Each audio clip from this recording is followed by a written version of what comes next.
it to no going and you tell me do things. I done running.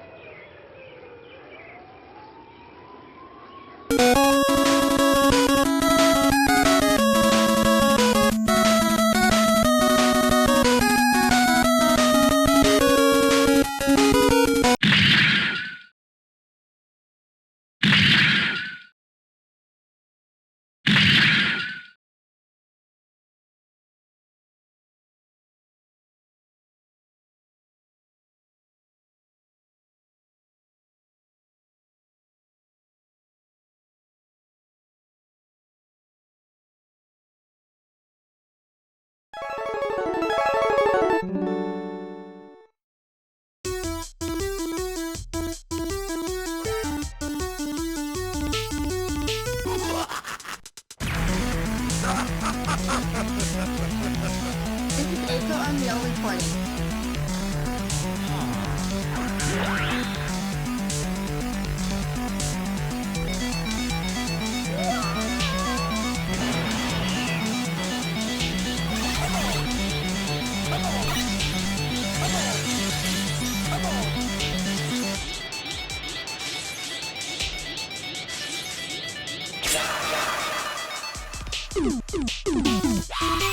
土曜日はシミュレーター。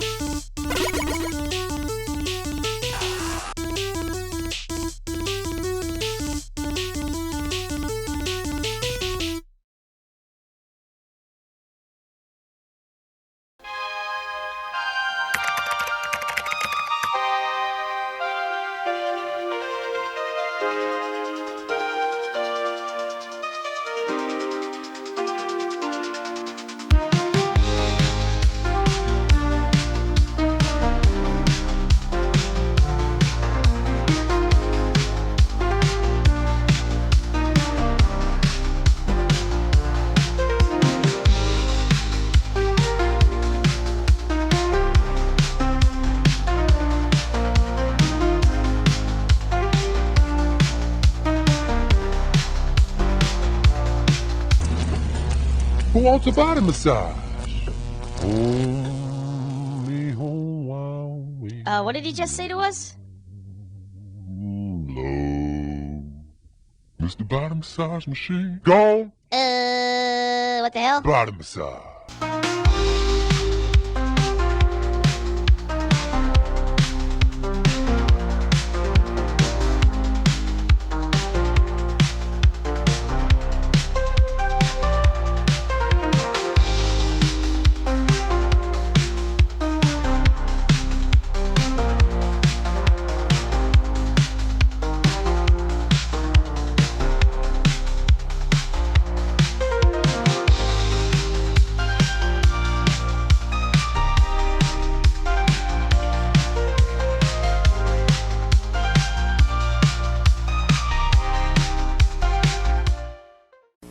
Kenner presents new alien action figure. Phoenix Flow! Quick, shut the L off! The alien's locked out now! He got through! Give up! Alien can't be beat! We'll zap him with the light! Don, he'll destroy the spaceship! We've lost! Better find another ship! Let's try the kitchen! Another triumph for Alien! Alien action figure, new from Kenner. Wanna punch in the nose? Says who? These are knuckle busters with sound effects record. When you're fighting with knuckle busters, one punch in the nose and zap, back the other guy goes. You fake him with a left, throw a knuckle buster right to the nose and zap, back he goes. You need good timing with knuckle busters. Soon as you see an opening, give him a shot to the nose and zap, back he goes. Knuckle busters, the two-fisted fighter game with sound effect records from Hasbro.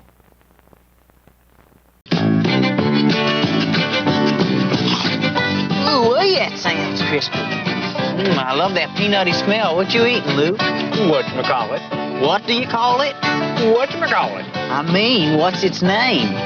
I told you the name. Did not. Did too. You said whatchamacallit. That's right. Whatchamacallit from Hershey. The thick, crunchy bar of peanutty tasting crisp drenched in chocolate. Whatchamacallit. You can ask for it by name. Give me that. Give me what? Oh. What makes a Pizza Hut pan pizza so good? It's a pan full of homemade taste. Made fresh with dough we raised twice. Baked in a pan with a light, crispy crust.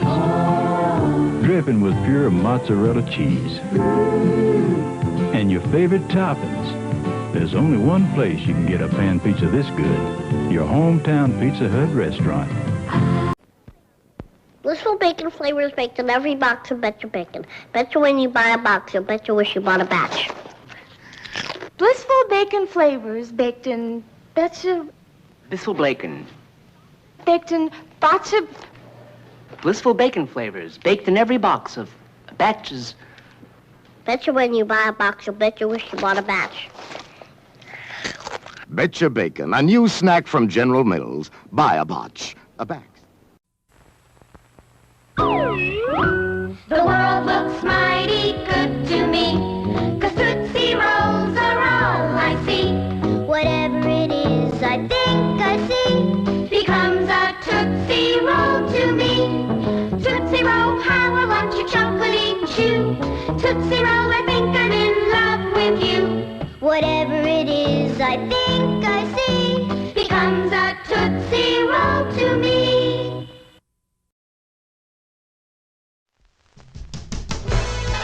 Today on Space Stars, Space Ghost, Jan, Jace, and Blip discover a strange and deadly intruder to the star system. Then, the teen force roars into action against the all-evil Uglor and his plan for conquest. Herculoids! The battle cry of the Herculoids calls the members to face danger and possible destruction. Next on Space Stars.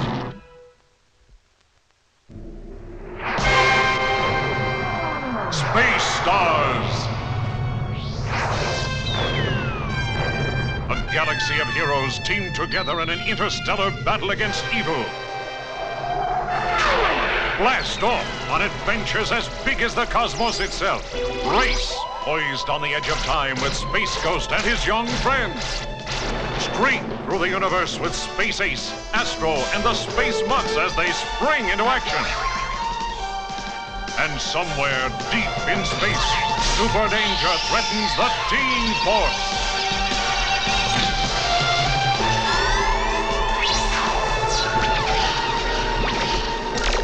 Join the famed Herculoids in their new battles to preserve peace on the planet Quasar.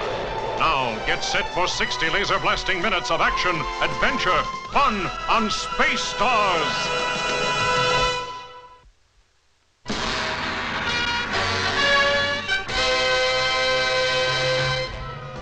Phantom Cruiser speeds through space, carrying Space Ghost to the planet Setia 3, where a vacationing Jan and Jace await his arrival.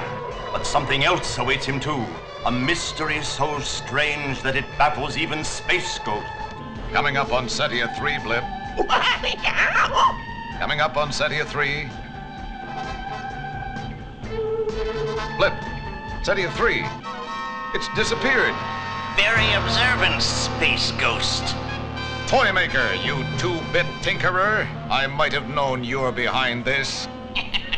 Spoken like a true superhero, Space Ghost. Now come aboard my ship. I have some old friends who want to say hello.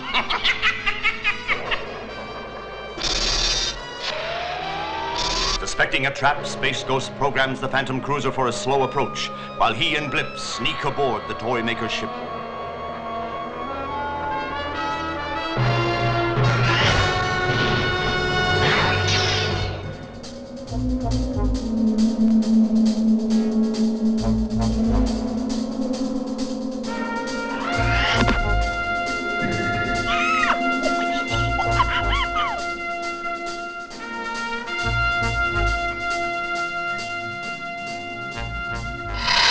It's Setia 3. The Toymakers miniaturized it. Jan and Jace may not even know what's happened to them. This glass is radio-proof, too dangerous to break. I'll contact them by Morse code. What in the world? So much for a quiet breakfast. It's an earthquake! Or explosions. Wait! That's Morse code. Dot, dash, dash, dash, dot. It's from Space Ghost. Since when does Space Ghost communicate with sonic booms? You're not gonna believe this. We're in the hands of the toy maker. Here? He shrunk the whole planet down. We're on his starship. Come on, let's take the scout ship and find out what's going on. I hope they were able to... I see you found your missing planet, Space Ghost. Would you like to know how I shrunk an entire planet down to the size of a teeny tiny toy? Let me guess. You washed it in hot water. Mocking my genius won't help you now, Ghosty. I'll give you 1 hour to hand over your wristbands or I drain out all of Setia 3's atmosphere through that suction hose. Think about it, Ghosty, and in the meantime, you can play with some of my new toys. Have fun. Ta-ta. Something tells me there's more here than meets the eye. Time for fun and games later. Come on, Blip. We have work to do.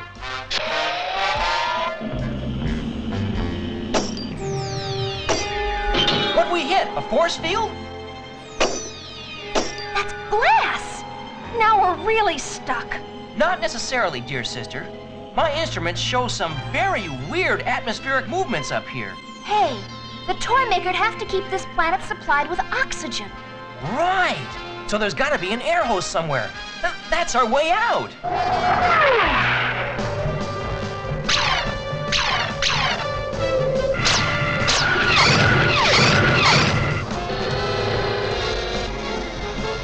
Uh-oh, trouble at every turn, Blip.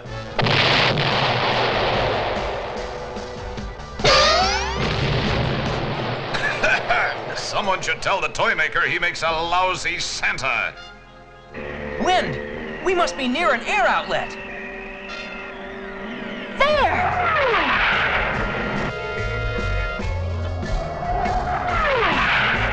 Wow, we're really moving now. Don't worry, Jan. I'll get us out of here somehow. Well, make it fast, Jace.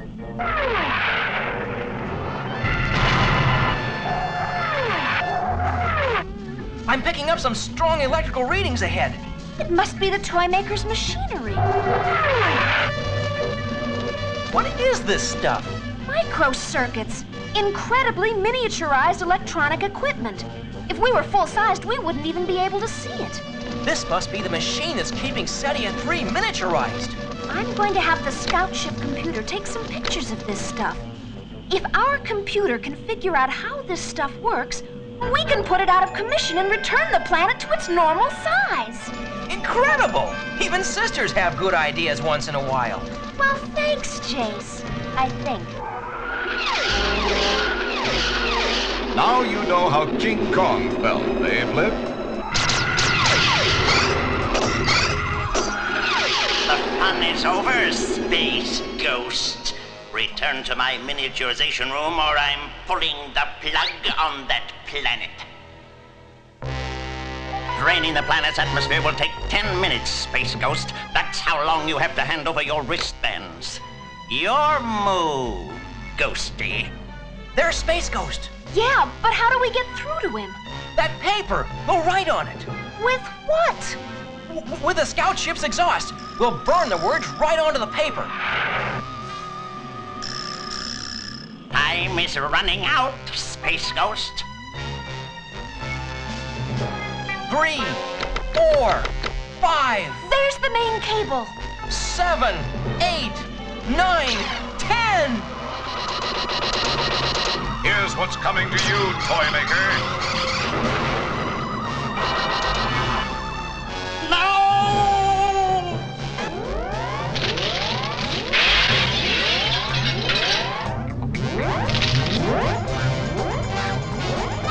Blip, let's get out of here before that planet does in the ship.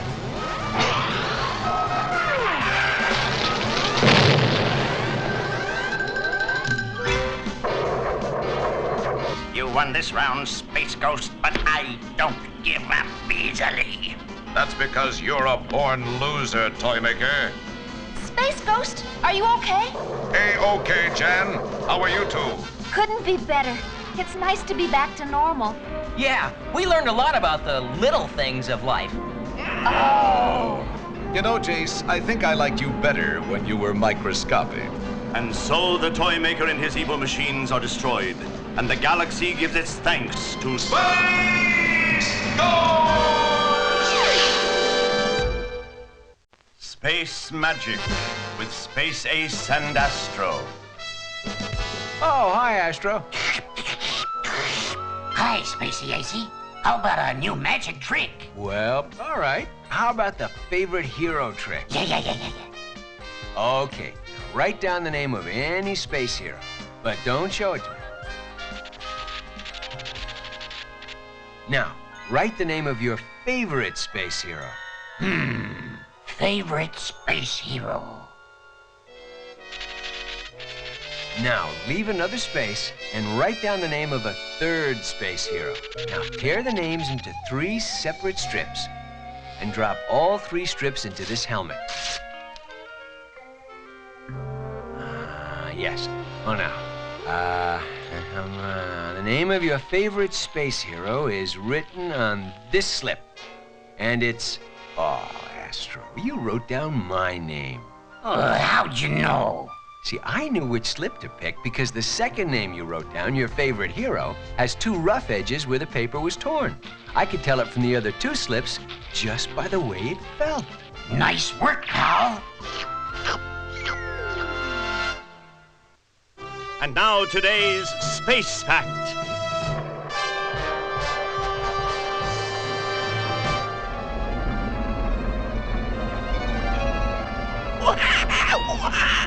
Hang on, we're changing course. Russian comet, Space Ghost, what was that? That's exactly what it was, Jace, a comet. Say, Space Ghost, what are comets? Where do they come from? 2 questions for the price of 1, eh? Well, all right then. A comet is simply a space object that travels around the sun. Most comets are made up of 3 parts. First, a nucleus or center, made up of ice and rock, then a coma or surrounding mass of dust and gas lit up by the sun. And the comet's tail is created when it gets close enough to the sun for the solar heat to turn some of the ice in the coma to gas, which trails out behind the comet and always points away from the sun.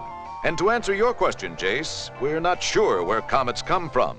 We just know they do exist as masses of rock and frozen gas. One of the most famous comets in the universe, Halley's Comet, can be seen in 1986, Earth time. Lip has a tail, Space Ghost. Do you think they will name a comet after him? I suppose only time will tell.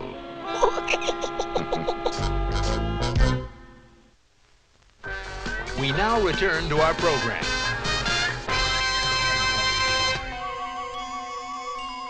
Eurus, the home planet of history's most evil tyrant, Uglor the Terrible. Yet even Uglor is no match for the enemy that now stalks his world.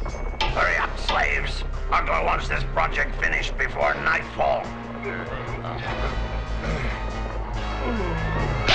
On your feet, you lazy.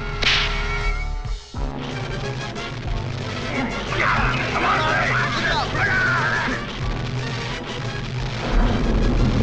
Mysterious surge of energy is detected within Black Hole X, the gateway into our dimension for the Teen Force.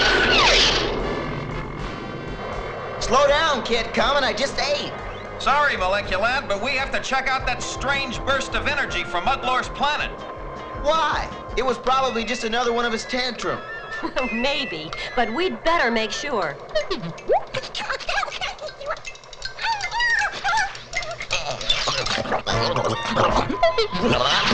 Hey, shape up, Astromite. Someone's calling us. Teen Force! Calling Teen Force! That sounds like... Nah, it can't be. It is. It's Uglor. Uglor calling Teen Force! Well, whatever he's selling, I don't want any. Kid Comet here.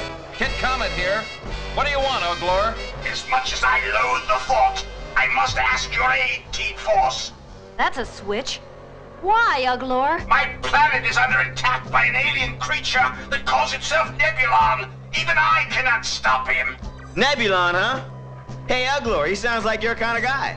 You must believe me. The entire universe is in danger. Wait! It's Nebula! Back! Get away from me! What do you think, Kid Comet? I think we have no choice. We've got to stop Nebulon.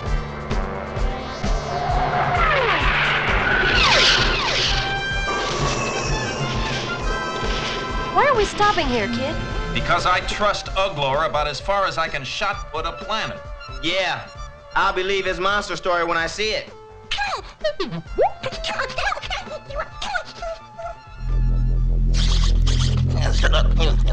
It's that weird sound again. Yes, the sound of Nebulon.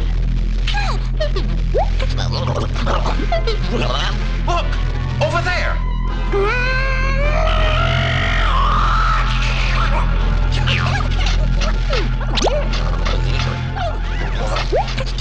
I don't believe it.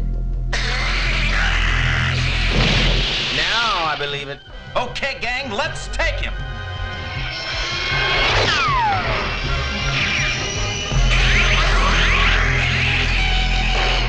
He brushed Kid Comet off like a fly. Electra, look out! Okay, Nebulon. You want to play rough? Then we'll play rough. Wow, that's playing a little too rough. He's made entirely of electrical energy. In that case, I can ground him out.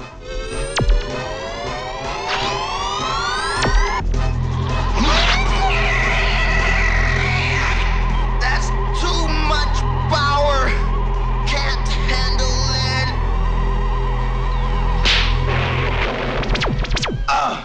Anybody get the license of that truck?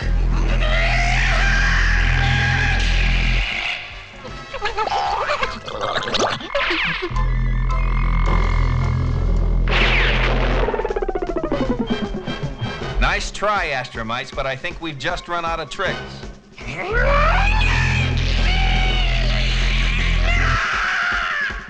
Don't move! What is this?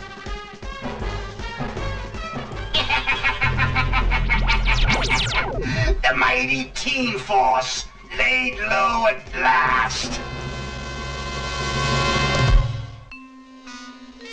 So it was a trick. Of course!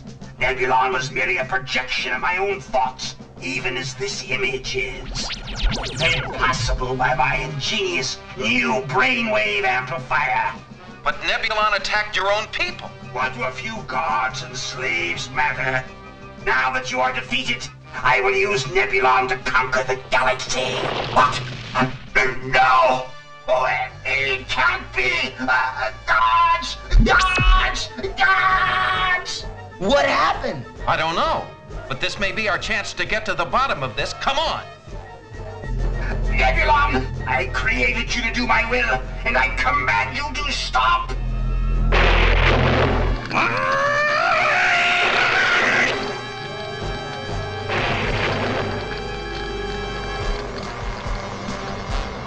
What a mess!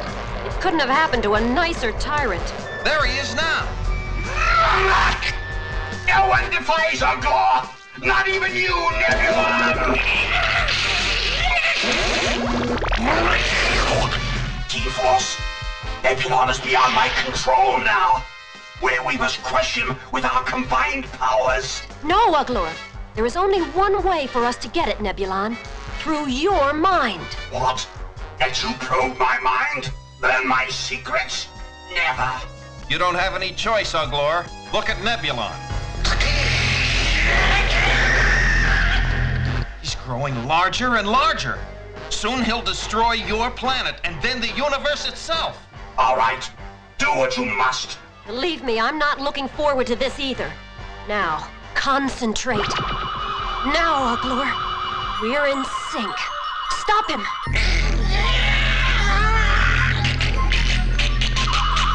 Hurry, Electra, here he comes.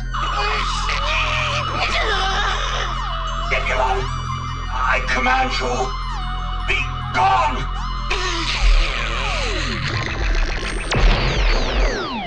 worked. That sure took care of Nebulon. Yeah, now to take care of Uglor himself. I made one mistake today. Now it's your turn, Team Force. Darn! He gave us the slip again. Hey, Elektra. What was it like inside Uglor's mind? Well, lad, to put it in very technical terms, yuck.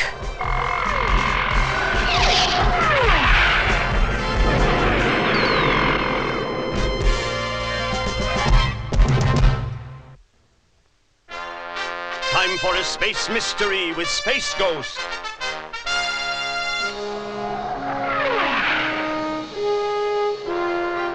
I'm puzzled. All reports indicate that those space smugglers must be in this space sector.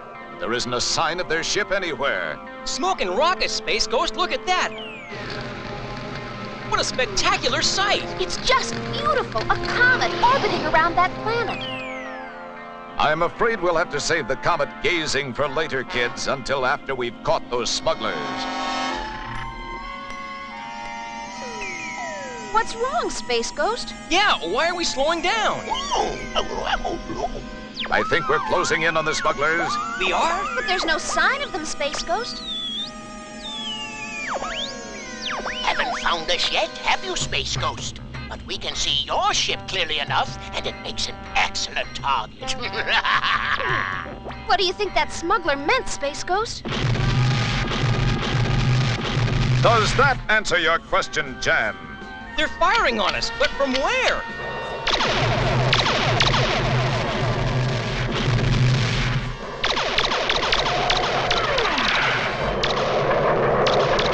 We're moving too fast to see the origin of those blasts, but something Jan said just may prove to be an important clue. And now that we're out of range of those blasts, I'm going to investigate that clue.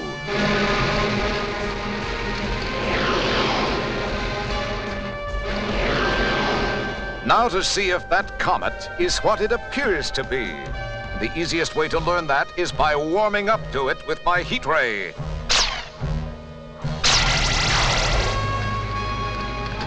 Why is Space Ghost firing at a comet instead of searching for the space smugglers? Stay tuned and find out. And now the answer to today's space mystery. Now we'll see what they mean when they say you can't judge a book or a comet by its cover, especially when the comet is really a disguised smuggler's ship. But what clue did Jan give you that this really wasn't a comet? She said the comet was orbiting around a planet. Then I remembered real comets orbit around suns. Gosh, I didn't think of that, Space Ghost. And thankfully, neither did they. We now return to our program. The planet Quasar, a wild but beautiful land teeming with the wonders and powers of nature.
First gray light of dawn breaks over the planet Quasar, and the Herculoids are fast asleep. But not for long, for deep within the Earth, a terrible force is about to be unleashed. Sandor, do you hear something? It comes from beyond the hill. Quickly!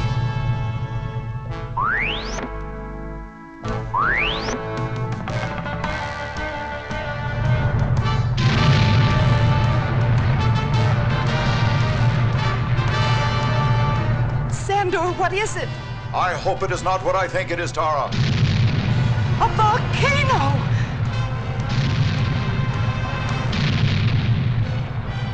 Father, didn't you say that when you were young? Yes, Dorno. As a boy, I saw such a volcano appear. And within hours, it exploded. Everything within 100 miles was destroyed. And this one is greater than the other. There must be some way to stop it. Yes, but not without the help of our large friends. Herculoids! Look, my friends, a volcano.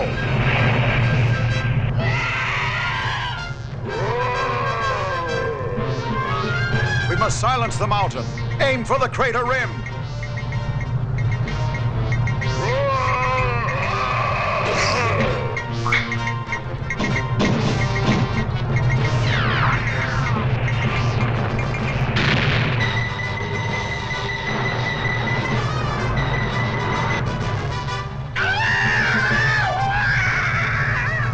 What the? A firebird, like the legendary Phoenix. Yes, Dorno, and he does not look friendly.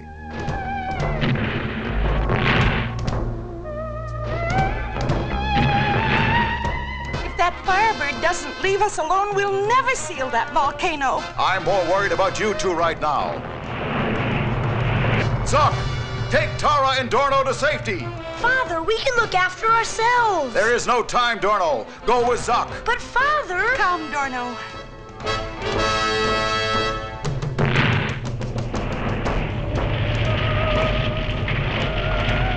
Tundro, Igu, we have to drive the Firebird away.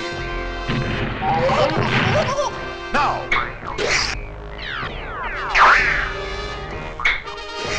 Wait, the energy rocks only make the Firebird stronger. There must be a way to stop him. The mountains. Let's hurry, my friends. There. Tundro, break up that ice.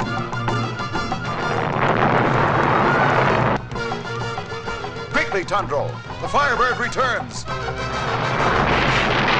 Igu, you know what to do.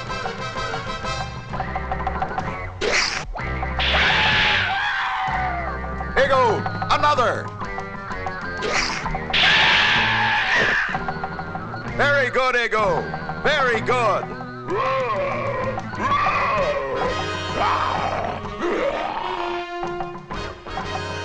Maybe that Phoenix was attracted by the volcano's heat, Father.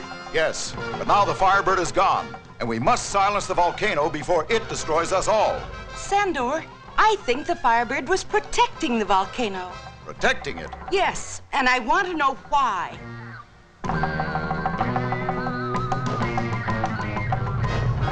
A little higher, Zoc. I was right! Quickly, Zoc, back to the others. Now, while Tara is away from the volcano. Sandor, wait! There's an egg in the volcano. An egg? Then the volcano is the Firebird's nest. Which is more dangerous, an exploding volcano or an angry mother? Then we must remove the egg. Igu, come! Igu, can you remove the egg from the crater? Igu, the great rock ape, whose solid granite body can withstand any extreme of heat and cold, wades out into the lava.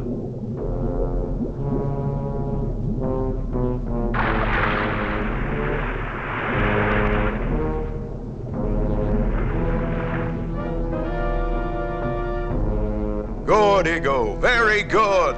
Put the egg in a lava pool. That should keep it warm. Now, we must seal the volcano. Father, the Firebird comes!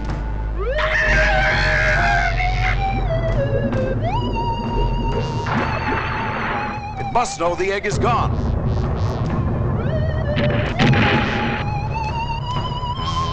The volcano is about to explode.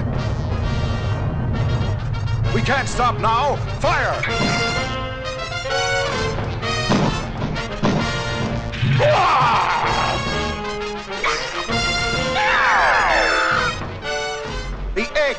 must see the egg.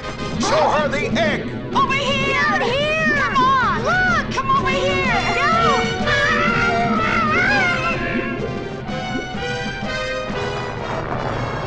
Now is our chance.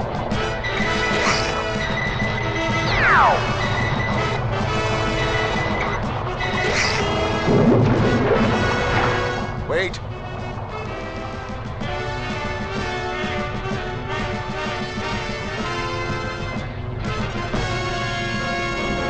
We did it, Father! We're saved! And look! We were fortunate the egg hatched.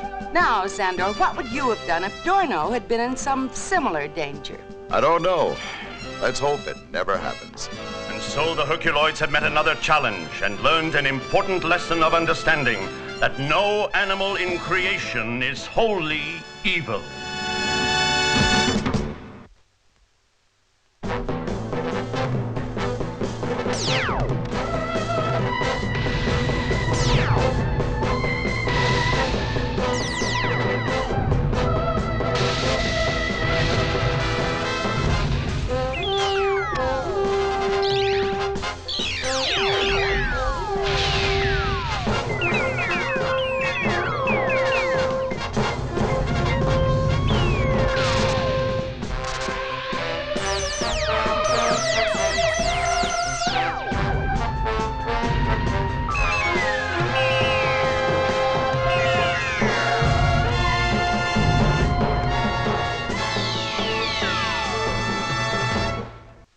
Coming up next on Space Stars. Space Ghost! A cosmic criminal lays a deadly trap for the Space Ghost team. Then, intergalactic mischief is part of a Mutt's life as Astro, Space Ace, and the Space Mutts track down one of the galaxy's most unusual villains. And the space heroes unite to battle an evil force so powerful that stellar existence is threatened. Today on Space Stars.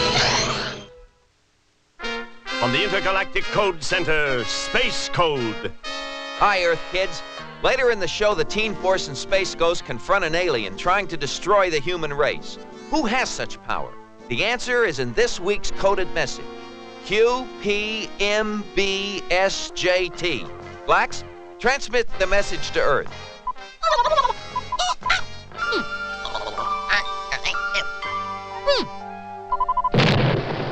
Great, guys. I'll fix it while you Earth kids try to crack the code. Here's your clue. The code is a shifty one, and I'll be back soon with another clue. We now return to our program.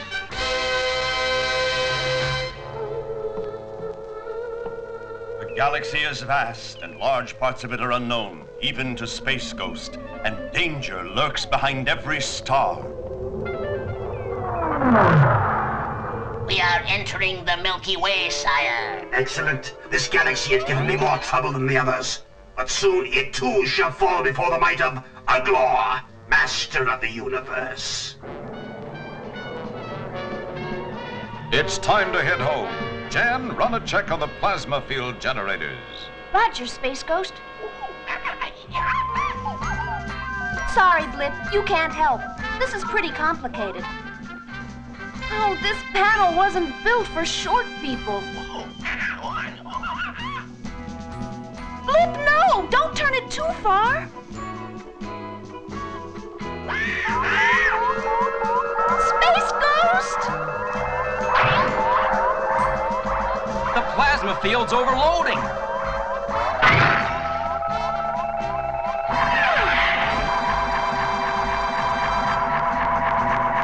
That was a little too close. What happened?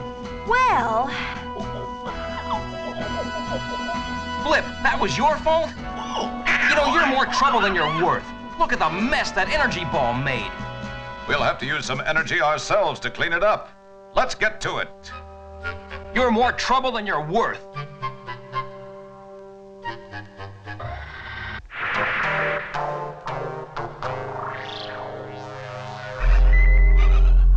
The circuits are all repaired. Let's head for the ghost planet. Hey, where did Blip go? He could have helped. I think you hurt his feelings, Jace. Yeah, maybe I was a little hard on him. We'd better find him and apologize. Space Ghost, Blip is gone. Yeah, we can't find him anywhere. We'd better turn around and have a look. He can't have gone far. What was that? We've got company. Hang on. Incoming transmission. Surrender, Space Ghost. You are no match for Uglor's armada. Did he say Uglor? Who else would hire a guerrilla fighter pilot? I'll contact the Teen Force. They may be interested to know that Uglor's playing in our galaxy.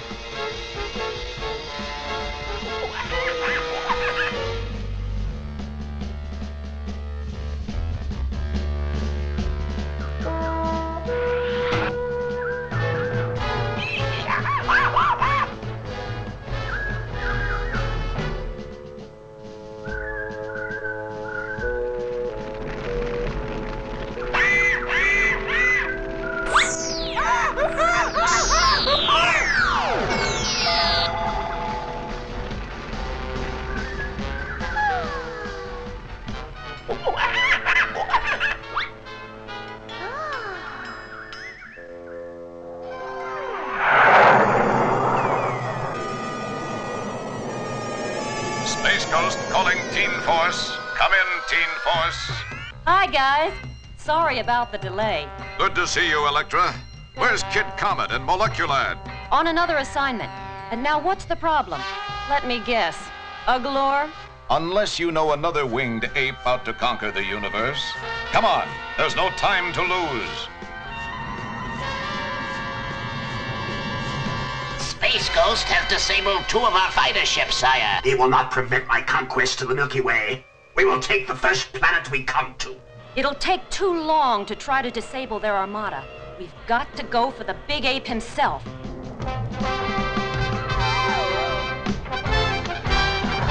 Ah, that's the Savage Star, Uglor's flagship.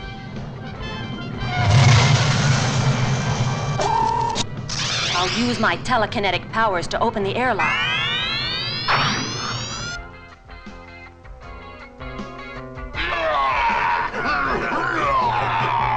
Use your Inviso power.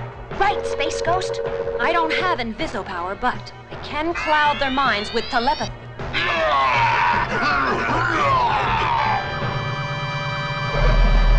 Invisibility and telepathy cannot fool my mechanical eyes, Space Ghost. Now you are my prisoners!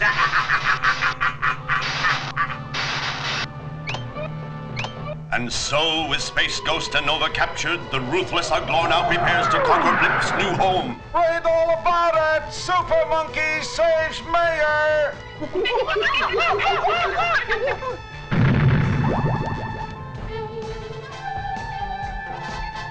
I claim this world in the name of Uglor!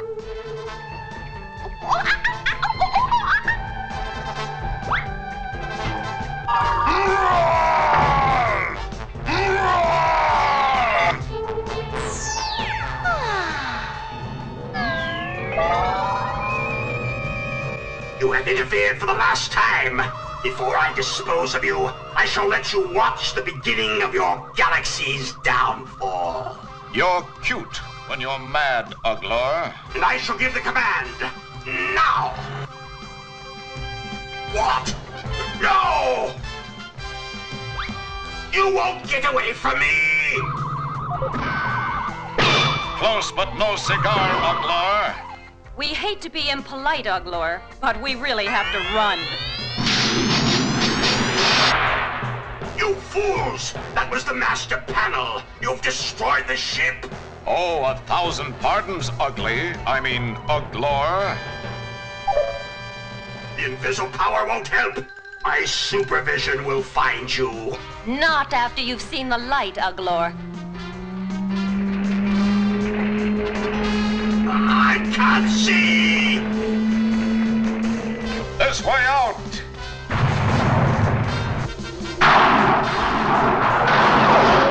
Look! The fighter ships are leaving! They're running scared. But Uglor will be back. You can depend on it. If he does, give us a call, Space Ghost. Always glad to lend a hand. Right. Thanks for the help, Electra.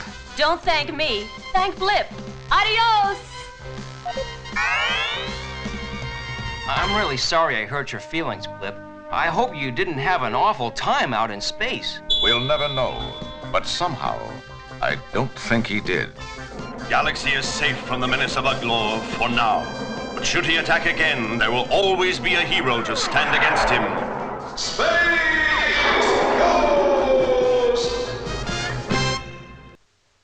Space Code Part 2. QPMBSJT. That's our coded message that tells who is trying to destroy all humans. Here's another clue. If you can't figure it out, go back one. The space clock is ticking away, Earth kids. Can you crack the code before it's too late?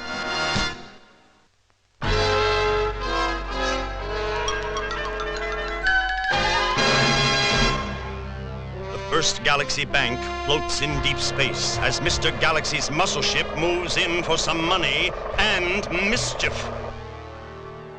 Why waste time breaking into a vault when I can steal the whole thing?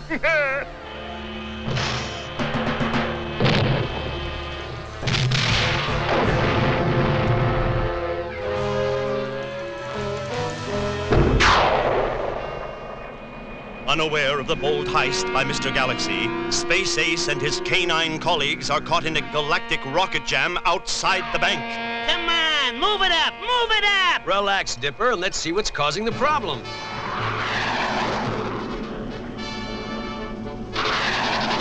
Oh, Space Ace, thank heaven you're here. Rocket problems, ma'am? Well, not exactly. No need to worry, dear lady. Space Ace is here. Space Mutts, front and center.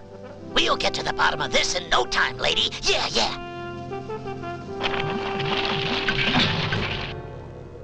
Just as I thought. A bent ignition key. But I was only out of gas. Uh-oh. Don't worry, ma'am. The Space Mutts will have your ship back together before I can make a quick deposit. Right, Space Mutts? Yeah. You said it, AC. I said it, Astro, but you're gonna do it. Yeah. Are you sure you're not a turkey instead of a dog? There'll be no deposits today, Space Ace. Our vault's been stolen. There's only one man strong enough to pull off this kind of heist, and this moon dust is the only clue I need. Let's go, Space Mutts. We've got some muscle to rustle.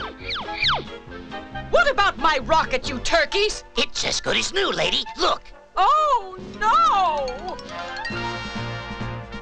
Sure hope I have doggy insurance. Following Mr. Galaxy's trail of moon dust, Space Ace and company track him to Muscle Beach Moon. Space Ace! I've been hoping you'd drop in. All right, Galaxy, you're under arrest. You and who else, Fuzzface? Him and us, Muscle Mouth. Can't you read the sign, Mutts? No dogs allowed. So make like a saw and buzz off. If you want to arrest me, Space Ace, then first you've got to best me. I'll best you at any game in the book, Galaxy. Okay, Space Sap. How's about a little match of muscles? I hope we're talking about the same book. Ladies and gentlemen, in a contest of stellar strength and astral agility is Mr. Galaxy. And Space Ace. The first event is the 500-pound asteroid Bell Lift.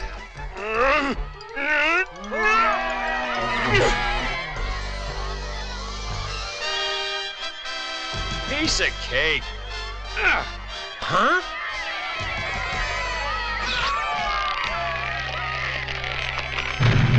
Like I said, cake all the way. Next up in the terrestrial trampoline competition is Mr. Galaxy. Thank you.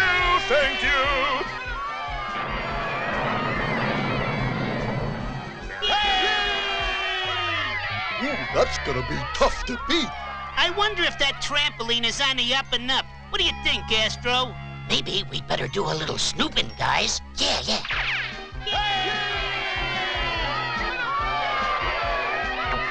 It looks okay to me.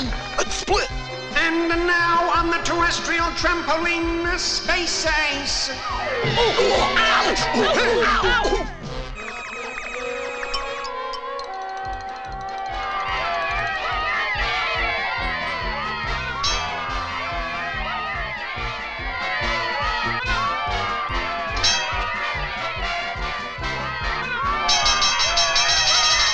Going to the final event, the pommel horse. Mr. Galaxy leads 875 to 874 for Space Ace. What's wrong, Astro? You crying because AC's losing? No, I'm crying because he gets to play cowboy. Happy trails, sucker. Happy trails? I wonder what he meant by that. Spacey's in trouble. Come on back to the ace ship.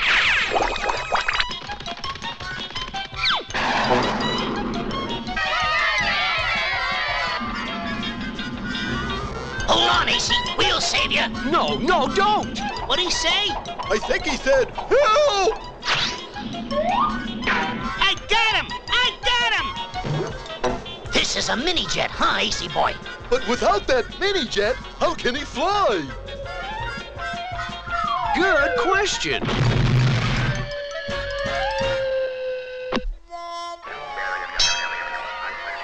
Well, maybe you're stronger than me, Galaxy, but you still lose. This is really a double award, Space Ace. One for rescuing the bank vault, the other for winning the Galactathon. I never could have done it without the space mutts. I knew we could find a good use for this thing. Yeah. That's a good one.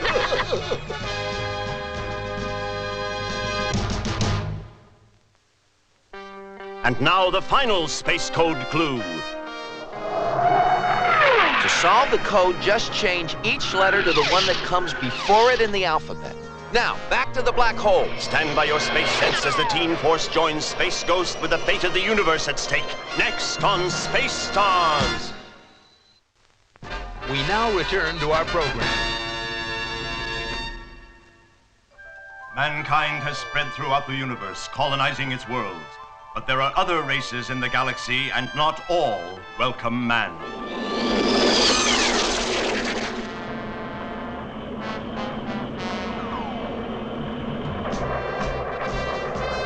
This is Space Ghost. There are dangerous space warps throughout this area. State your name and purpose. I am Polaris on board the Black Star. Observe, Space Ghost, for I plan to wipe out all humans in the galaxy.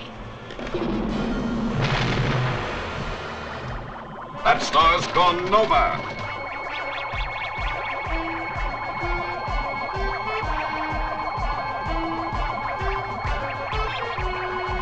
It's a space warp.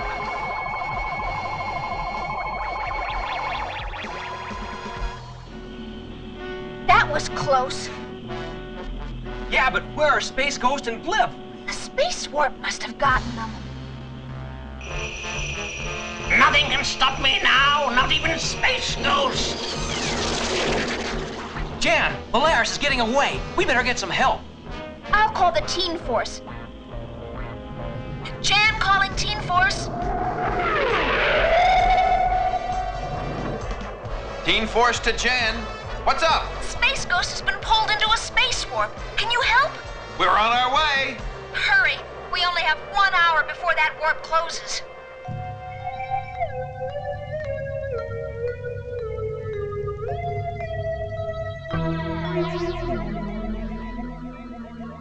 Somehow, Blip, I don't think we're in Kansas. Easy, Blip, easy. The only way out of here is to find the right space warp, so we might as well start looking.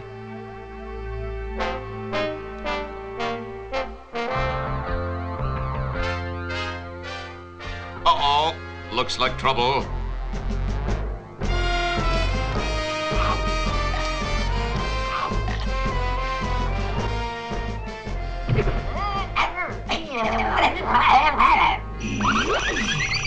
I think those little guys could use some help.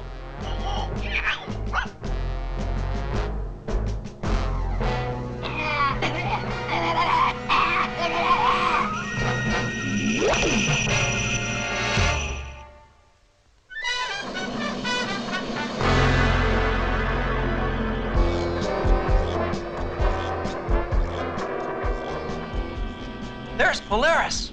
We'll never catch him now. That ship's too fast. We'll take a shortcut past the neutron star. But the gravity will crush us. There's no choice. If we don't stop Polaris in time, he'll blow up the whole galaxy.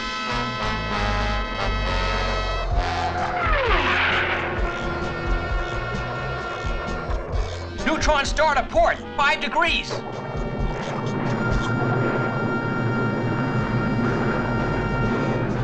Space debris.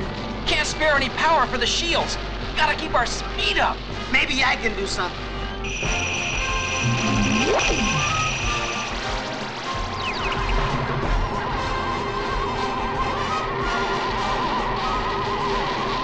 That takes care of the space debris. But we're still being pulled in. I don't know if we're gonna make it. Maybe I can pull us up by our bootstraps. Just a little more.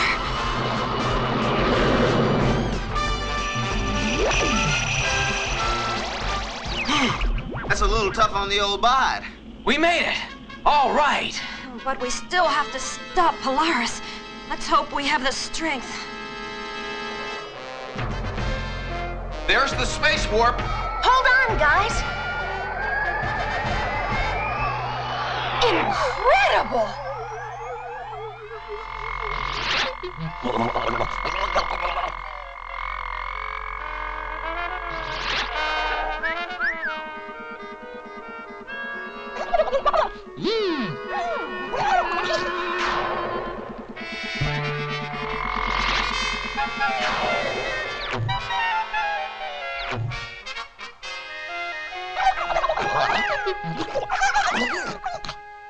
Looks like Ludov and Glax found a friend.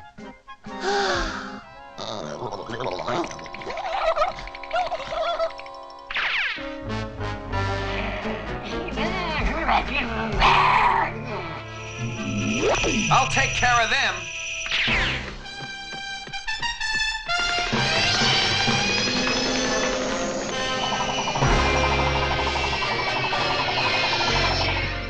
We better find Space Ghost. There's not much time before the warp closes. She wants us to follow her. Come on, let's go. The TIE City system, the most populated human system in the galaxy. Soon it will cease to exist.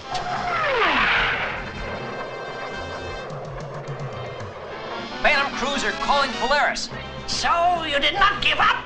Well, you're too late. I am nearly in range. You better think about this, Polaris. No! You humans have overrun the galaxy. I will drive you all out and nothing can stop me. Electra, do you have anything left? I don't know. Only one way to find out.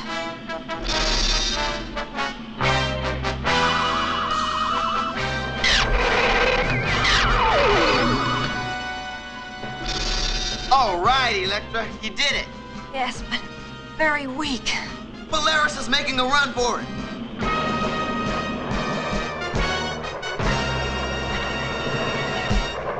We hope she knows what she's doing. There's Blip and Space Ghost. They're in an energy trance. We've got to free them, kid. And I know how. Listen.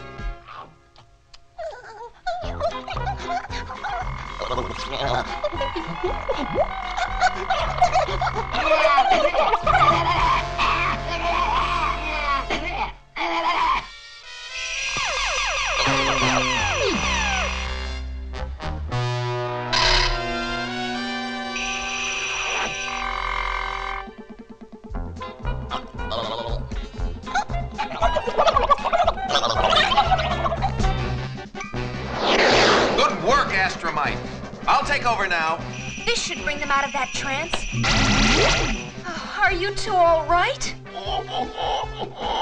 We're fine, Jan.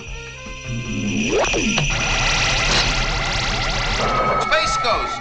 Here's where they get their powers. They make the little guys dig for it. Then let's even the odds a little.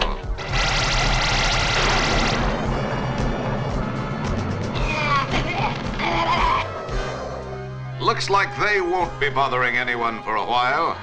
We'd better get back to our space warp. It won't stay open much longer. There it is! Jump for it!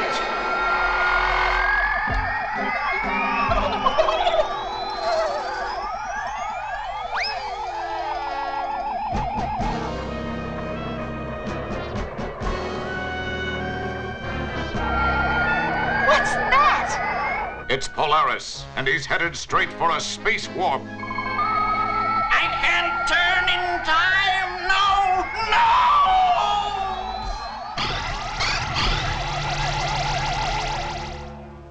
Thanks for your help, Teen Force. Our pleasure, Space Ghost. But next time, make sure you have ice packs on board. Stopping that Nova Ray gave me a terrible headache.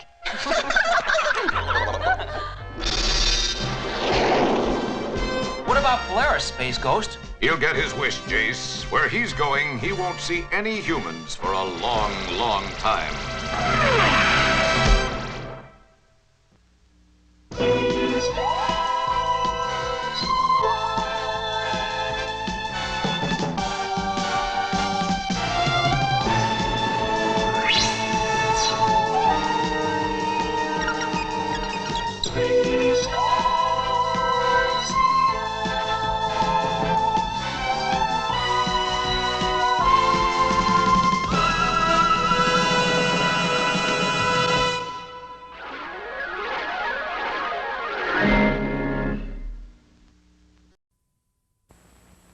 Mr. Cow. Yes? How many licks does it take to get to the Tootsie Roll center of a Tootsie Pop? I don't know. I always end up biting. Ask Mr. Fox, for he's much cleverer than I.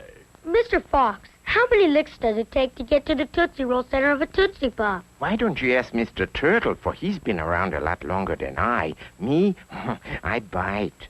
Mr. Turtle, how many licks does it take to get to the Tootsie Roll center of a Tootsie Pop? I never made it without biting. Ask Mr. Owl, for he is the wisest of us all.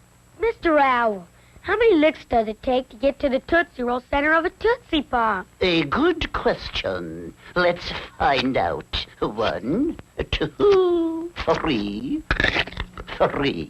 If there's anything I can't stand, it's a smart owl. How many licks does it take to get to the Tootsie Roll center of a Tootsie Pop? The world may never know.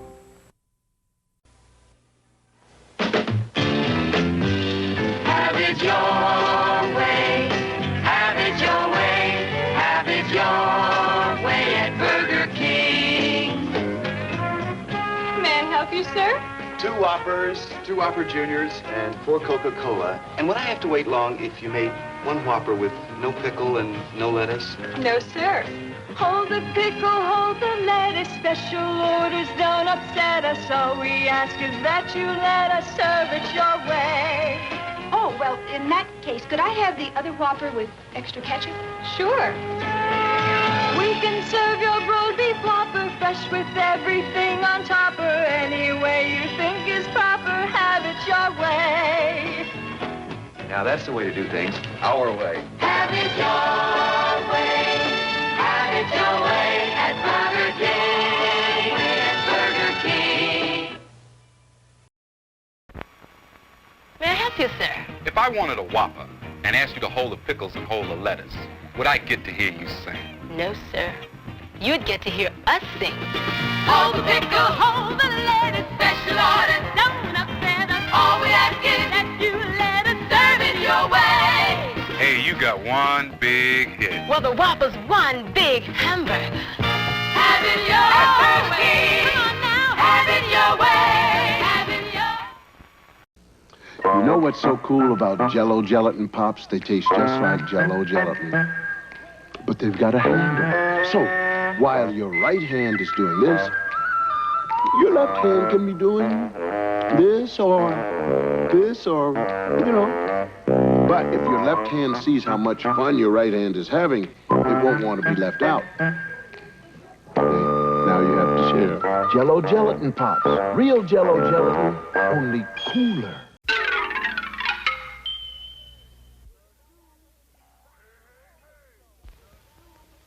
Hey, hey, hey! The new Fat Albert Show with Fat Albert and the Cosby Kids, plus the Brown Hornet.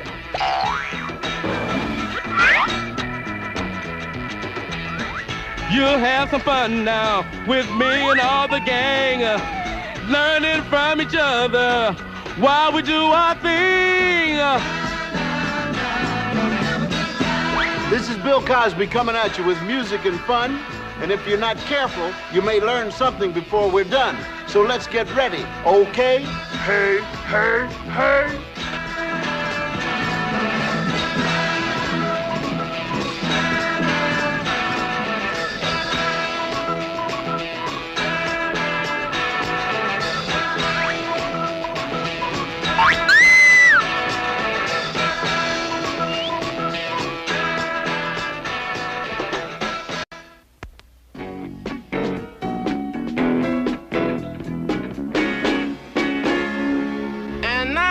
The greatest daredevil in all Philadelphia will attempt to leap over not 10 cars, not 11 cars, not 20 cars, but 3 old washing machines, 2 old TV sets, 4 old beds, and 1 old mushmouth.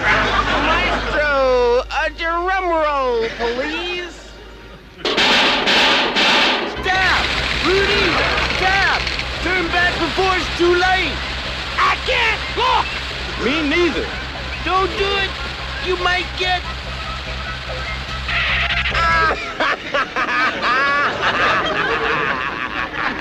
What's the big idea? You chicken? Yeah, you told me if you didn't make it, I'd get your Brown Hornet decoder ring.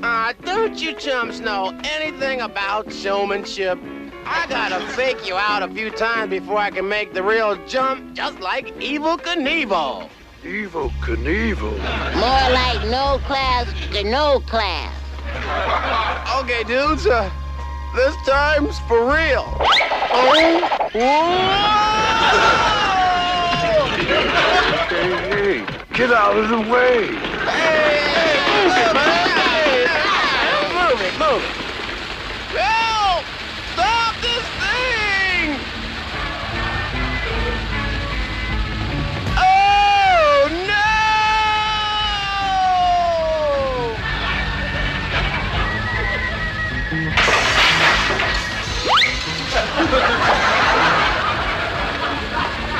I don't have any brakes! He will soon, in his arms and in his legs.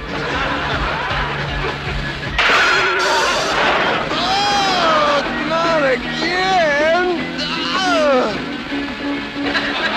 Please get me out of this! I'll never get on another skateboard again as long as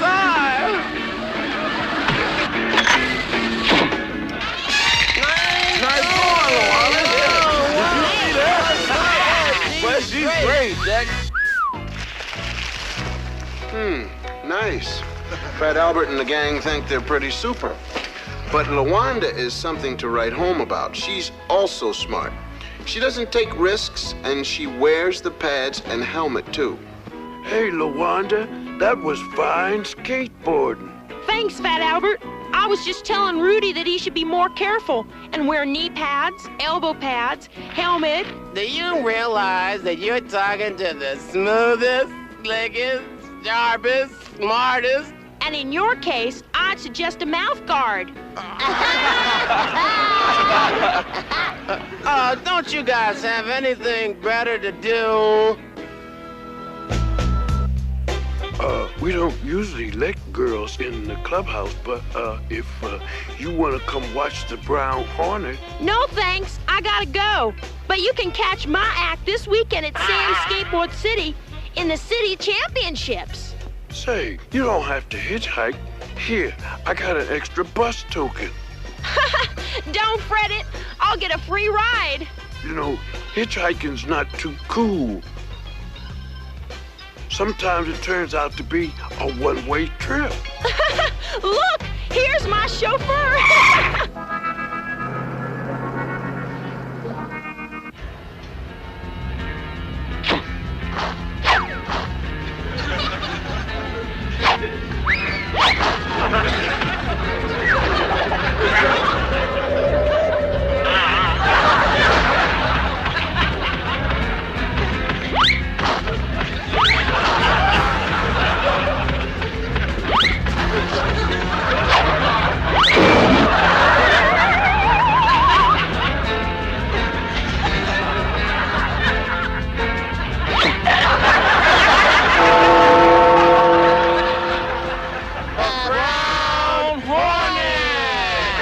Let it go.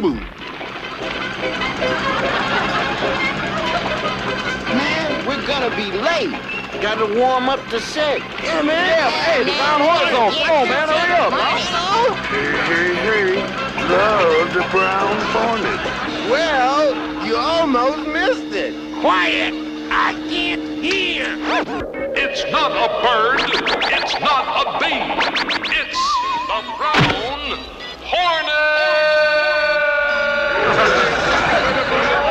As you recall, last time we left our hero, the Brown Hornet, and his trusty pal Stinger, hopelessly trapped inside a fiery space volcano, sealed from above by an immovable space boulder.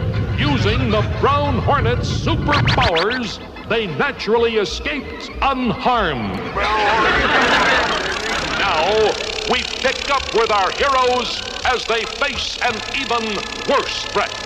I don't like this at all, Stinger. Neither do I. The darn cassette deck's busted. I mean our ship.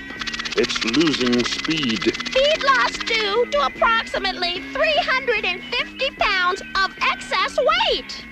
Well, what about the cassette deck? I'd rather not say. I'm sick of that Count Spacey tape. Well, okay, I'll fix it myself. Now, Stinger, you can't just use brute force. Oh, it's the only kind of force I've got. All systems A-OK. We have resumed speed. Tweeterbell, don't you realize Stinger is adrift in space? I told you we were carrying 350 pounds of excess weight.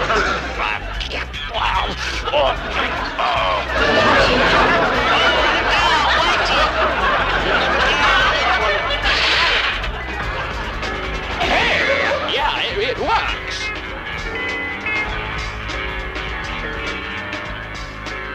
That music! It must be the Brown Hornet or Count Spacey.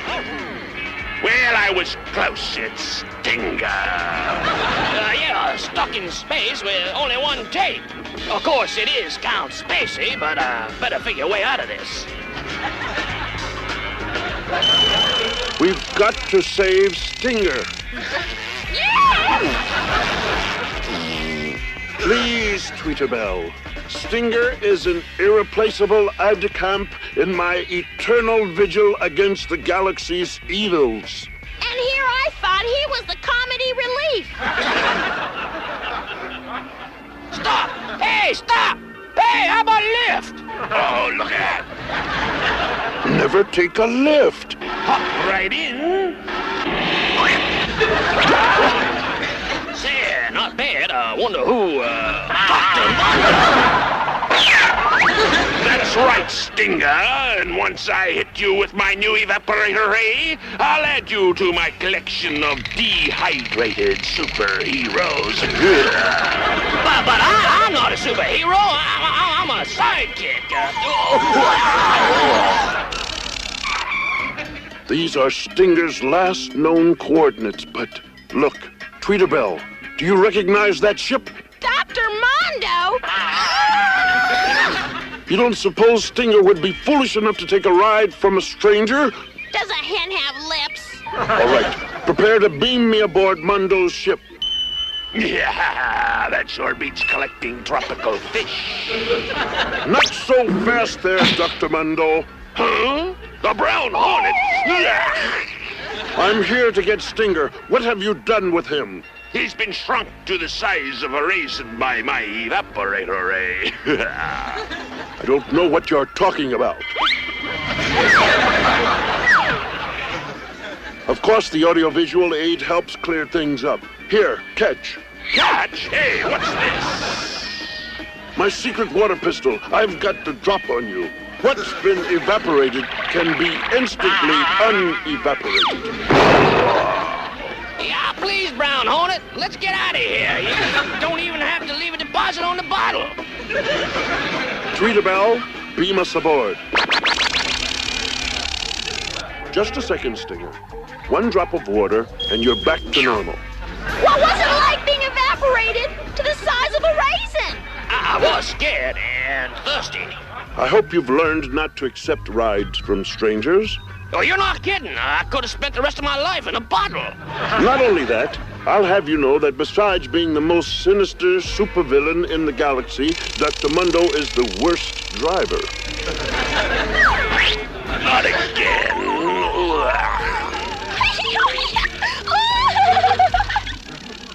Oh! Something's flying out there 3 times the speed of light! What is it? Whatever it is, it's headed straight for us! Will our daring heroes survive their latest dangerous threat? If so, how? Tune in next week for another exciting episode of The Brown Hornet!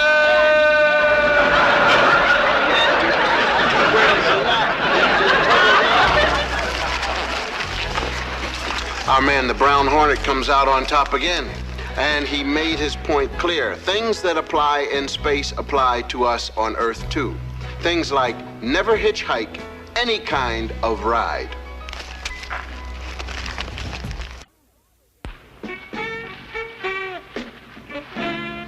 Same to you. You think you're on the street or something? He probably doesn't even own the car. The gang and I are watching the traffic zip by.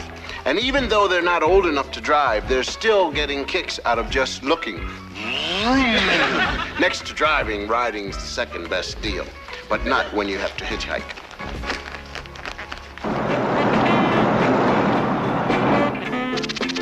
Man, look at that old car.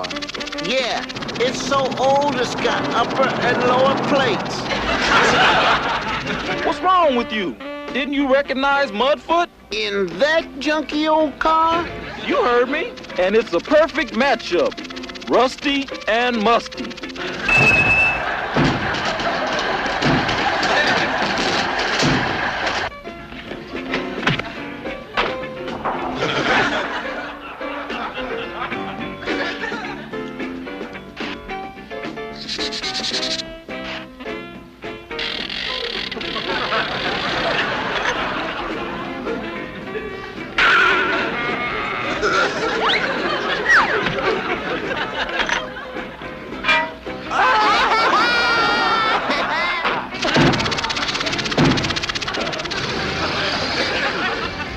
Now there's a ride with style. I bet it has everything in it. Yeah, like cruise control. Like ABM stereo. Wanda? This is as far as I go. Thanks a lot! What's happening, guys? You ready for the Super Bowl of skateboarding? 'Cause I sure am. Sure, sure.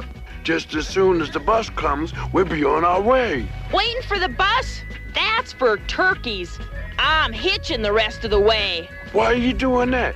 Don't you know it's dangerous? The kind of people... Save it, Fat Albert.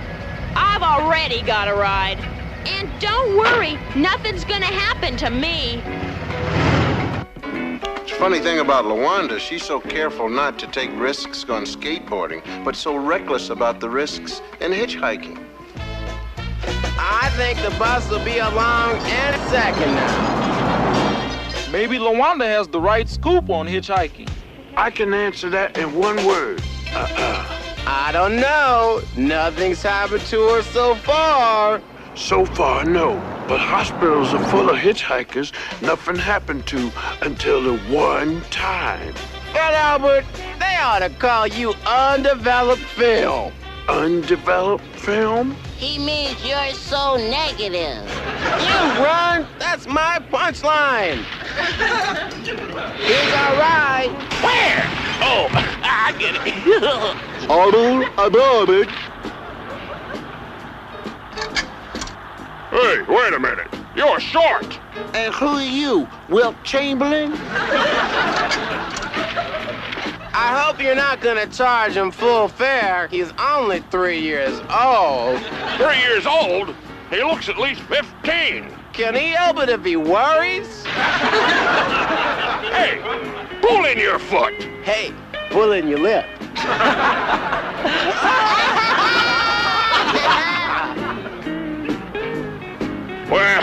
Well, to cross the board, I ought to be driving a bakery truck. Mr. Bus Driver, how are we going to know when it's time for us to get off? By the smile on my face.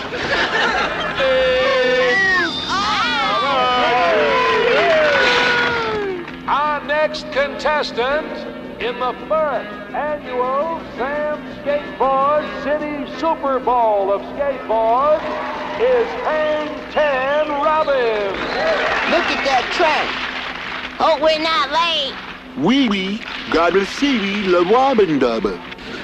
And with that time, Hang 10 Robbins goes into first place. Thank you, but I owe it all to 4 wheels and great ball bearings. Lawanda's better than him. Our next and final contestant will be Miss LaWanda Curtis. Hey, she came to play. LaWanda Curtis, please report to the starting line. Last call for LaWanda Curtis.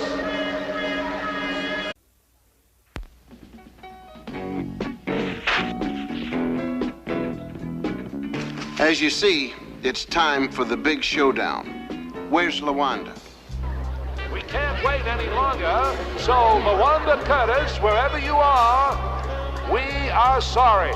And the winner of the first annual Sam Skateboard Super Bowl of Skateboard is Hang 10 Robbins.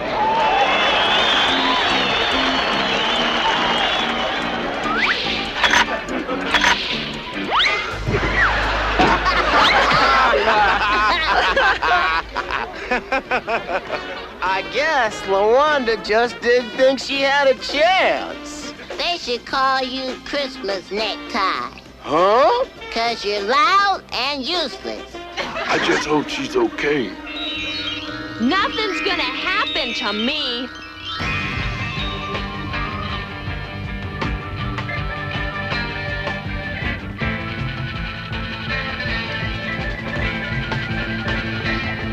And now, the great Rudy, skateboarding his way into the Book of World Records in your heart. Oh, man, what's happening? Why are you doing this, Rudy? Because it's there, man. I think it's because of his good sense. Because it's not there.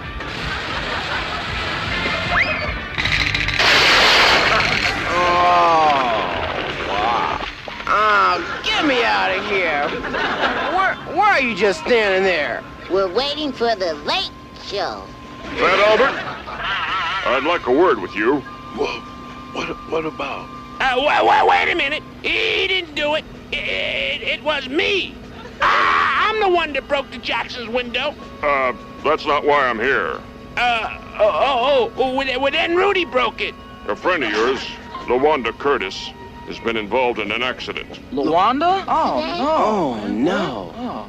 Is she all right? Fortunately for her. Well, there are no internal injuries, but it's going to be a while before she feels 100%. Oh, no. How could she do that after all the times we warned her about hitchhiking? Fat Albert. Hello, Mrs. Curtis. Is it okay for LaWanda to have visitors? For a few minutes. 1 or 2 or 3 or, well, maybe we should step outside. We brought some candy to cheer you up. 2 jawbreakers? Well, we found a box and, Thanks. It's the thought that counts. Fat Albert, I should have listened to you. I knew hitchhiking was dangerous, but... It's like the Brown Hornet said. When you take rides from strangers, you don't know what you're getting into. Yeah, some drivers are so bad. The other day, I almost got hit by a car. You gotta be careful crossing the street. I was in a swimming pool. That's a joke. He wasn't a bad driver. I want y'all to know one thing for sure. I promise you, I'll never hitch another ride again. Ever. Oh, yeah, that's right. Really? Can you promise us something else? Like, that next year, you'll beat Hang 10 Robbins in the 2nd annual Sam Skateboard City Super Bowl of skateboards. Let's just say I'll give him a real run for his money. LaWanda got out of it pretty lucky. She's gonna be okay. Hitchhiking kids can have a lot of things happen. Most of them not good. Things like mutilation, beatings, auto accidents, assault, rape, and quite often, death. Hi, LaWanda. Where you going? Home. I hope you're gonna take the bus. No. Then your mom's gonna pick you up. No. Dad? No. LaWanda, I thought you learned your lesson. Hitchhiking is... Fat Albert, I live here. Oh, but never mind. I'm giving LaWanda another gift. I'm gonna give her a bus token. And you can bet your life from now on, she'll be using these.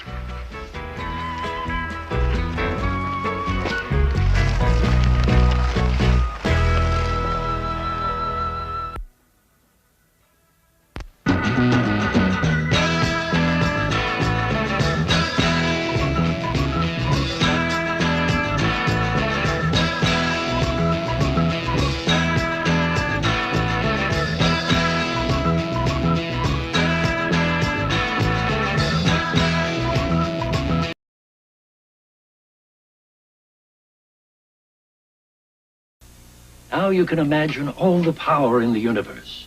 The Masters of the Universe collection. 23 pieces, each sold separately. There's He-Man and these heroic action figures. Skeletor and the Warriors of Evil, and 4 fighting creatures. Castle Grayskull, Point Dread, and the Talonfighter. You put them together. And battle machines like the Attack Track, batteries not included. What would you do with all the power in the universe? He-Man, Skeletor, and all other items from the Masters of the Universe collection, each sold separately. From Mattel. Who's the big guy with the muscles? He's He-Man, the most powerful man in the universe. Skeletor is his enemy. Here's He-Man, Skeletor, and Castle Grayskull. You have to put the castle together. You're doomed, He-Man. Oh, yeah? Watch this action, Dad. Now I have the power. He-Man and Skeletor each sold separately. Castle Grayskull also sold separately from the Masters of the Universe collection from Mattel. Dragon Blaster. One more paralyzing Dragon Blast, and what? Freeze, Fisto! Dragon Blaster, Skeletor, Fisto, Roboto, and He-Man figures each sold separately. Roboto, attack! Your Dragon Blaster can't stop the most powerful robot in the universe. Oh, yeah? Freeze, Roboto! I said freeze! Dragon Blaster, Skeletor, new from the Masters of the Universe collection. Other action figures each sold separately from Mattel. Is Snake Mountain ready to take on He-Man? Anytime! Snake Mountain, Battle Armor, He-Man, and Skeletor each sold separately. You put the mountain together. Batteries not included. Is your serpent ready to strike? Yes. Come, He-Man. Come to Snake Mountain. If you dare. Snake Mountain with Echo Microphone from the Masters of the Universe collection. Action figures each sold separately from Mattel. He-Man, he claw with his awesome grip Clawful evil. Fisto, Battle Armor He-Man, Clawful, and Battle Armor Skeletor each sold separately. You asked for it, Clawful. Meet Fisto with his super smash power. We'll see who smashes who. May the mightiest power prevail. Fisto and Clawful figures new from the Masters of the Universe collection, each sold separately. Other action figures also sold separately. From Mattel. Hordak reveals the most gruesome trap ever. The Horde Slime Pit. The what? The Slime Pit. Now, Spikeor, you're my slave, not the slime. Yes, my slime will overpower you. I've been slime. No one escapes the evil Horde Slime Pit. Next. The Evil Horde Slime Pit from the Masters of the Universe. You put it together. Action figures each sold separately from Mattel. Call it Master Power. Some guys got it, some guys don't. Skeletor's got this creep Spydor. Awful. Gary. Gary. When Spydor's legs crawl into sight, you better step aside, because he also bites. Maybe he'll get you, maybe he won't. He's got Master Power. Some guys got it, some guys don't. Got it? Spydor's new from the Masters of the Youth. There's assembly to do. You need batteries, too. Other action figures sold separately from Mattel. Got it? And the Masters of the Universe. I am Adam, Prince of Eternia and defender of the secrets of Castle Grayskull. This is Cringer, my fearless friend. Fabulous secret powers were revealed to me the day I held aloft my magic sword and said, "By the power of Grayskull!"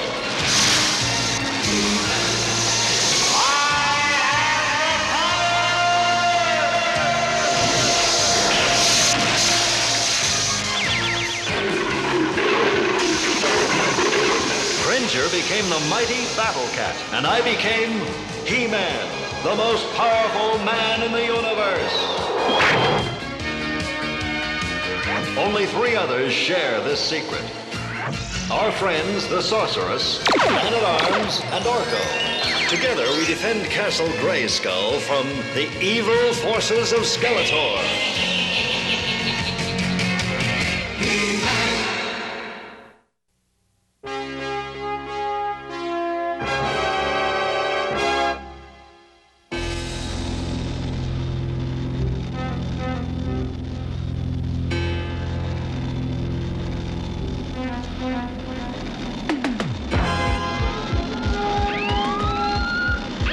They've seen us. Good. If He-Man is at the palace, we'll draw him out for sure. It's Triclops. And Trapjaw.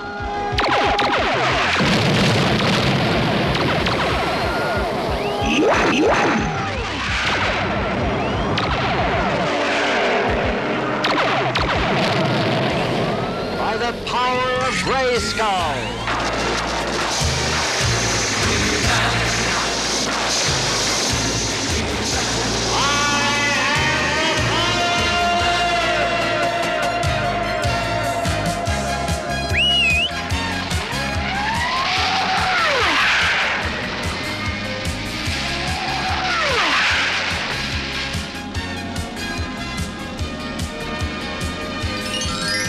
Mind if I tag along? All right, but hang on tight.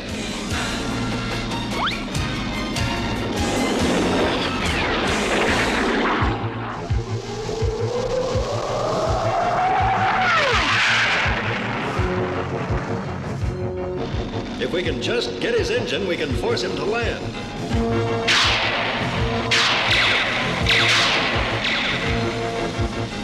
Fire away, He-Man. I can see every move long before you make it. You can see everything, Triclops, except what's right in front of you. Huh? What?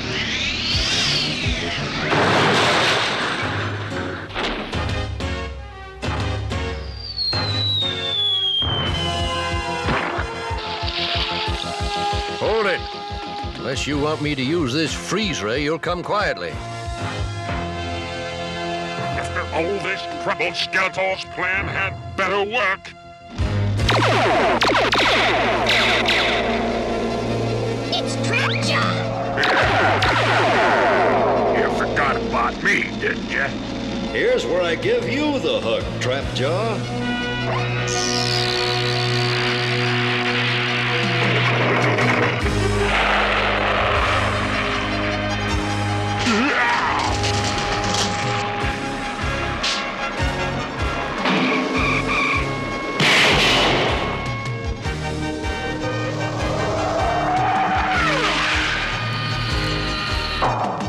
Here I am, hero. Come and get me here. I'll go easy on you, He-Man. Your sword against my energy hook. Whatever you say, Metal Mouth.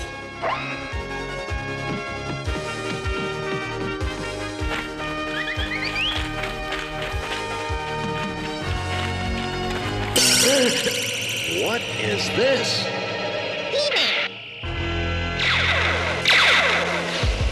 I'll go after him. Let him go. I have what I came for. At long last, my revenge against He-Man will be complete. Skeletor. I should have known. Your mistake will cost you dearly, old enemy. I'm about to rid Eternia of your hated presence forever. You'll feel nothing, He-Man, but you will no longer be a problem to me. By the powers of darkness, evil, and fear, I command He-Man's memory to now disappear.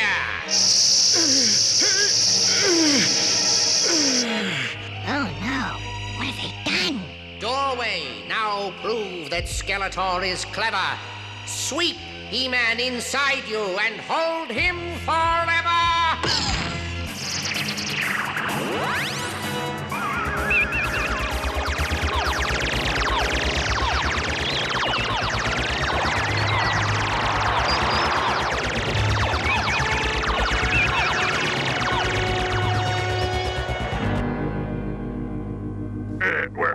Where did he go? To the crossroads of all universes, where he is destined to spend the rest of his days wandering an alien world, not knowing who he is or where he came from. And now... Skeletor! Stay right where you are! Let me take care of them. Oh, no, you don't. Huh? We've done what we came to do. Let's go!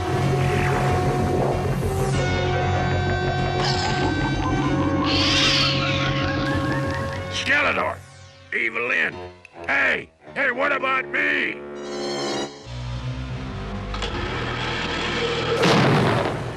And don't get any smart ideas about biting through the bars, because they're electrically charged. That takes care of Trapjaw and Triclops, but what about He-Man? I'm going with Orko and the others to speak to the sorceress, but frankly, Skeletor's spell might even be beyond her powers.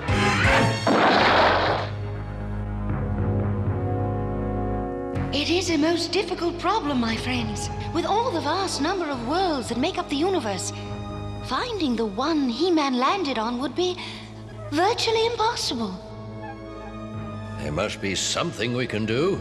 Well, there is one being I know who observes all that happens in the cosmos. Only he could point the way to He-Man now. Zodak, rider of the cosmic spaceways, appear for us. We need you.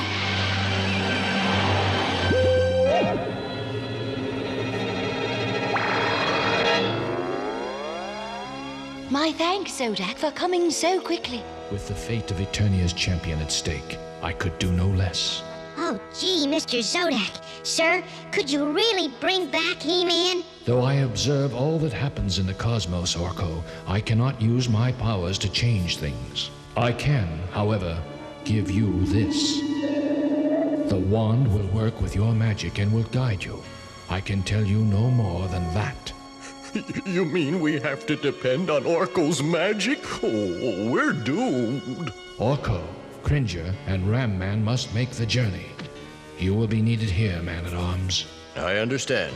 Now hurry, my friends. I sense He-Man is in great danger.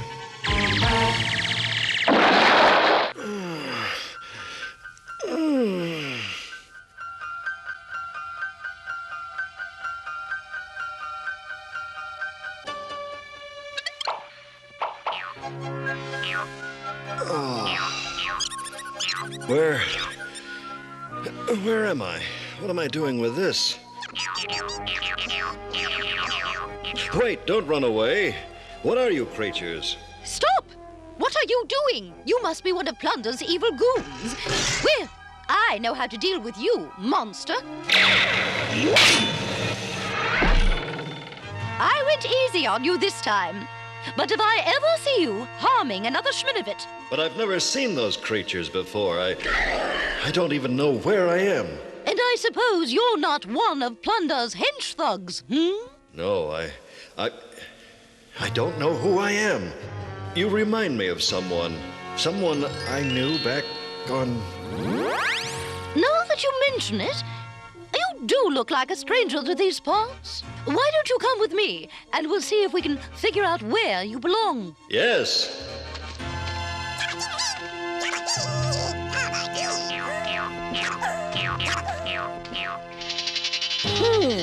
So that whiny do-gooder, Gleedle, has found herself a new friend. He's a powerful-looking brute, whatever he is. Such a creature might be of great use to me. Me, Plunder the Spoiler.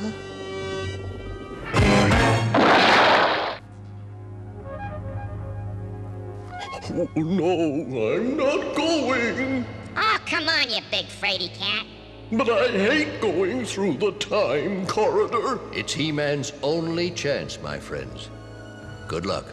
Remember, little one, He-Man will not know you when you find him. Tell him to talk of home, and perhaps it will help him remember. Talk of home? I got it. I think. But I get travel sick when I time travel. Farewell, my friends. Hey, this is fun. Oh, let me out. I want to go home. Relax, Cringer. We probably won't meet anything more dangerous than a rabbit. I hope.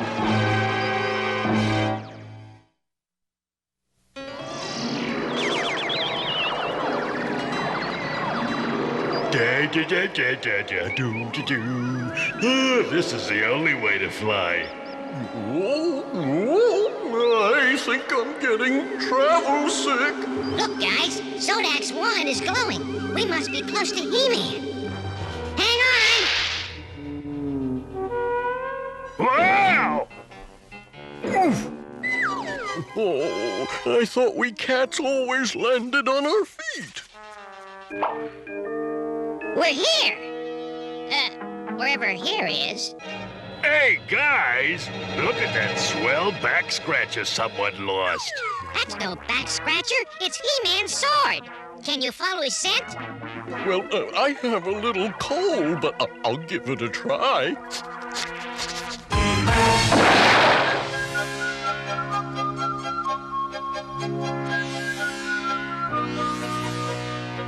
Do you live here? Yes. This planet is called Tradus. My name is Gleedle. I look after the animals that live here. What's left of them, anyway. What happened? Once Tradus was a beautiful green world. But that was before Plunder took over.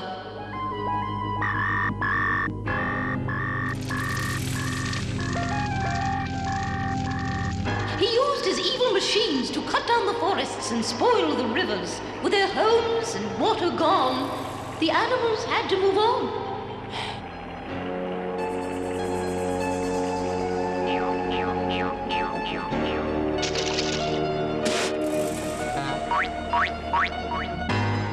Some of the animals died out completely, thanks to Plunder's destruction. These pictures are all that's left of them. This one reminds me of...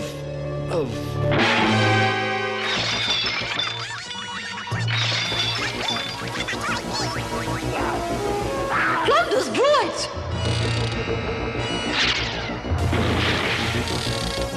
How did I do that?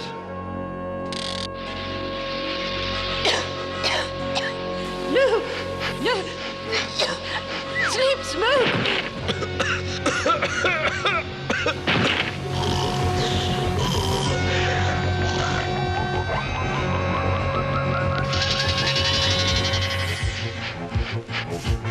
Still no other sign of He-Man. This planet is so dirty I can hardly smell anything.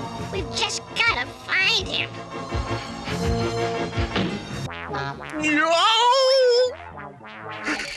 It's a monster. I don't think this friendly pooch would hurt anyone. In fact, maybe you could ask him if he's seen He-Man, Cringer. Growl? Snarl? He says his mistress and He-Man were taken away by a giant robot. Oh, rise and shine. Time to get up.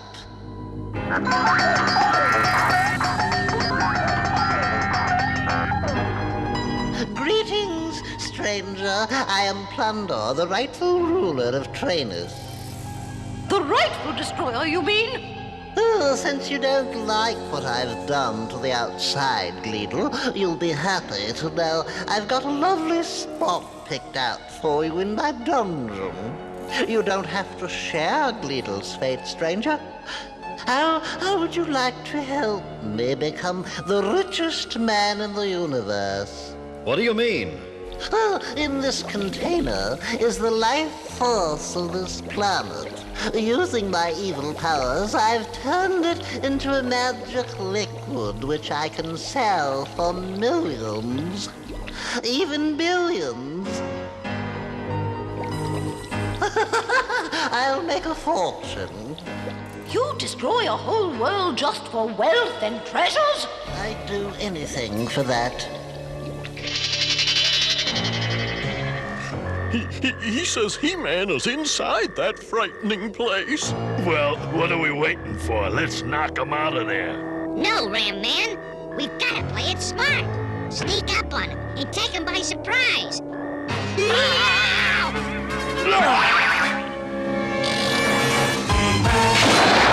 Well, stranger, what is your answer going to be? I could use those muscles of yours. I may not remember where I came from or even what my name is, but I know what you're doing to this world is wrong. Then you and Gleedle can both stay in my dungeon forever.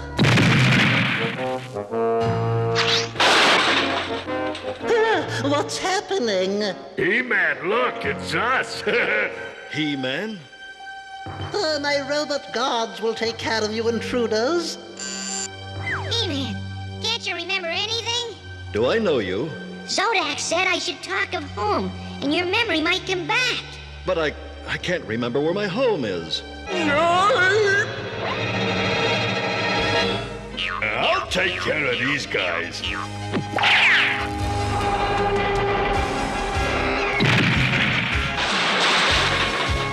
Speak of home, speak of home. Of course! Where else would you be more at home than Castle Grayskull? Quick, follow me!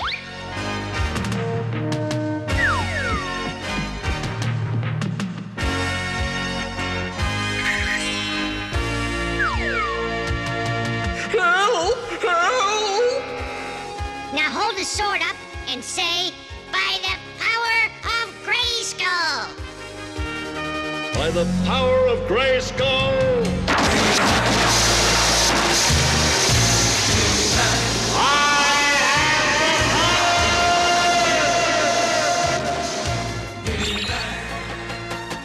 Orko! Hooray! The power of Grayskull brought your memory back. Now let's go to work. We need your help.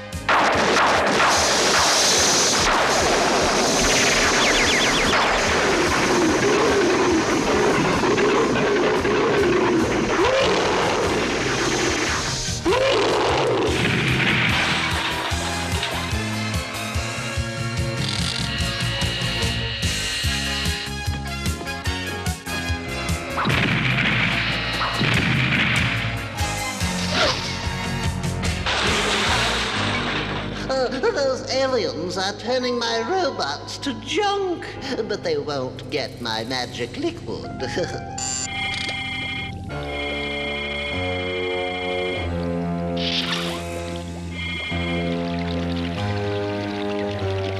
If I can't get rich from my magic liquid, then nobody will have it.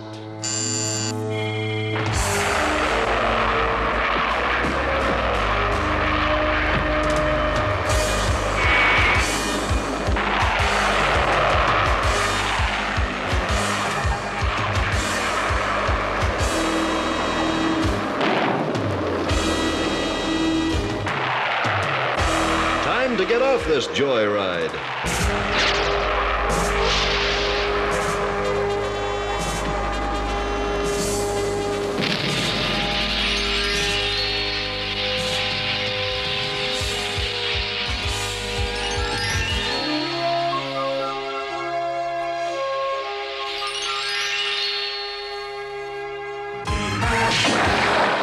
Thanks to you, He-Man, our world is pure and clean again.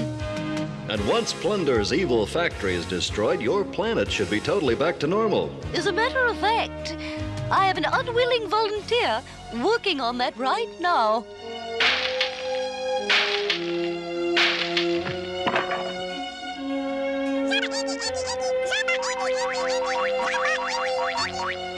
That reminds me, we have a score to settle with an old friend named Skeletor back on our world. Is the time corridor ready for Eternia, Orko? All set. But where's Ram Man?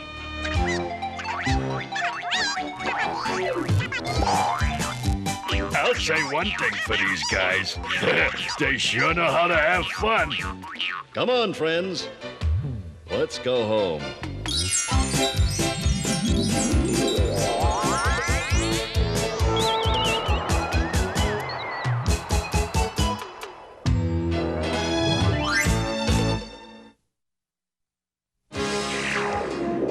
In today's story, He-Man came to the aid of a planet whose natural resources were being wasted.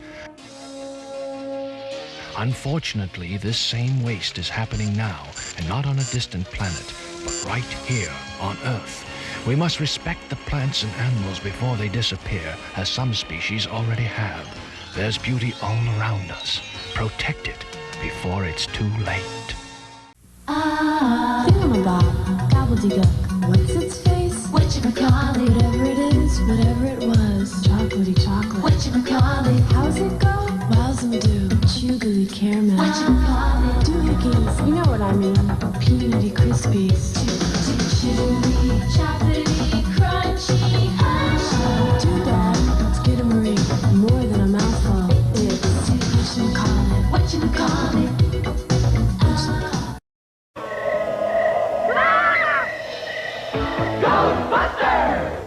Each sold separately. Break out the new equipment! Ghost trap set. Ecto goggles down. It's Marshmallow Man. Ecto puffer ready. Neutrino blaster charged. Roast him! Got him! We ain't scared enough. It's the Ghost Trap from the real Ghostbusters. New from Kenner. The Ghostbusters slowly. Meow! I know something scary. Cavities. Time to brush. Aw, Mom! Hey! Mom got a Slimer toothpaste. Ooh! It's Slimer! Let's play Cavity Busters. Toothbrush, Ray. Check the gun. Slimer toothpaste, Ray. Check the gun. Ready? Let's brush! No ghosts in there, Mom. Slimer, Graper Bubblegum Fluoride Toothpaste, available at Target, Osco, Save-On, Stop and Shop, and Finest. There's a cereal in the neighborhood. New Slimer ghosts, fruit-flavored oats. Ghostbusters with milk and juice and toast. A complete breakfast with the ghosts. Ghostbusters!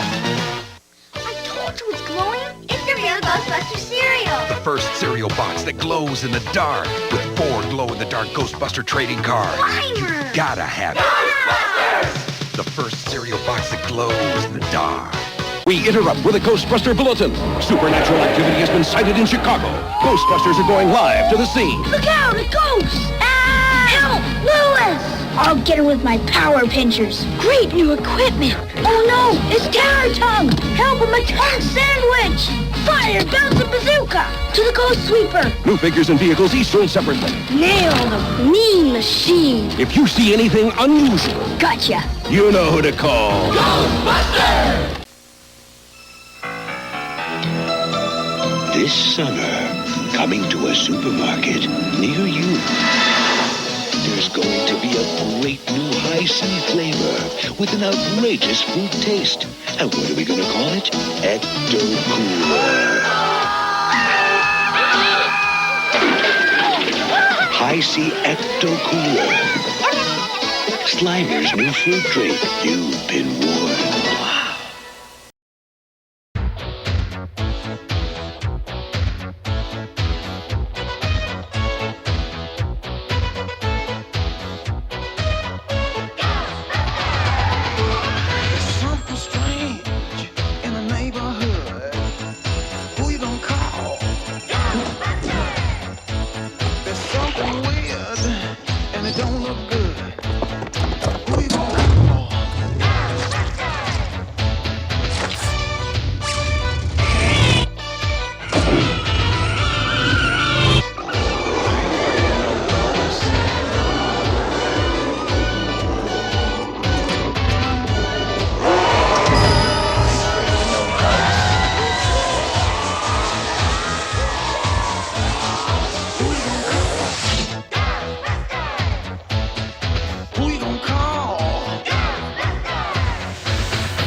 And in conclusion, I, your mayor, welcome this great structure brought here stone by stone by our own prominent citizen, Warner Applegate III. It will provide a worthy centerpiece for our gala summer festival and... What's going on, hey? Milo? Yes, sir? What is all that racket? Irish pipe and rum music, sir? I know that. Why are they playing during my speech? I don't know, sir. Well, find out, and fast. Yes, sir. Right away. As I was saying, this great structure...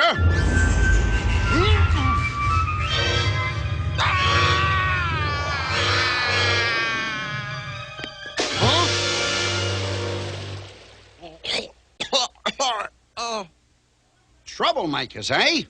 We'll make short work of them. Boys, on the double!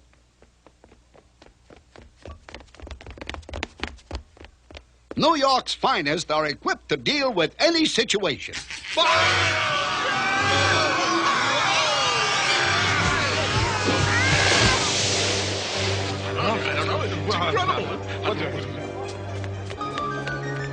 What's the problem, Mr. Mayor? The joint's haunted? Don't be silly. I'll show you.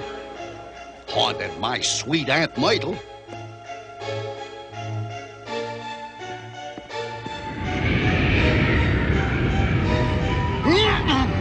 Thus perish all who enter Castle Kildarby. I think we're gonna need some help. Just try it, Ecto Breath. Good afternoon, Ghostbusters. What? Uh-oh. Yuck! All right. I'll see if Dr. Venkman's available. Hold on. Some joker on line 1 says he's the mayor. It must be the mayor. No one else would claim to be him. Dr. Peter Venkman. Yes, sir, Mr. Mayor. What can the Ghostbusters do for the fair city of New York today? I understand, Mr. Mayor. Janine, hit the alarm. We got a big one. You got it.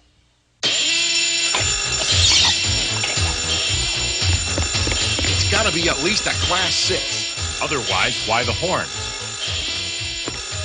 What's up, Peter? Yeah, come on, give. The mayor wants to see us right away. Janine, honey, hold down the fort.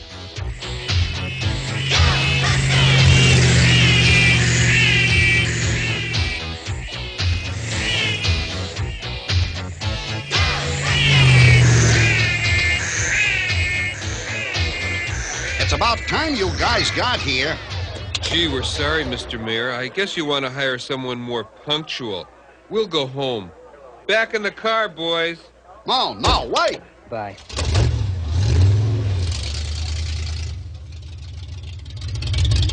Your job isn't finished yet. Quickly, get rid of those ghosts for us. Hurry! Well, give us some background. Hey, where'd you get Sleeping Beauty's summer home? This is Castle Kildarby. It was donated to the city by Warner Applegate III. Warner Applegate, the billionaire philanthropist? Did you say billionaire? The same. Last year, he bought the castle from the current Lord Liam Kildarby, who was down on his luck. Everything was fine until we started the ceremony. I was giving my speech, and suddenly this terrible noise drowned me out. Which makes two terrible noises. What? Nothing, sir. We'll take it from here.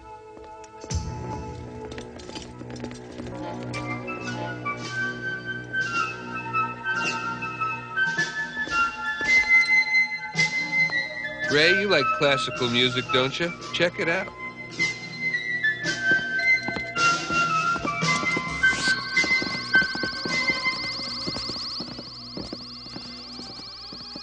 Gentlemen, there seems to be an inordinate amount of energy here.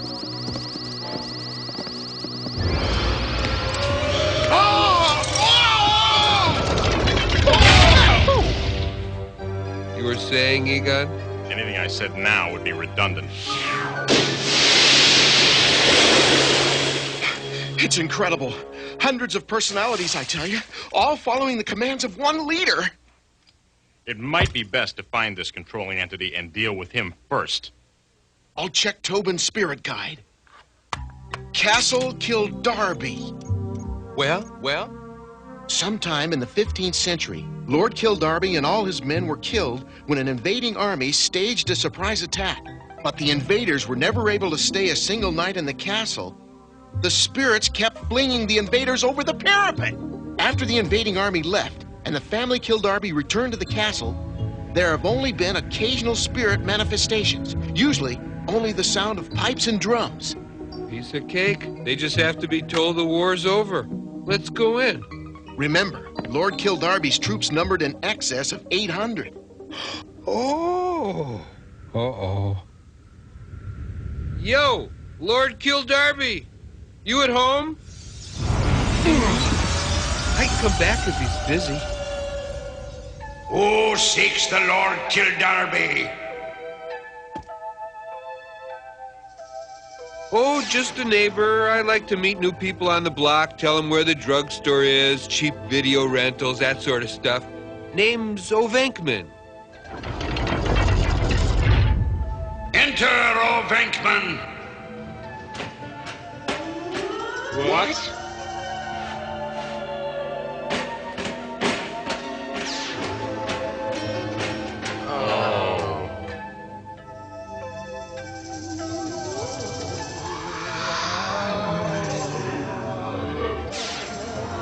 State your business, O'Venkman. I just thought I'd see why you were making our citizens do half-gainers into the lake.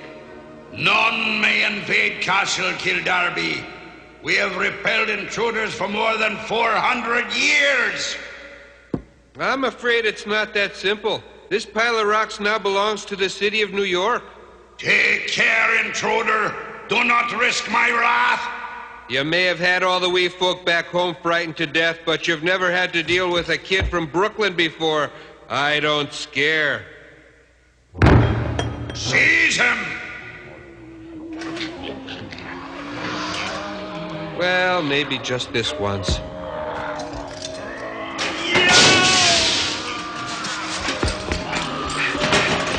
Gotta be a way out of here. Other than feet first. Nobody gets the drop on Peter Venkman. Hey! No fair!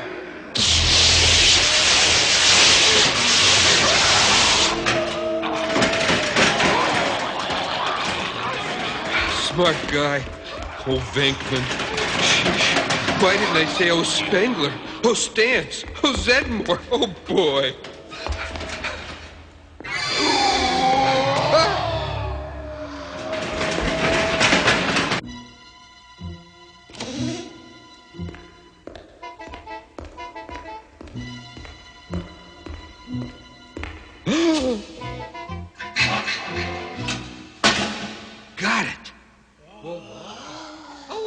Security must be here. Search the place.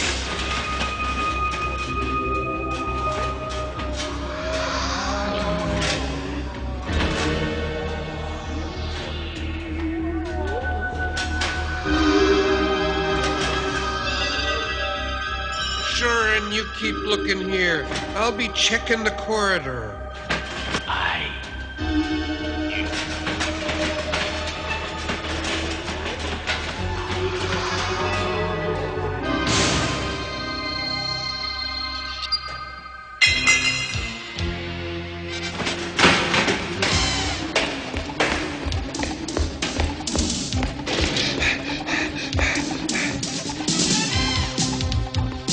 Oh, well, I'm in enough hot water already.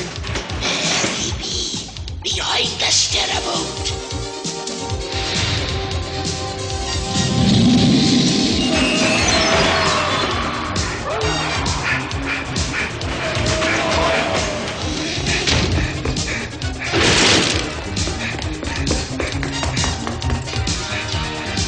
Say, there's Peter. Looks like he's in trouble. Come on, Peter, hurry!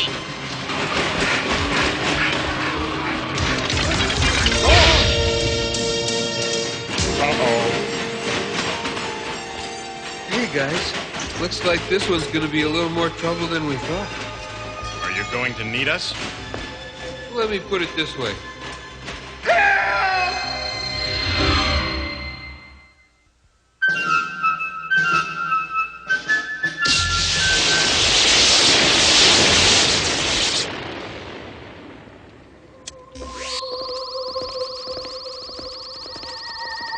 Awfully quiet here.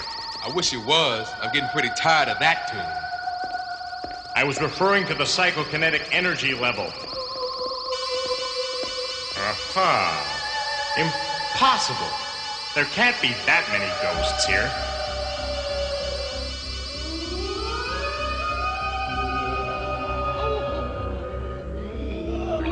We've come to negotiate the release of your prisoner, Peter O'Vinkman.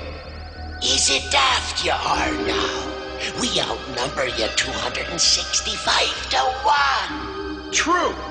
But these babies even the odds.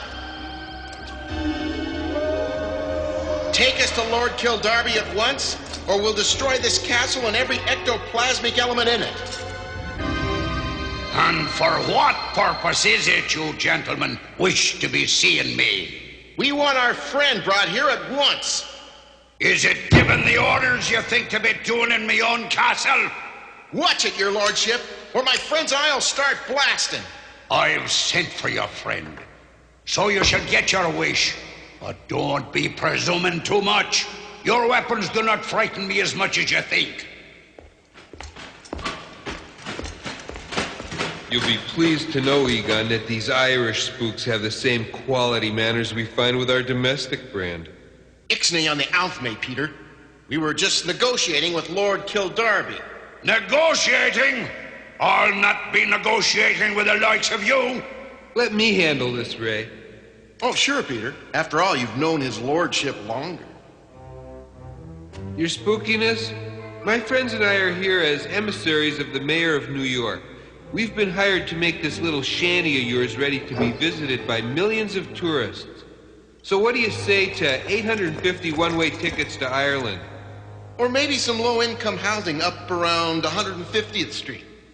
So what do you say? Is it a deal?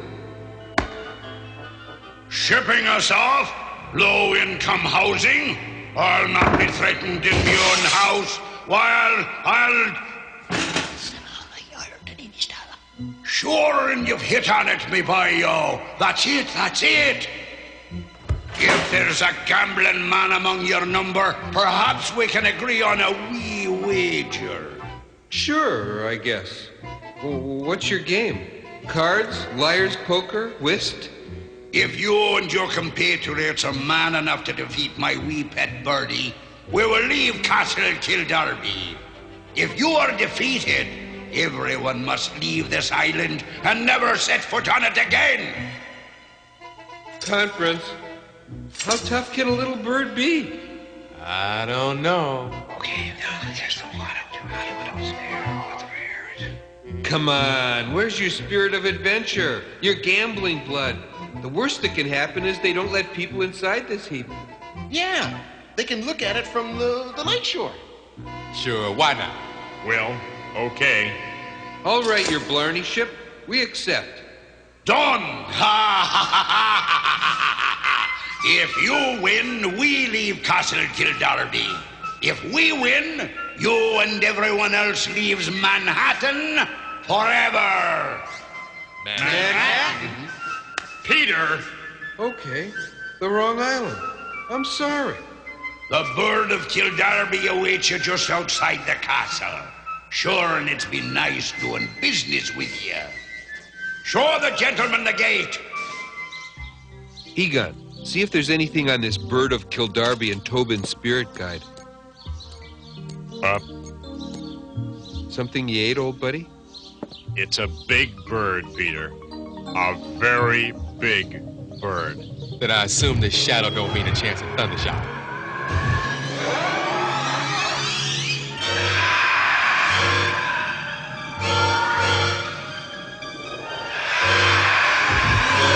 How do you catch a 500-pound bird?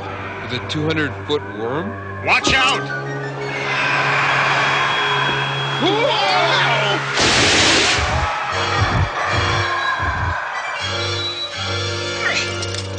Get in the car. It'll give us some cover when that bird comes back. It should take about 29.4 seconds for a bird that size to circle, realign, and attack. Great. Plenty of time for us to come up with a brilliant plan. I vote we just get out of here.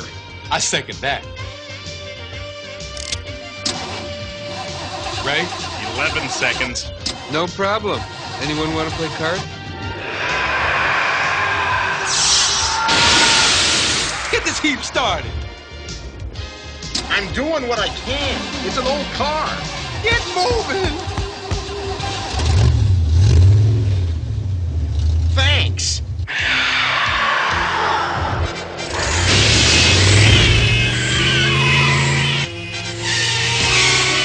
How are we gonna beat that thing? I don't know. Here he comes. Oh, fricassee that vulture.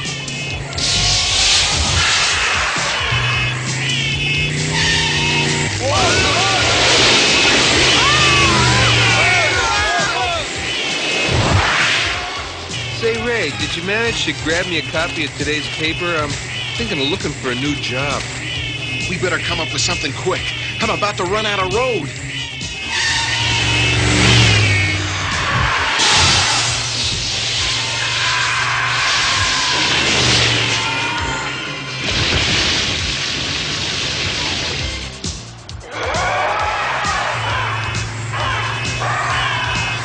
Egon, can the ecto-containment unit hold this ectoplasmic parakeet? It could, but we've no way of capturing it. The traps are too small. Well, I think I've got a plan. Ray, you might want to turn off that siren. I think we're attracting its attention. Never mind, Ray. Hold on to your seats.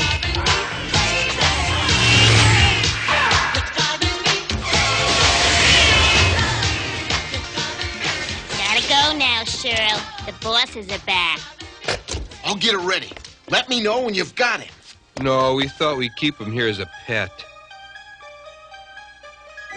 By joining this trap directly to the containment unit, then... Duck.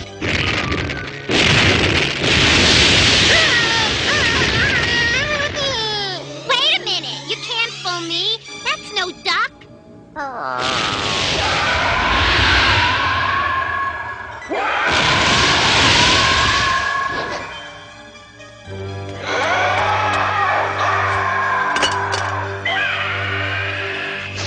Get ready, Ray. Ready. Hit it.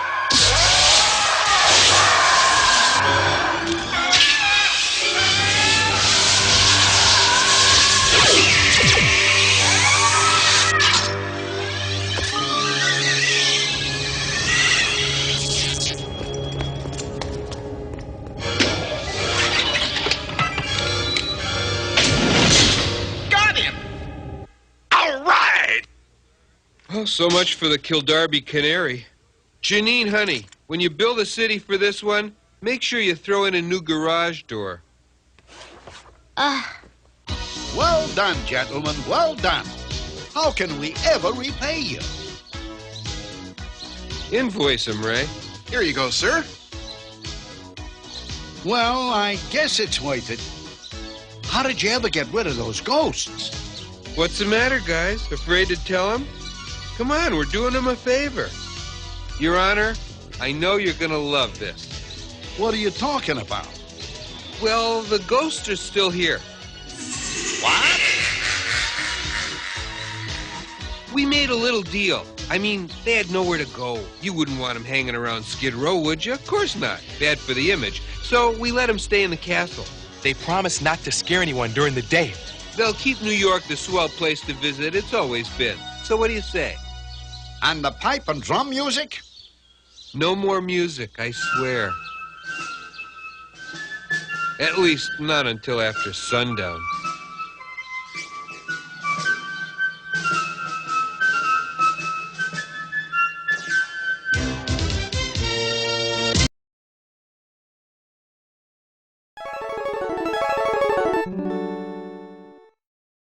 Yo, let me take you back in time when the TV was prime. Super Saturday morning, cartoons on the grind. 16-bit gangster, keeping it real, no lies. Finny joints, G.I. Joe, Transformers fly.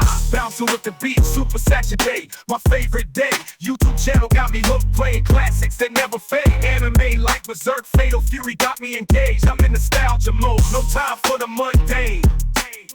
Cartoon thugs, we living large in the pixel world. Warriors in action, skeletons ready to unfurl. Super Saturday morning, we conquer every scene. Cereal in hand, we're just a bunch of hype machines.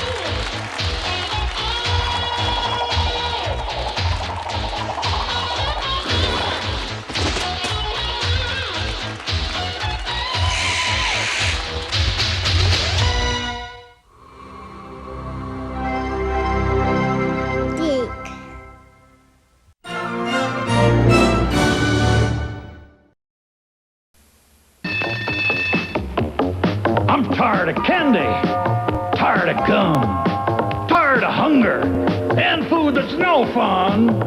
I'm tired of pretending I don't like spaghetti, but school lunch keeps me roaring ready and rock steady. Pizza, spaghetti, burgers. With Chow Daddy in your school cafeteria, it's the fun place to be for lunch. Desserts. Light bright, turn on the magic of colored lights. Light bright, make a face to glow at night. Smiling friend, shining bright, make a sign to say goodnight. Just pop in the colored pegs and follow the patterns. It's easy to make your favorite pictures and characters, or you can always create your own light pictures. Light bright, turn on the magic of shining light. Light Bright from Milton Bradley. Charms Blow Pop, take one, action. Fruit-flavored candy on the outside. Say it. Bubblegum on the inside. Fabulous. That's a Blow Pop. That's a Blow Pop. Fruit charm. Now flavors. Cherry. Grape. Strawberry. Sour apple. Watermelon. Ta-da! That's a Blow Pop. That's a Blow Pop. Save from Charms. What? Cut. Hey, B, no way a little dude like you is gonna change my ways. It's time you were tempted with a taste of nuts and honey. Hulk Hogan doesn't eat nuts and honey. Did you take this? An unbeatable part of this nutritious breakfast. That's better than a body slam. Undefeated. And still champion. It's a holiday of the night. It's Honey Nut Cheerios. The ultimate evil, Darkseid attacks. His horde of villains spread chaos and destruction. But now they face Earth's mightiest heroes. The Superpowers Collection explodes into battle. It's Kenner's Superpowers Collection. Figures with power action, each sold separately. Who's that? It's the ultimate evil, Darkseid, and his henchman, Steppenwolf. Squeeze him, his power action is awesome. Bet they're no match for Superman or Red Tornado. We shall see. The Superpowers Collection. Superman, Red Tornado, Steppenwolf, Darkseid, and other figures with power action, each sold separately from Kenner. Coming from the farthest reaches of the universe to challenge the worst villains on Earth are the most powerful heroes ever in the Battle of the Superpowers Collection. What's this? The dam's about to blow and take Robin with it? Who'll stop the Joker and Luthor? Aquaman! Kenner's new Superpowers Collection. Figures with power action, each sold separately with its own mini-comic. Aquaman's down! Who can help now? A power ring, a power action punch. Defuse the bomb! Can this madness be stopped in time? You decide. No place to hide, no place to run, no place to run. The mutant age has now begun. X-Men, X-Men, this is the day, this is the day. X-Men, X-Men, coming your way. Magneto's hordes are on the way to pillage, burn, and plunder. But there's one team that will not yield, the team that strikes like thunder. X-Men, X-Men, this is the day, this is the day. X-Men.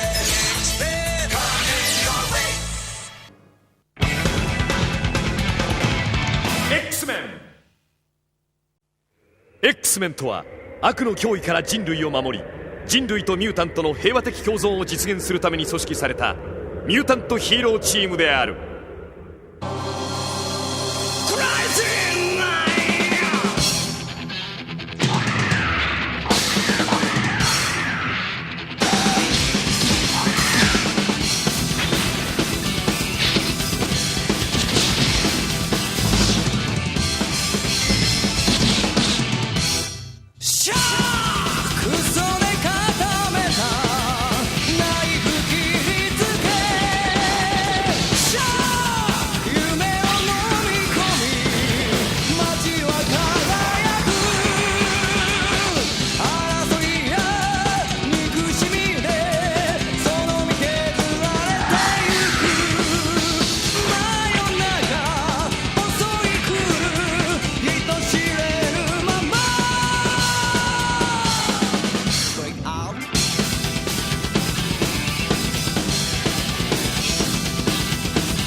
This is Stan Lee of Marvel Comics warning you to look around you. Your classmates, your friends, you never know which one of them may be a mutant, a person born with strange and wondrous powers. Now, some mutants, like the X-Men, use their special gifts for good, but then there are the terrorist mutants who plan to destroy the human race. Mutants. I hate them. Take this mutie we're hauling tonight, for example. He's too dangerous to live. I am Magneto. Release me. I command it. I've never seen anything like it. His power. He's a mutant. A stinking mutant. He doesn't deserve to live on the same planet as normal, decent human beings. When the Brotherhood of Mutant Terrorists and I are through, humans will no longer have a place on planet Earth. Why, you rotten... Colonel Chaffee! Colonel Chaffee! Come in, please! The convoy! It's sinking! Men are so helpless against the mental powers of the White Queen. We're in the middle of the highway! There's no water! Not water, sir! It's the highway itself! I know it sounds crazy, but it's turning into quicksand! Quicksand? Quicksand? Why, what kind of a fool are you? Magneto, your deliverance is at hand! Free!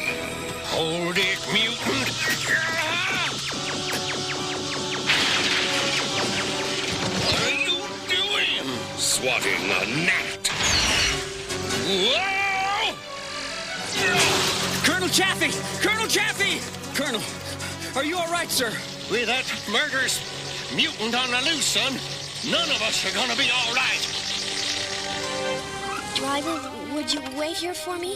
Forget it, kid. This place gives me the creeps. Gives me the creeps, too. Dear Miss Pryde, it has come to my attention that you have a mutant power, the ability to walk through solid matter. I believe you call it phasing. Hello?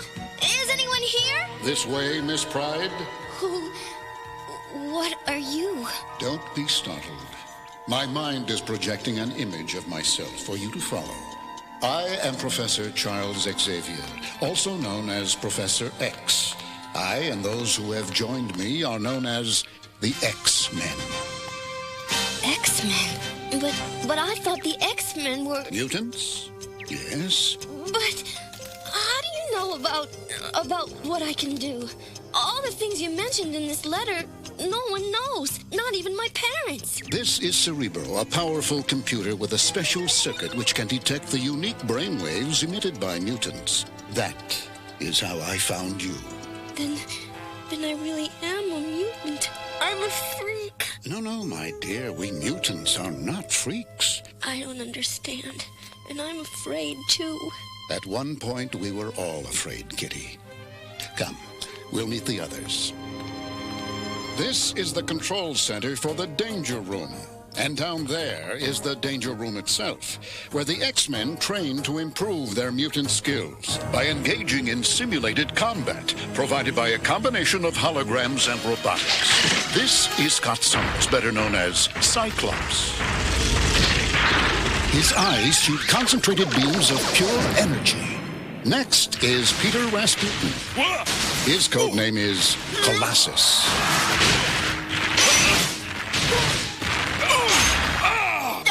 Don't worry, Kitty. As Colossus, Peter is impervious to harm.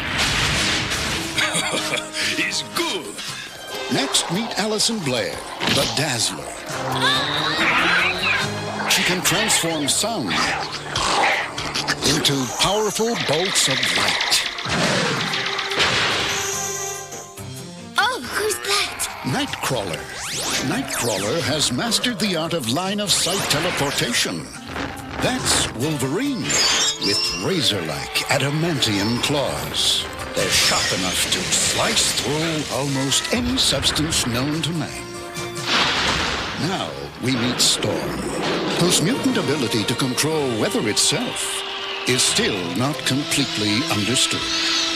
Finally, as for me, I have the ability to see into people's minds. Their minds? Oh, don't worry, child. I don't use my gift recklessly. I think you'll find my X-Men a very pleasant group once you get to know them, Miss Pryde. Scott, I have someone up here I'd like you all to meet. Sure thing, Professor.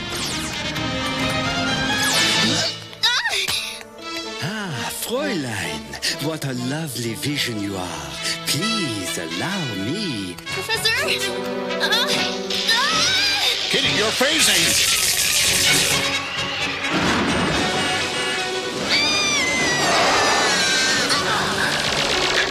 Welcome, Kitty Pryde. I'm sorry. I guess I phased through the computer. She has the power to walk through solid objects, a power known as phasing. Kids! It is good, little one. Colossus like rain. Fräulein, you left before I could properly welcome you. Welcome her? Wait, she's not joining the X-Men, is she? She's just a kid. Wolverine, can't you see the girl is scared? Don't you remember what it was like when you first discovered you were a mutant? Back off! Just don't want to have to witness some little... What's that? Red alarm. It's a mutant alert. Our training session's over. We're needed. Let's go! Wait for me!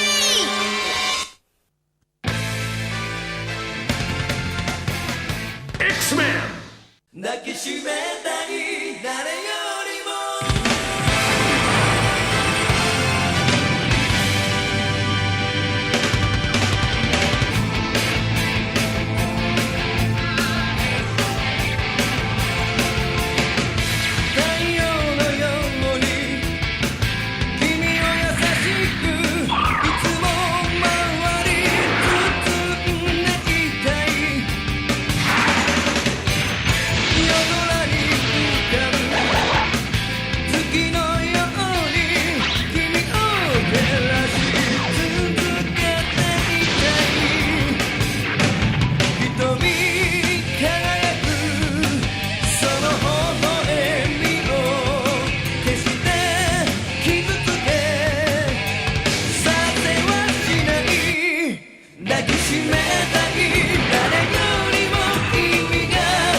And beneath the mysterious school in the X-Men's secret hangar. All right. Cerebro has detected 2 of Magneto's mutant terrorists near the Deep Space Observatory. Check it out. We must learn what his plan is. Professor, what if his plan is to trap you here alone? I've installed several new defensive programs in Cerebro since Magneto's last attack. We'll be all right. Okay, Professor. We'll report back as soon as we make contact. Auf Wiedersehen.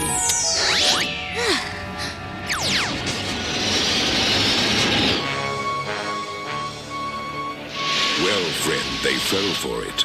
You may begin, Juggernaut. All right! And let nothing stand in your way. Who are those people? Magneto, master of magnetism. And I'm sorry to say my stepbrother, Juggernaut. You know them? Yes, it is the X-Men's sworn duty to protect mankind by battling Magneto and his evil terrorist mutants. If Magneto should win, the human race will become slaves of the evil mutants. Kitty, you're scrambling Cerebro's defensive circuits. They're inside the mansion. What do we do? Magneto cannot hide his thoughts from me. What he wants is Cerebro's mutant power circuit. Can we stop him? We're about to find out. Quickly, child, take it. Protect the circuit at all costs. What's wrong, Charlie? No warm welcome for your dear stepbrother? You've always been welcome in my home, Kane. It's your choice of friends I question. Juggernaut has chosen his friends well, Xavier. Ah, the mutant power circuit. Give it to me, girl. Kitty, phase out. Use your power, Kitty. Give it to me now or suffer later. Where do you think you're going, dear stepbrother? My child, you are being foolish. Normal humans hate you for being what you are. Why not join me? No! Normal humans and mutants don't have to be enemies. I'll never join you. Never! That's too bad, my dear. Truly tragic, yes.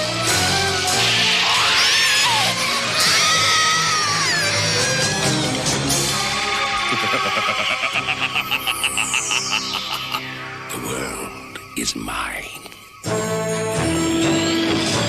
Meanwhile, unaware of Magneto's attack on their headquarters, the X-Men race to the Deep Space Observatory for a showdown with Magneto's deadly allies, the Blob and Pyro. The fire!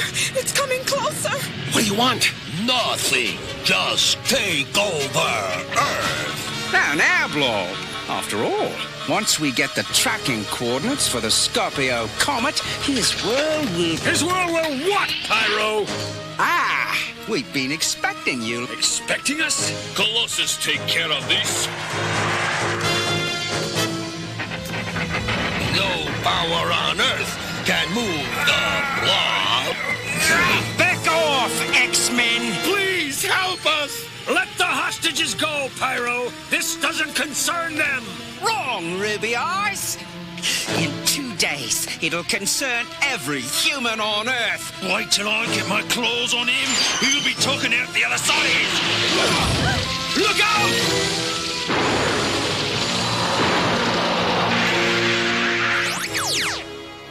Here you are, Liebchen. Thank you. Hey, stay away, you filthy mutants! Blob and Pyro got what they came for. Whatever it was, it poses a threat to the whole human race. Those mutants are in there! Cover all the exits! That's our cue. Let's go! Hang on, everyone!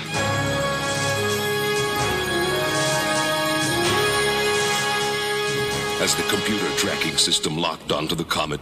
Yes, Master. Everything is ready, just as you ordered. Excellent. Place Cerebro's power circuit in the magnetron. Get away from me, beast. Scorpio is now in range. I did it, mister! I did good, didn't I? Yes, Toad. Now make yourself useful. Go play in an airlock. All right, mister. Okay, play in the airlock. Ooh, come here. Professor? Kitty? Professor X? Here! I found him! Where should I put him? Here! Kitty. Where's Kitty? Kitty! No! No! Get away from me! Kitty, it's okay. You're safe now. Then it's all been real. Of course it's all been real. Get with it. The X-Men don't have room for whiny brats. Just who are you calling whiny? I'll show you. Hold it, Kitty. Wolverine may not be Mr. Sunshine, but he isn't your enemy. That's right. Magneto's the enemy. Magneto. Professor X. Where is he? Is he all right? Yes, Kitty. I'm fine. Professor! Oh, I'm so happy to see you. But I failed you. I failed you all. Magneto has the circuit. You didn't fail, my child. None of us would have had a chance alone against Magneto. We must discover exactly what Magneto is up to before it's too late.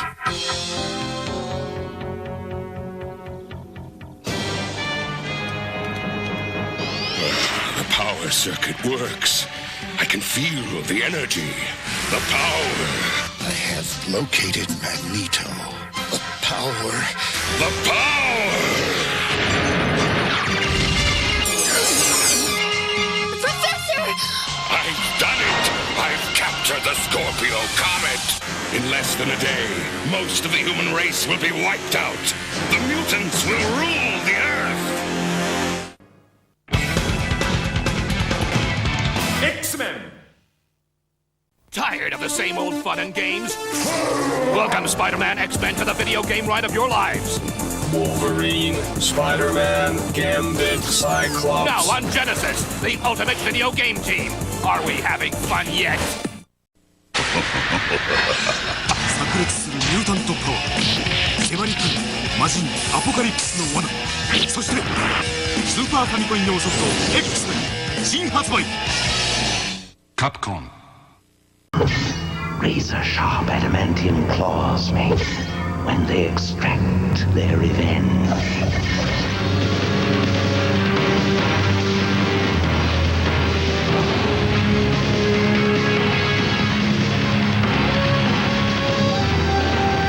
They're here. Marvel's X-Men on the Sega Genesis.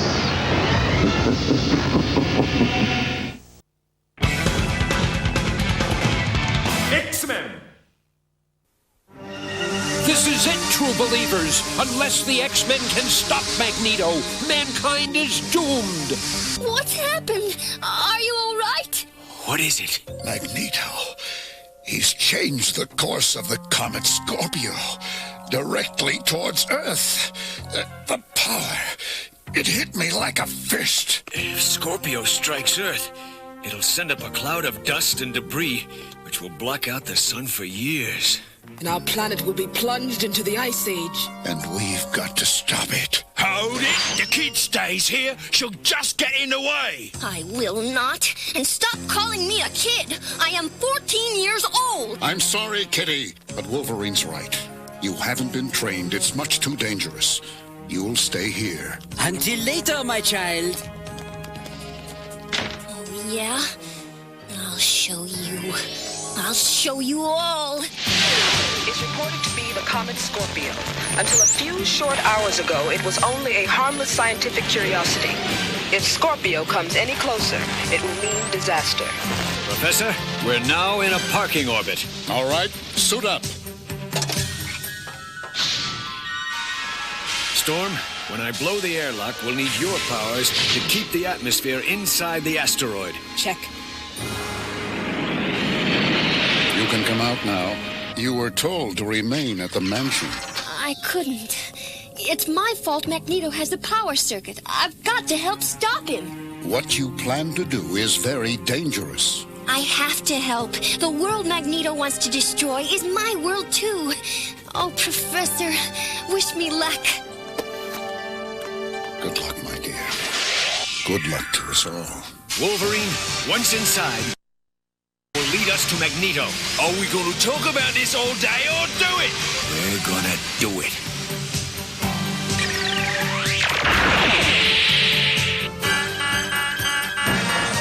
The X-Men.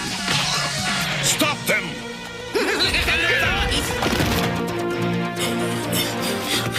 This way!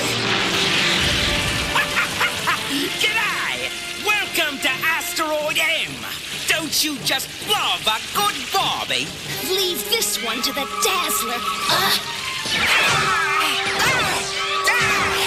You guys go on!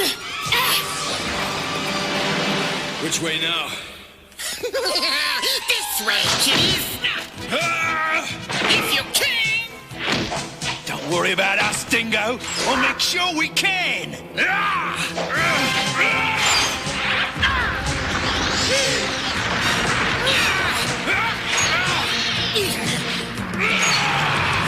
Let me out!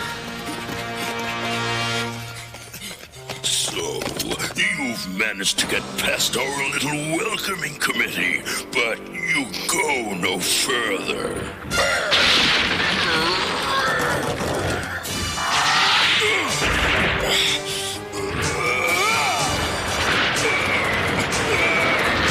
And who is going to stop us? Me, Juggernaut!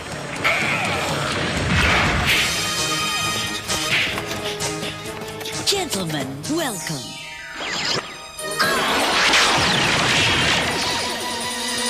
This is where you'll stop. Nothing moves the blob. And I wouldn't dream of trying. Auf Wiedersehen. Where go? Hello, Nightcrawler. Fascinating, isn't it? Earth shall be destroyed in precisely 3 minutes.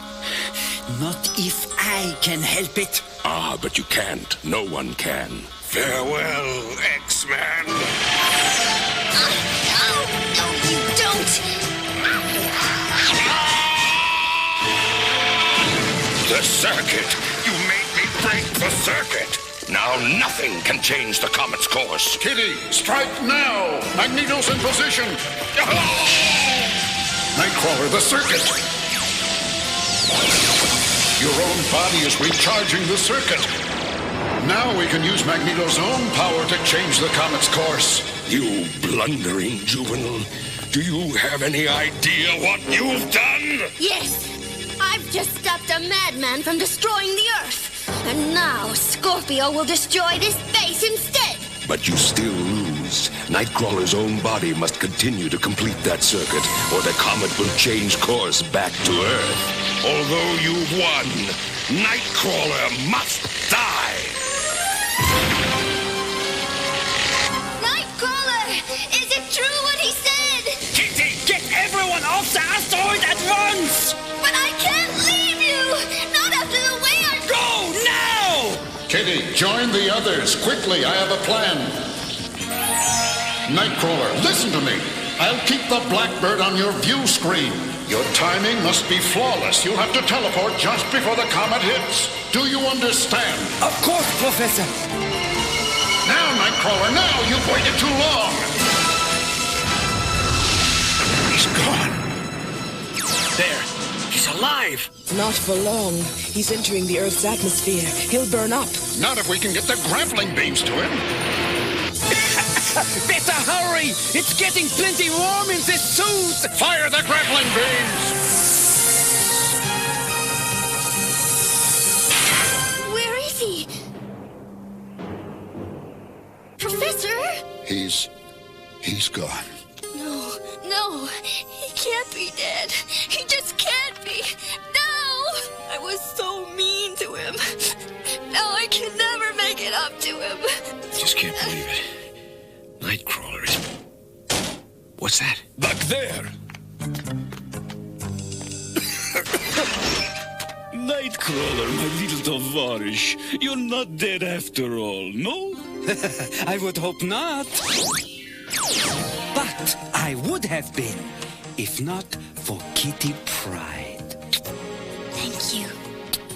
That was the bravest, most unselfish thing I've ever seen in my life. Don't you agree? Well, Wolverine, you were against Kitty being a member of the team. What do you think now? So the kid got lucky. That don't make her an X-Man. Not yet.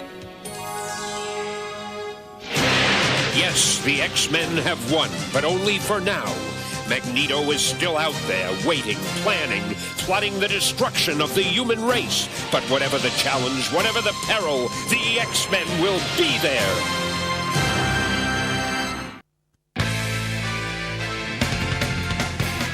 X-Men! Extraordinary, exceptional X-Men! Wolverine's got a tiger twist, stripes, and spring-out claws. The Iceman comes on his ice board with color-change icicles. Sabretooth's equipped with wounds that heal easily, an extra slashing claw, and glow-in-the-dark eyes and mouth. Here's Forge with his quick-draw gun action. Look out! And Mr. Sinister with his light-up chest. These aren't ordinary men, they're... X-Men! X-Men figures, each sold separately from Toy Biz. Hey, kid. Think you're an X-Man? This is the place to prove it. X-Men headquarters! The danger room! Sabretooth and Apocalypse are breaking in. What do you do? The wrecking ball! What about Apocalypse? The battle laser! Watch out, kid! Pivoting bomb blaster! Now what? The X-Track! I shall return, X-Men. Only X-Men get into X-Men headquarters. Action figures sold separately. Blast into action with the Blackbird Jet, the X-Men 3-stage fighter. It's a combat command cockpit, it's a line runner, it's an attack glider, and a cerebral mutant detector. Activate multi-directional missile pods! Fire 1! Fire 2! The hypersonic Blackbird Jet, X-Men figures sold separately. X-Men!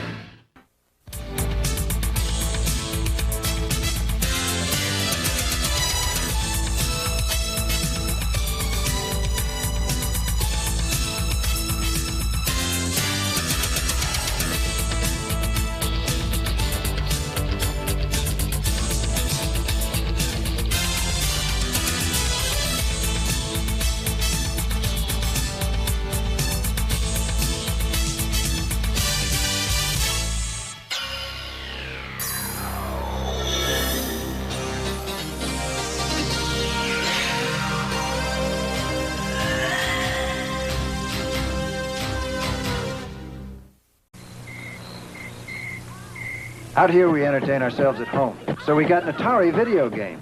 There's so many different games to play. We especially like Space Invaders. Zapping those little devils from outer space. It's fun. But personally, I think the whole idea of creatures from outer space is a little far-fetched.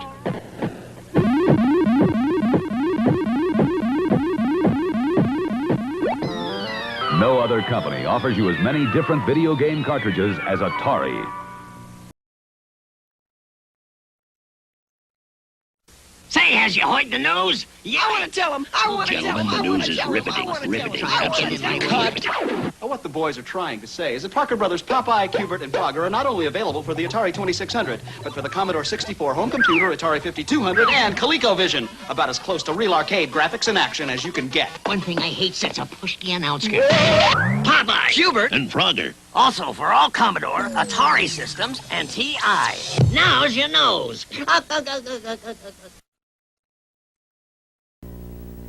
Secret Wars. What's Dr. Doom's mission, Secret Shield? Ah, Zap Captain America with my Doom Roller. Dr. Doom, Doom Roller, Turbo Cycle, and Captain America each sold separately. Batteries not included. Let's roll. Doom Roller, that Ferris wheel can't stop the Turbo Cycle. Change course, Doom Roller. Now, Turbo Cycle, you're doomed. Doom Roller and Turbo Cycle vehicles from the Marvel Superheroes Secret Wars collection, each sold separately. Action figures also sold separately. New from Mattel. My buddy, my buddy, my buddy, my buddy. Wherever I go, he goes. My buddy, my buddy, my buddy, my buddy, my buddy and me. Kid sister, kid sister, kid sister, kid sister. Wherever I go, you're gonna go. Kid sister, kid sister, kid sister, kid sister. Buddy and Kid Sister. Each sold separately from Play School. Wow, this beach is like... Wacky, wild, Kool-Aid style! Like wacky. Wild! Whoa! Kool-Aid style! Wacky, wild! Kool-Aid style! Kool-Aid soft drinks! Oh, yeah. Now, from out of the blue, a totally new Kool-Aid flavor. New berry blue, it's coming at you. Blue. You'll get it too. New berry blue! Berry. New berry blue! Oh, yeah. Harness the power, Dino Riders. The Dino Rider is spotted by the evil Rulons. Take this, young star! You need guts, Hammerhead! Pick out someone your own size, Big Eyes. The Rulons on their Triceratops aim their lasers. I'll distract him! Quickly turret from his Styracosaurus fires. Deep rocks, Rulons! Triceratops with motorized walking action. Styracosaurus and Quetzalcoatlus with figures and battle gear. Dino Riders. Defenders of the Earth. Defenders.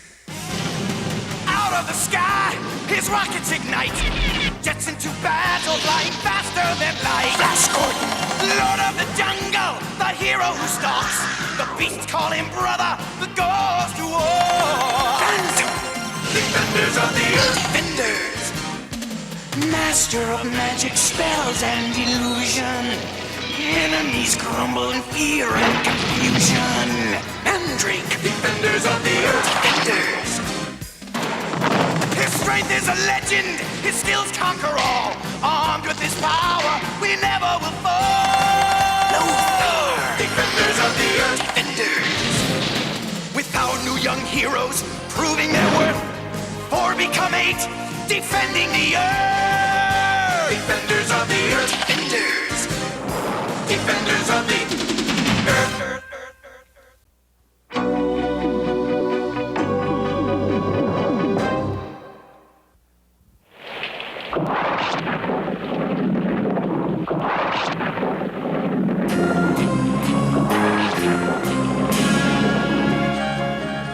Imagine feeding the entire world.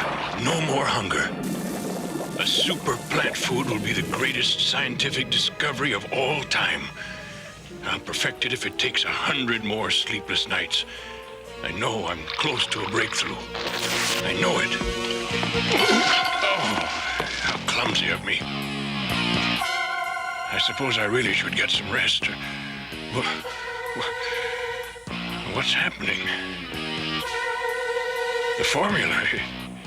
What have I done? In the wrong hands, this powder could destroy the world. I feel so weak. Excellent. Excellent.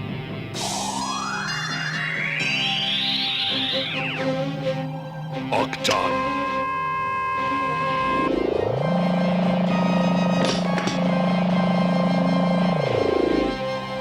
Have Dr. Whitestead and his daughter brought here to me at once. Yes, my Lord Ming. I'm sure the doctor won't mind giving us a few gardening tips.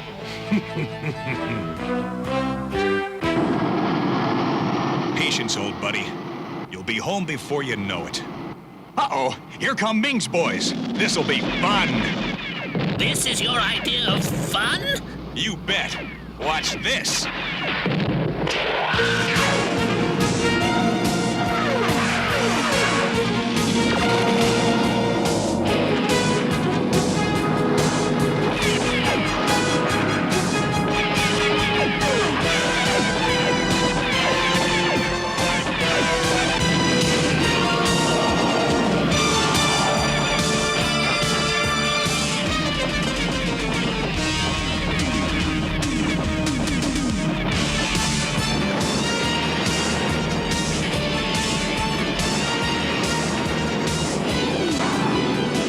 Devil's keyhole!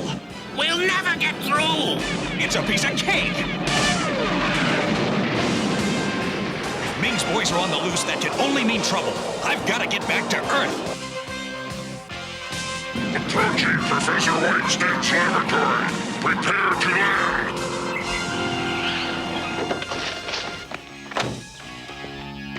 Father, I'm home. Something doesn't feel right. Father must still be in the lab. Father?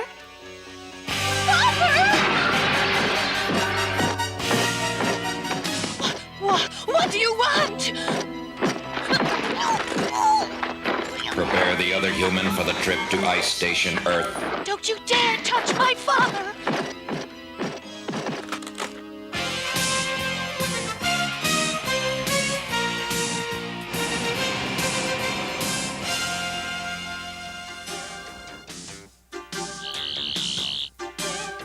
Homework! Yak!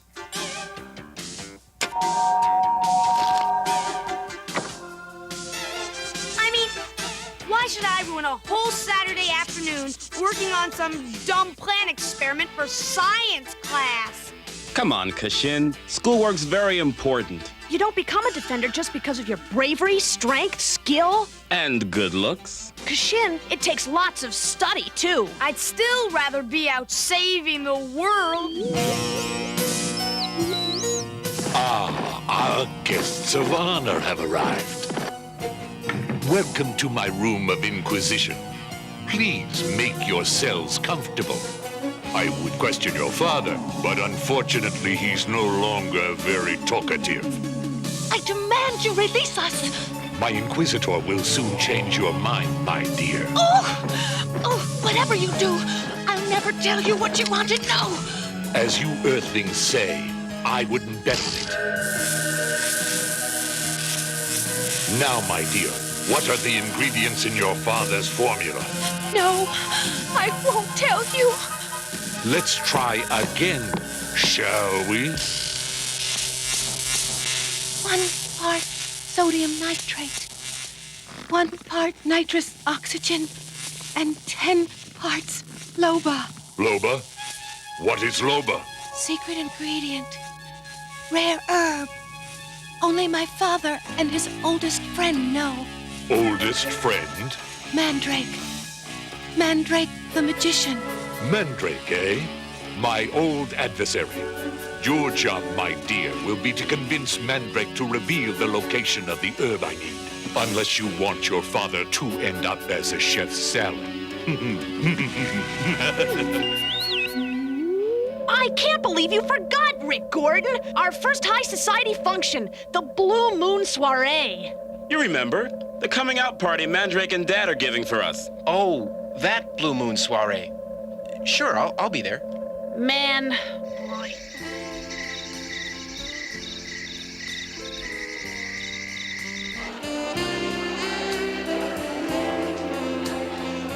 Good evening, Dad. Mandrake? Hi. Look! Wow! It's Jetta. I almost didn't recognize her. Hi, Jetta. Would you like to, Dance. The word is dance. Rick, come on.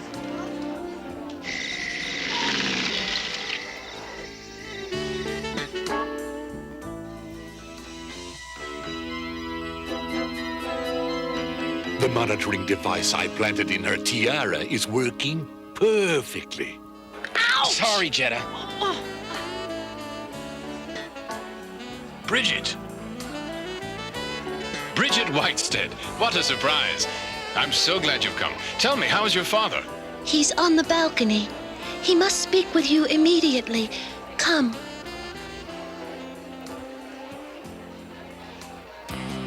Dr. Whitestead? Once my robots bring Mandrake to the Inquisitor, the secret location of the Loba will be mine.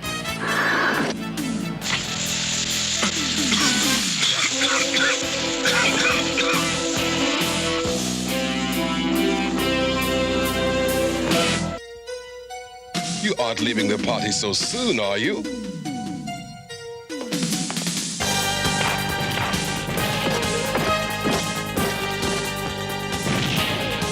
But then I can't say I'm sorry to see you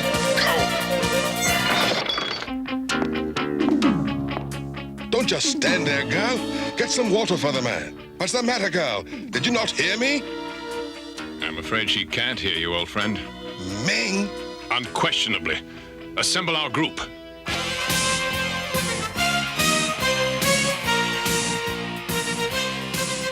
You want me to help her? Your telepathic powers should be strong enough to break Ming's hold on her mind. Now, concentrate, Jedha. Oh, where am I? Okay. Let's go over the plan one more time. Bridget, still pretending to be under his mind control, will tell Ming he can find Loba there. Siberia? Right. But what Ming doesn't know is that the Loba herb only grows here, in the remote King Cod jungle of Peru. And that, my dear friends, is where the Phantom is now standing guard as a precautionary measure. While Ming is out on his wild goose chase, Mandrake and I are going to take a little trip to Ice Station Earth. We'll get your father back, Bridget. I promise. Oh, thank you, Mandrake. Never make promises you can't keep, Mandrake.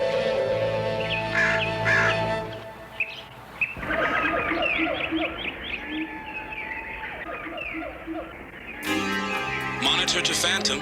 Any sign of trouble? No, LJ. It's as quiet as a... Come in, Monitor. LJ, can you hear me? Ming's ice robots. How did they find out the Loba is here? By jungle law, the ghost who walks calls forth the strength of 10 tigers. They've gotten most of the Loba. The Phantom! Fire! Let's see what you ice robots are really made of. Return to Ice Station Earth!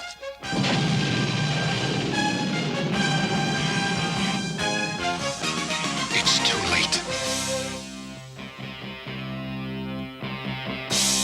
It's ready, oh great one. We must be sure. Bring me a subject. Yes, Master. I have something for you. Ah, the formula works perfectly. Now I have only to cover the Earth with it. Now to make us a little less conspicuous.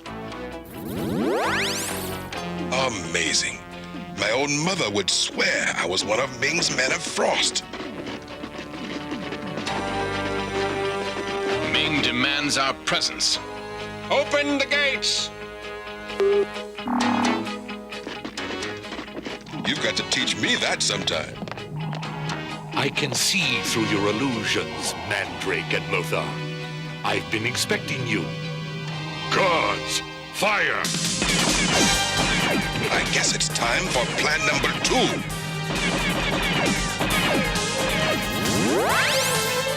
Well, the gentleman did say fire.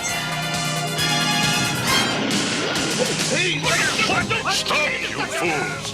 It's only an illusion. Surrender, magician. You'll never escape Ice Station Earth. Never. I promise you that. Never make promises you can't keep, Ming. If only I could have stopped them. You did your best, old friend. Father! Thank you. Thank you for bringing my father back. We almost didn't. Ming was expecting us. He also knew the real location of the Loba plants. What's going on? I don't know. But now that Ming has all the ingredients to Dr. Whitestead's formula, we're in trouble. That's why we gotta find out what his next step is. I have an idea involving Dynac X, but it's risky. Let me guess. You want me to interface with Octon, correct? Octon could blow Dynac X's microprocessors to bits. I am willing to take that chance. We'll be with you all the way. Octon, what is it? I don't know. Intruder in my memory circuits.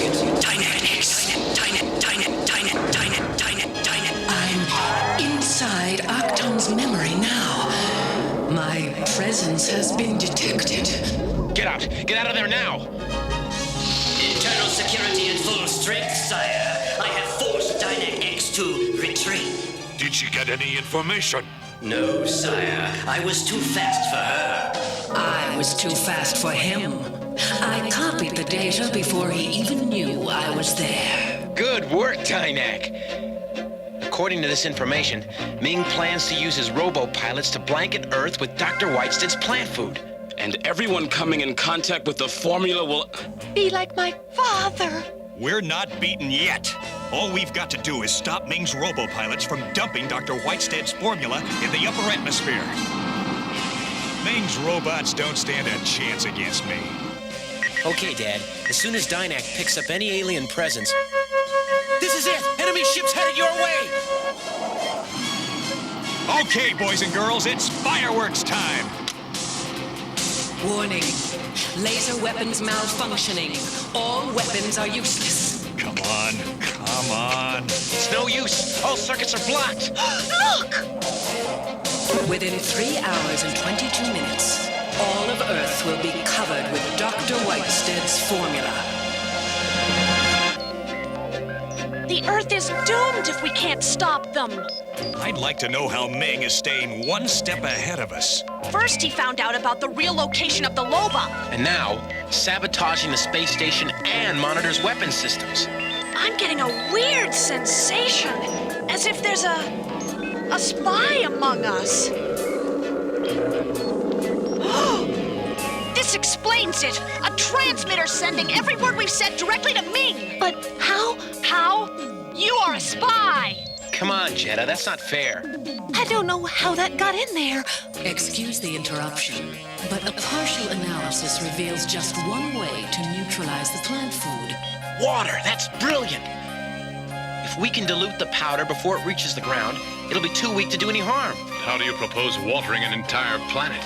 Please observe. Specially charged ion particles released at a key point will stimulate rain clouds worldwide. However, this plan is based upon incomplete data. It may not work. There's only one way to find out. Ion tanks filled? Just remember, you've got to release the particles at the exact coordinates. Hey, I could do it with my eyes closed. Don't worry. Good luck.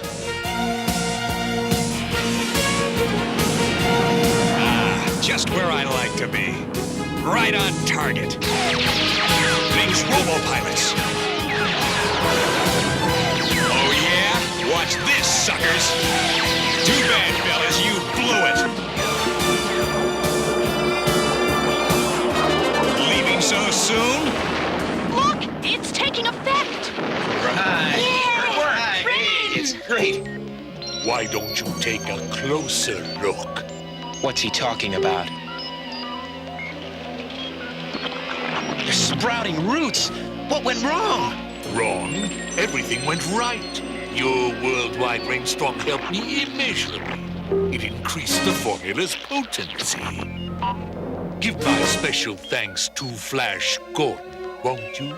So that's why Ming's ice robots turned tail. They wanted me to drop the ion particles. I can't believe it. We helped Ming take over the world. I refuse to believe that. There's got to be a way to stop him. There just has to be. Kashin, these plants from your school experiment, weren't they the same size this morning? Yeah, but when I exposed one to the sound from this tuning fork, it got smaller. Are you thinking what I'm thinking? There's no time to lose. We'll run the sound wave formula through Dynak X's emergency system. Okay, Dynak X has calculated the exact pitch that might save the world. But how do we get this sound to everyone on Earth? It's impossible. Too bad we don't have a gigantic tuning fork. We can use Flash's spaceships to form a huge tuning fork. And then pass an electrical impulse through them. It would cause a huge sound wave covering the entire planet.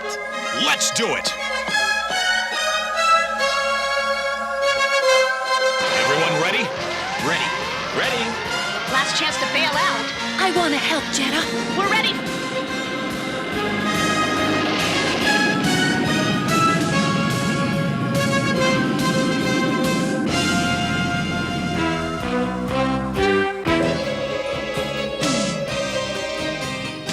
Octon, what is it?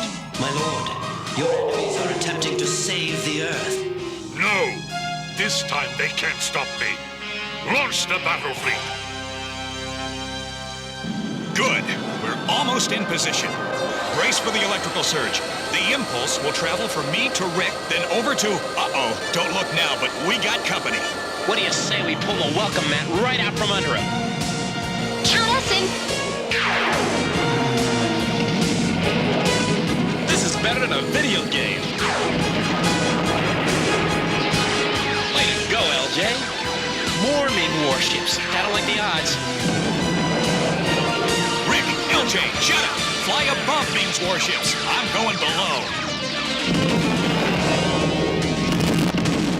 Let's see how well you can take the heat, chumps. A warship! Bridget, hold on!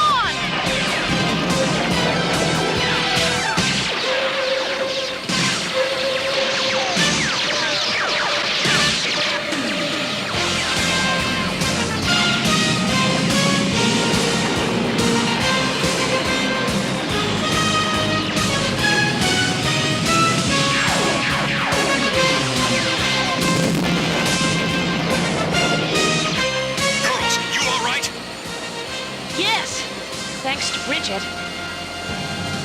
Okay, Defenders, let's get on with it before Ming sends more of his toy soldiers up here.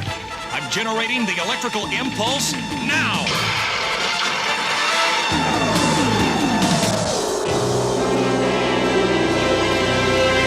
Mission accomplished. Time to head for home.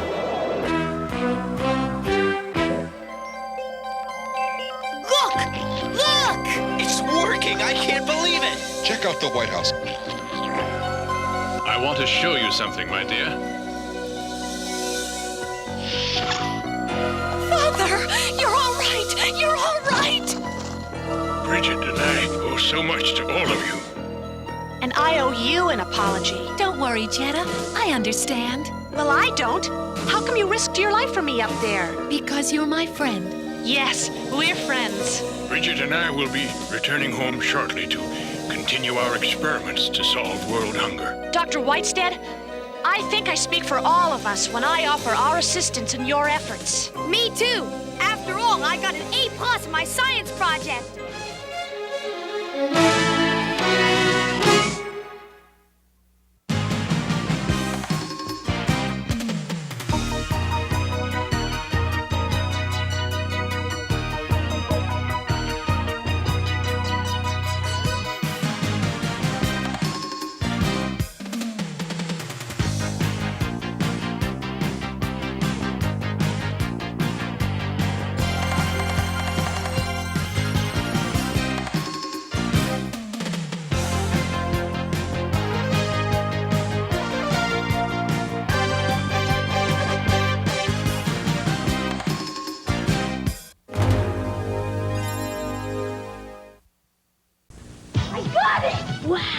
Here it is, the USS Flag aircraft carrier. Imagine being on the deck of this aircraft carrier.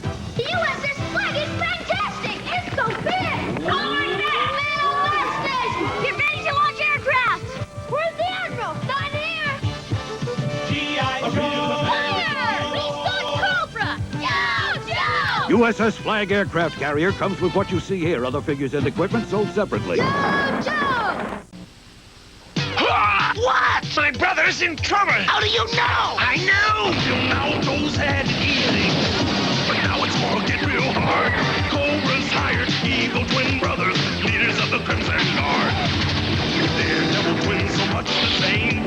If one's in trouble, the other feels pain. The Crimson Guard's the most dangerous foe. G.I. Joe!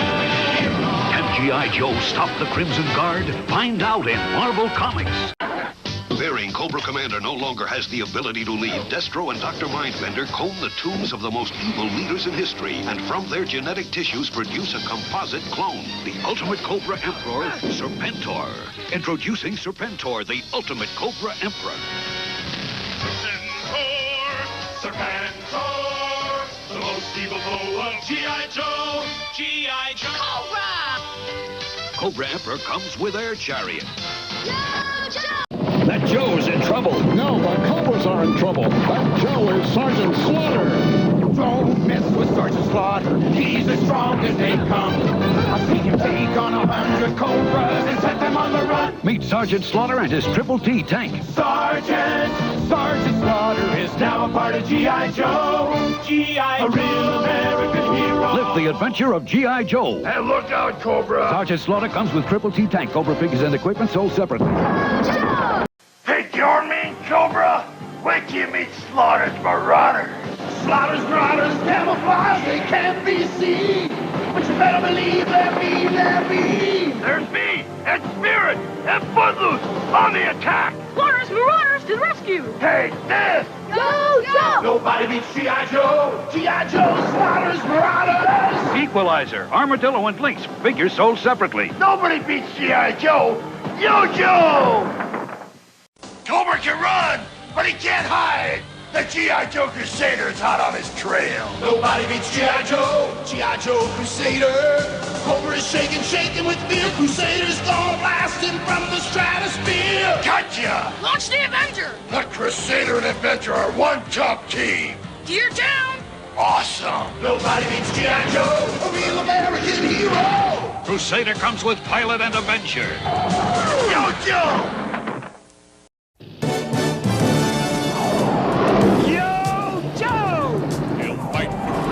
Wherever there's trouble, G.I. Joe is there. G.I. Joe, American hero. G.I. Joe is there.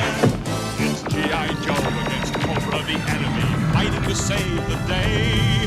He never gives up, he's always there, fighting for freedom over land and air. G.I. Joe, American hero. G.I. Joe is there. G.I. Joe is the code name for America's daring, highly trained Special Mission Force. Its purpose, to defend human freedom against Cobra, a ruthless terrorist organization determined to rule the world. He never gives up, he'll stay till the fight's won. G.I. Joe will dare. G.I. Joe, American hero. G.I. Joe.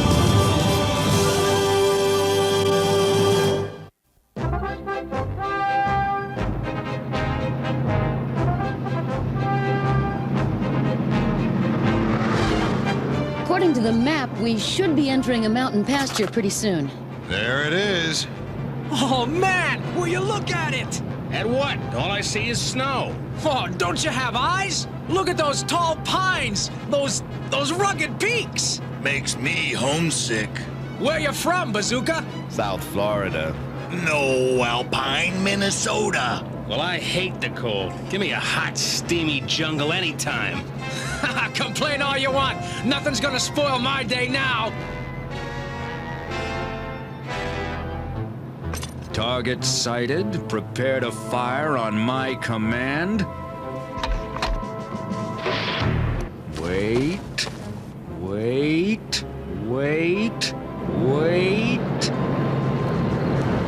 Now, fire!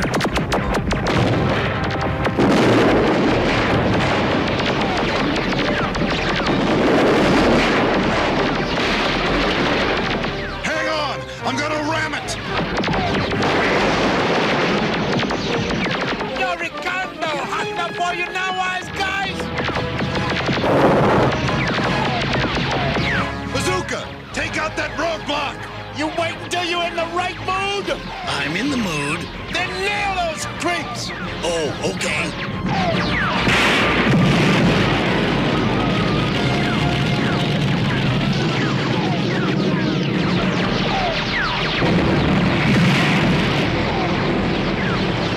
Ground unit to Air 1. Travelers have declined our hospitality. How rude!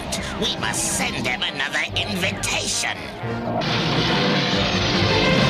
We're not out of the woods yet. You were very observant.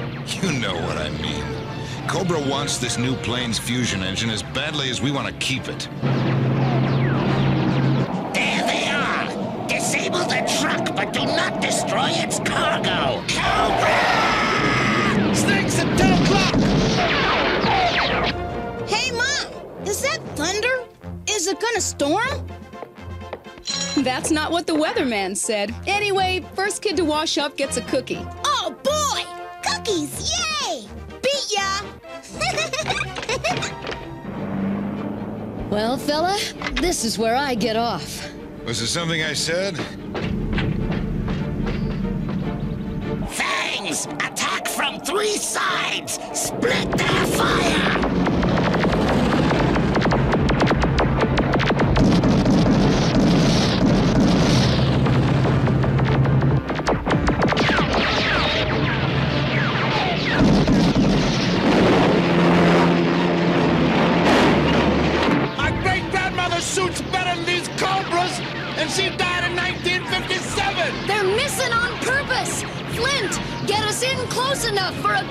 shot!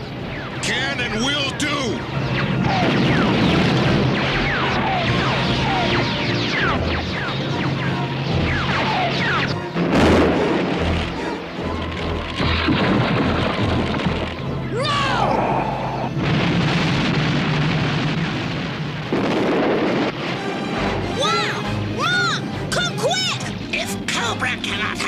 Fighter and its fusion engine, no one will destroy them! Cobra! Don't fire till you see the whites of their fangs! Gee, Mom, look at that! Neat, huh?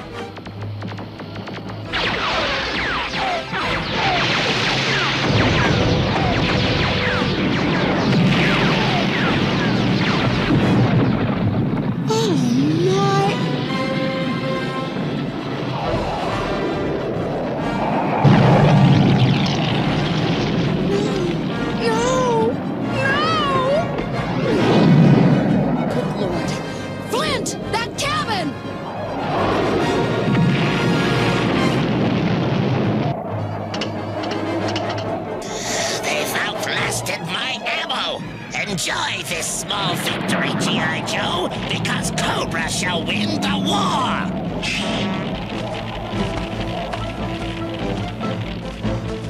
Where's Sally? Where's my sister? Take care of him. Right.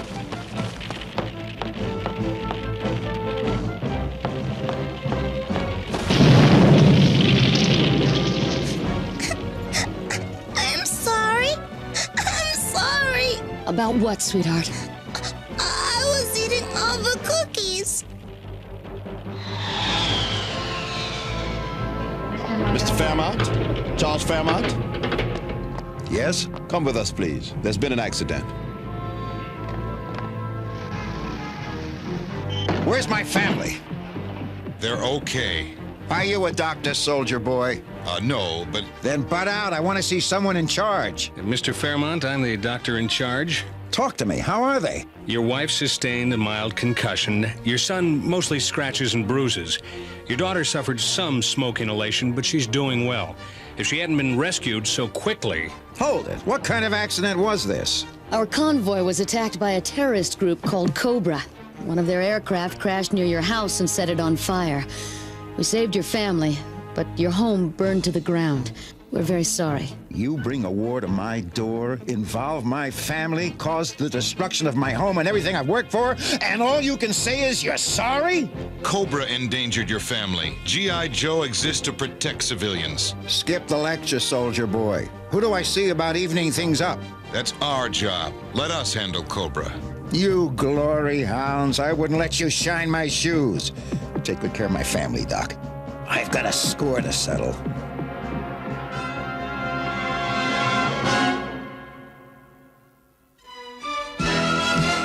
G.I. Joe will return after these messages. Now, back to G.I. Joe.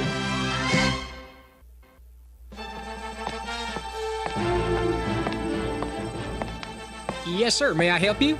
Direct me to the computer center. I have urgent business. It's on the first floor, sir, but I'll need clearance from the inside. Sorry, soldier. Nothing personal.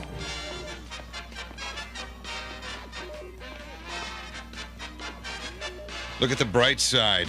None of the Fairmounts was seriously hurt. Look, that doesn't make us any less responsible. Yes, you and your date have won an all-expense-paid dream vacation to the Everglades.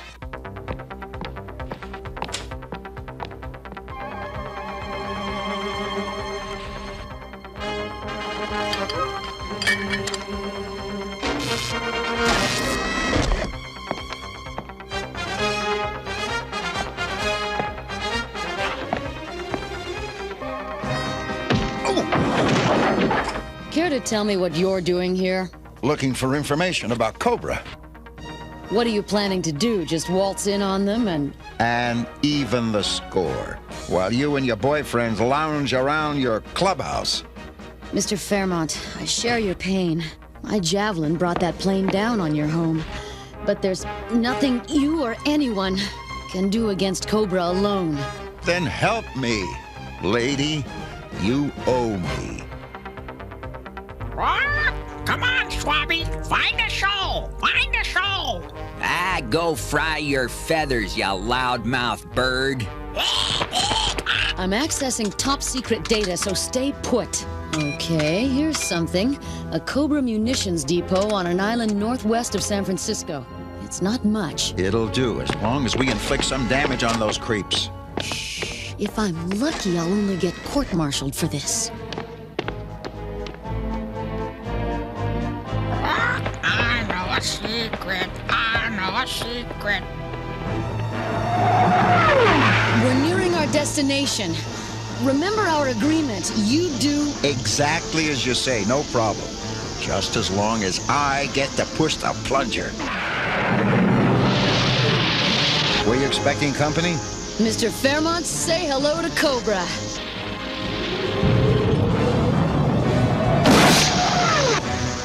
Now say goodbye.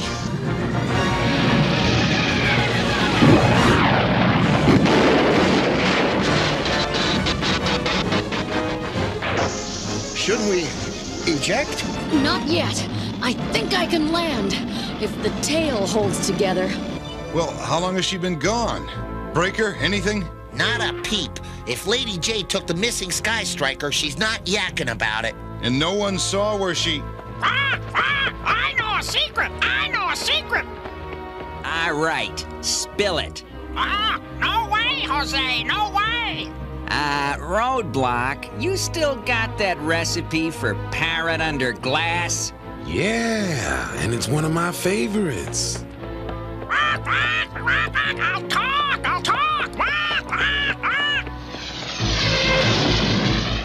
If you can breathe easily, strap in tighter. I'm gonna try to... We've lost both engines! I'm going to try to glide her in!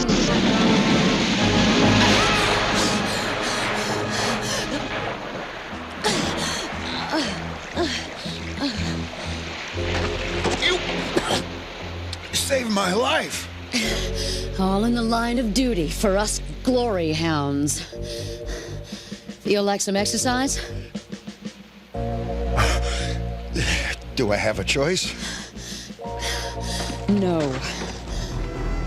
Testing the power destroyer on a captured G.I. Joe Sky Striker was a brilliant stroke, Dr. Philbos. I cannot take credit for that, Cobra Commander. I ordered 3 rattlers for target practice.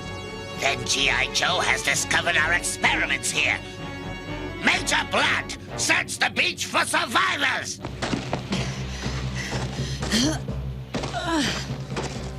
Whew. This is worth some basic training. Hey, you're in good shape. All right, you lot! Fan out and look for any signs of survivors! Mr. Fairmont, it's time I leveled with you. This isn't what I expected. I asked the computer for an abandoned Cobra base, a safe target. But Cobra's obviously testing a dangerous new weapon here.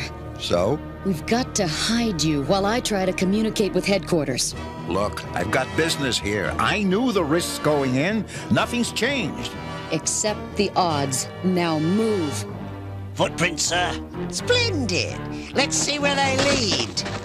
Stay put. You'll be safe here. No need to dash off. We've got lovely accommodations for you. Stop her! So, what brings you to this neck of the woods? The quiet sort, are you? Well, Cobra Commander will loosen your tongue.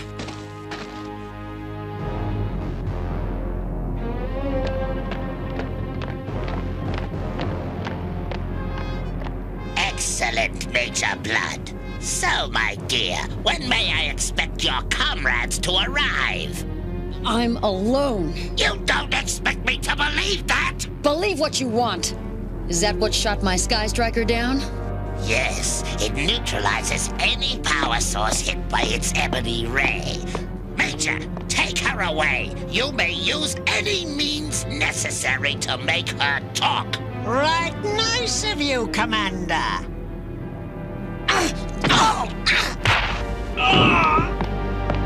Tell them to drop their weapons. Now! Do as she says! Most timely entrance, Dr. Vilmos. Take her to the interrogation chamber. She will see the folly of her stubbornness, or she will be destroyed.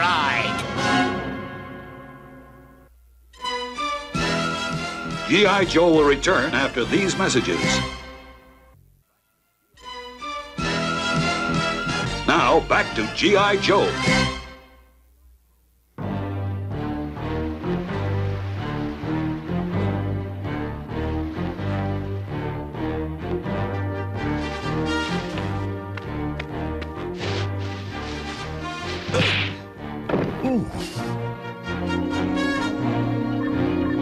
I told you, I'm the only Joe on the island. When does G.I. Joe plan to attack? They have no plans to attack. Liar! Why would I lie? I want her broken. Increase the power of the tiara. I must ready the power destroyer for its final test. Talk to old Major Blood, sweets.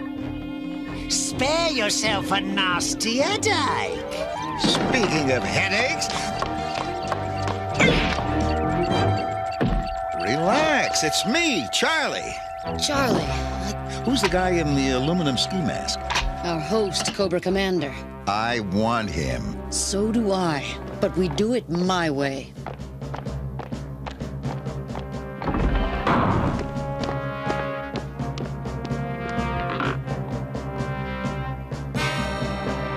Fill your pockets with as many grenades as possible.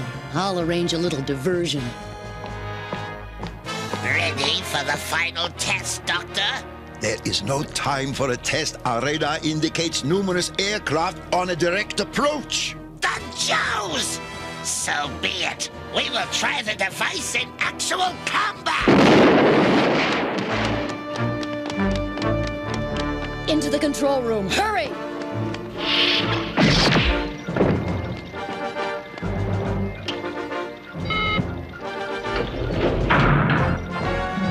The good news is we're about to be rescued. The bad news is G.I. Joe's the target for that Cobra cannon. Let's turn it off.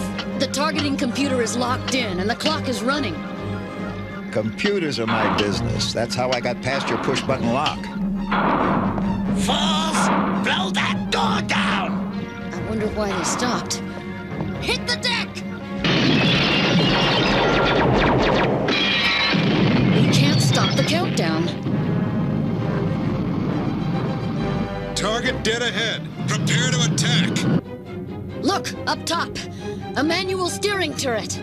How do we get up there? That away. Check that out. Cobra must be having one bad barbecue. Question is, who's getting cooked? It begins! Your weapon will rid me of G.I. Joe forever! Blew it! It's going to fire! Throw the last grenade, quick! Sorry, this one's reserved for Cobra Commander. Charlie, the Joes are like family to me, and they're flying into a death trap. You're right.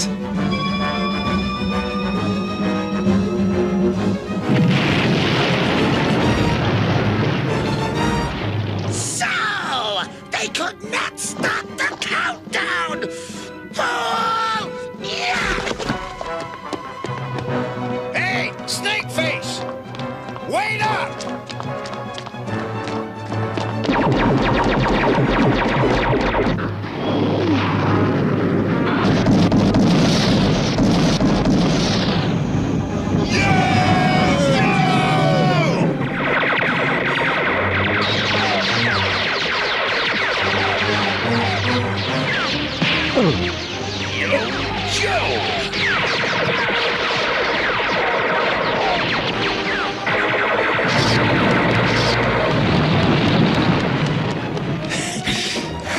Some nice moves, lady. My creation! You have destroyed it! I'll make you! Take a nap, Doc. Enough is enough. I've got to get you out of here. Not till I even the score with Cobra Commander. No sign of Lady J? We can't get inside. Now we can. Yo!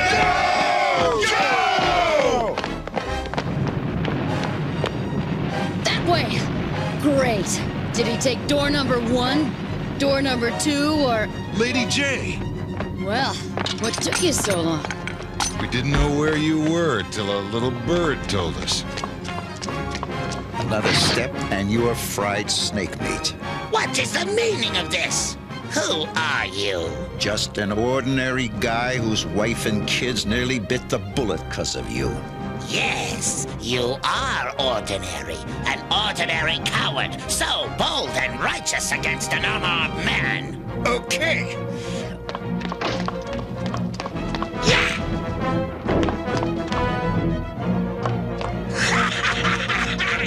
Now, you ordinary fool! Drop the blaster, tinhead!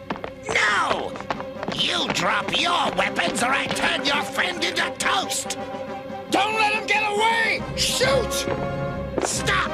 You know I never bluff, Flint. Forget me, soldier boy! Drop this creep! Have a nice day, Flint.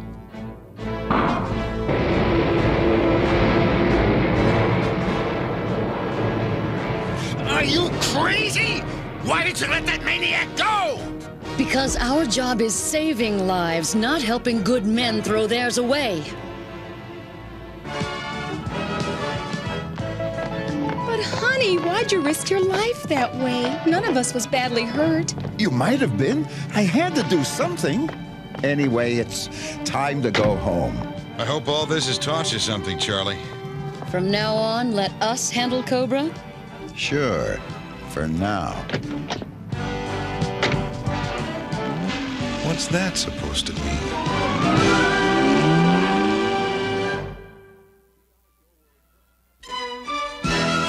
G.I. Joe will return after these messages.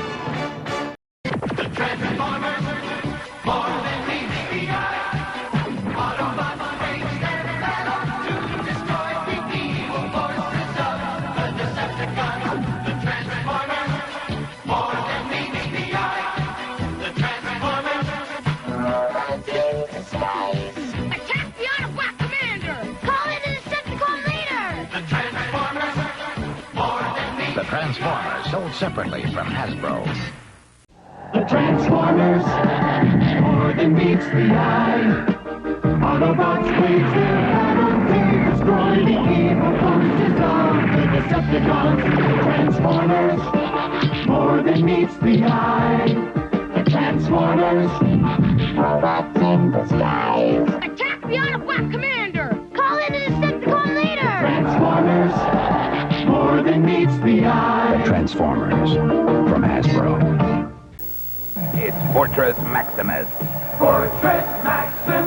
The colossal Headmaster Autobot City. Look! The Terracons are attacking! Transform Fortress Maximus! Master Transformers! From city to battle station! Form and meets the eye. Terracons, form above us and destroy Fortress Maximus! But Fortress Maximus transforms again, this time into a robot so humongous a separate robot becomes its head. Its power's awesome! Transformers! From Hasbro.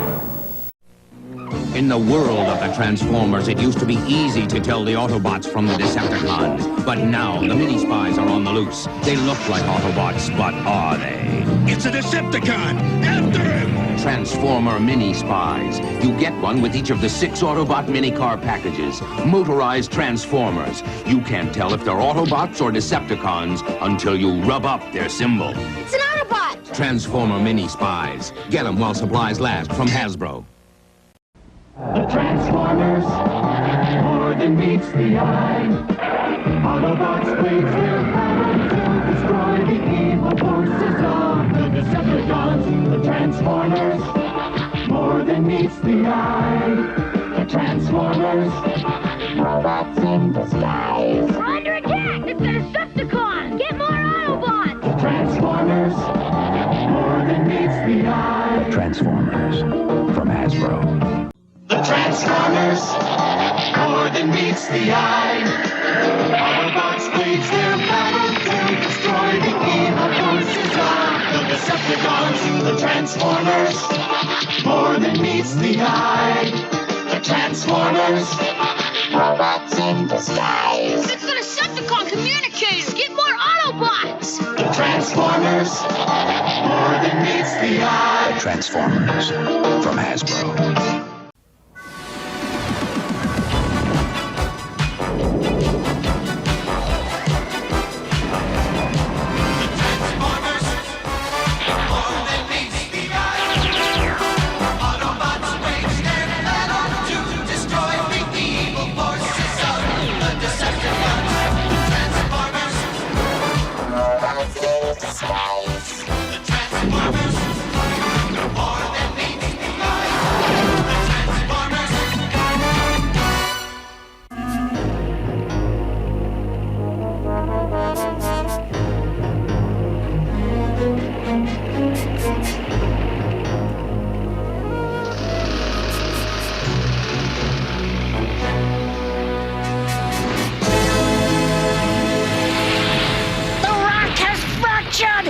Stop the drill before everything explodes! Fool! I warned you this site was unstable.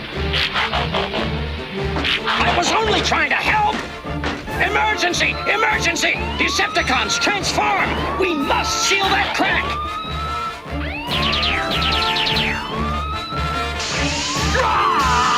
I'll glue it shut with quickset silicone. Long haul, load those chemicals into my mixing drum. Load and unload. That's the story of my life, Mixmaster. Lucky for us, you're on the job, and luckier still that I'm a genius of a chemist. Watch.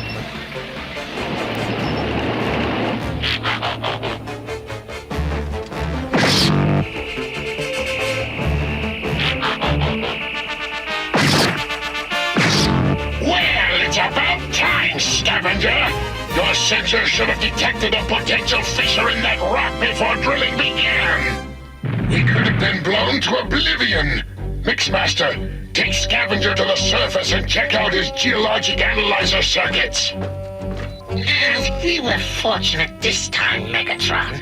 Next time, your wild steam to tap the Earth's core could destroy us all. But if I succeed, Starscream, and I will, we Decepticons will possess an energy source richer than any in the galaxy. The molten might of this planet itself. It's too dangerous. The Earth is a sphere like this boulder, and it too will shatter, eradicating everything, including us! You underestimate me, Starscream. Come!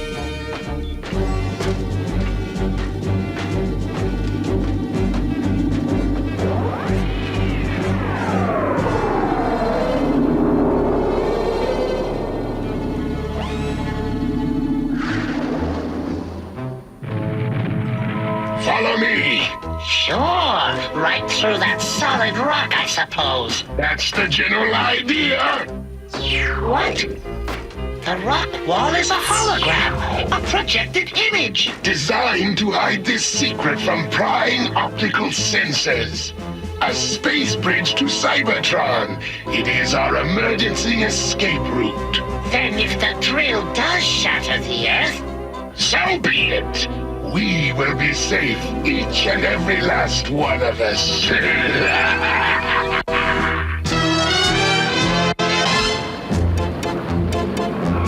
Hey, Jazz! What's with the mud massage?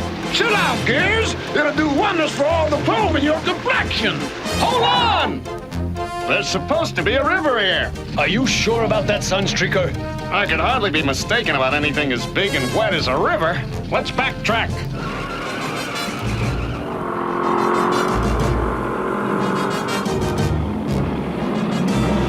There! What did I tell you? It's a river, all right, but it's been diverted into that canyon. And look who's enjoying the view. Constructicons! Okay, scavenger, your geologic analyzer circuits are better now than the day you were assembled. Let's transform and return to base. Okay, Autobots, move out! Transform! Hey, where'd the Constructicons go? To Nowhere City.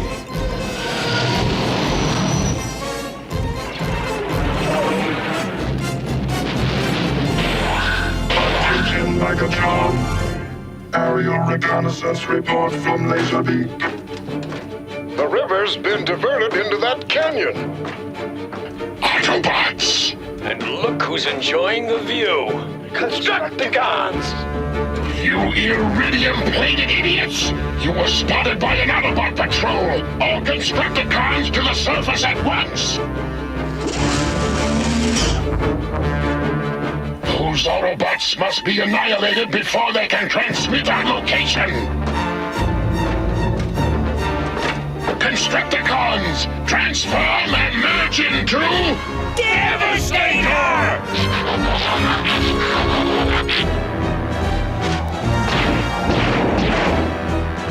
Superb! Now go! Attack without mercy! Prowl calling headquarters.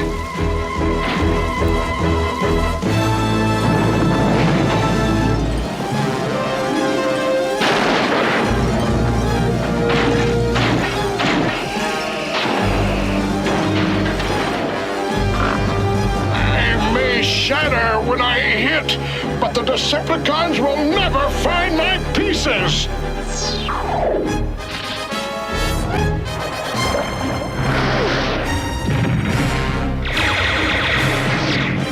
Squash Autobots like Mechanoants!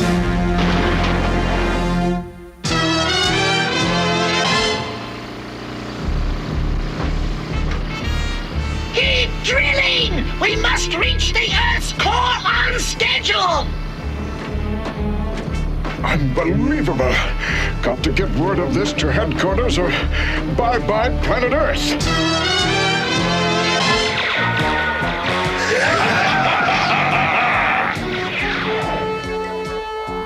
Catch, hotshot! Just dazzle that big freak with a light show while we demonstrate a little fancy footwork. Yeah, you got it, Sunstreaker.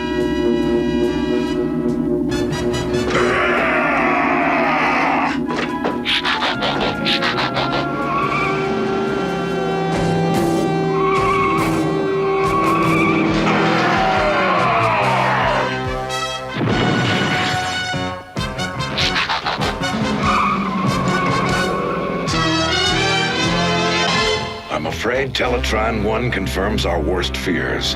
The Decepticon drilling operation will shatter the Earth.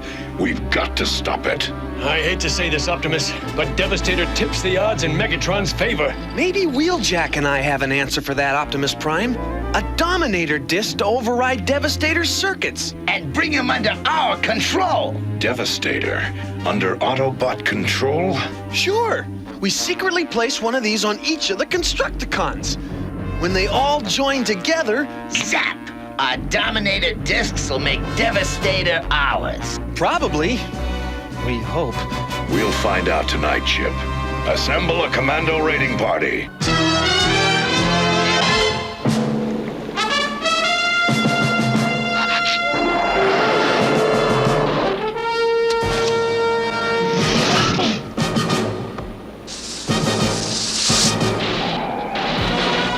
Okay, Ironhide. Freeze the falls.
It's like shooting dynamital ducks in a beryllium barrel. And I mean dead ducks. The Transformers will return after these messages. We now return to the Transformers. Perfect vengeance at last! Let them go! What? Traitor! Nonsense! Why destroy a paltry 6 Autobots when we can eliminate them all forever? They think they're going to gain control of a Devastator, but I have other plans. Yes, tell me, please! In due time, Starscream. Our moment of glory is almost at hand. The Autobots attack, we shall be ready.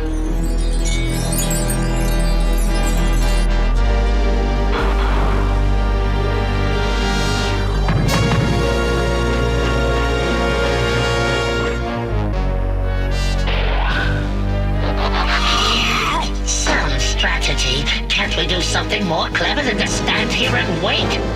Silence! Stand by and... fire!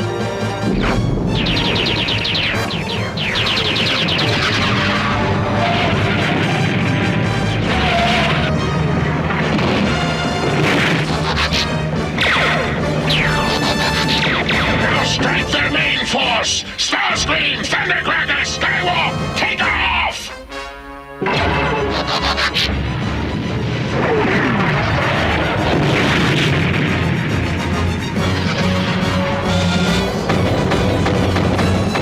Constructicons, transform quickly!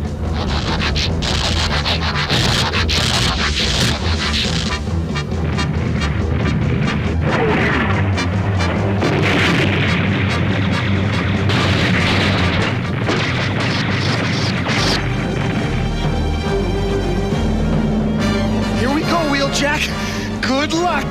My digital units across, Chip!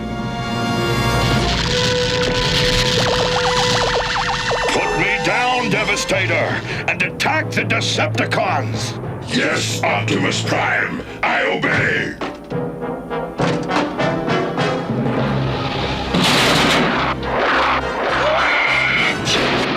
Retreat! Retreat! Wheeljack! We did it! We did it!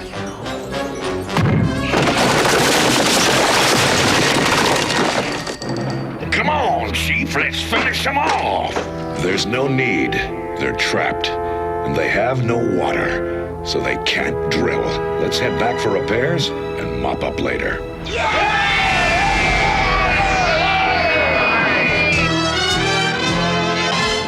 Your strategy eludes me, Megatron.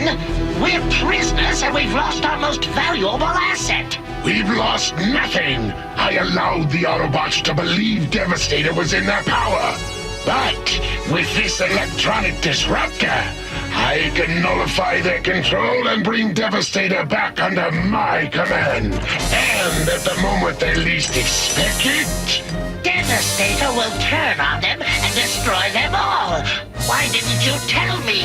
I wanted you to believe the battle was real. You're such a rotten actor, you couldn't fool a Saturnian simpleton.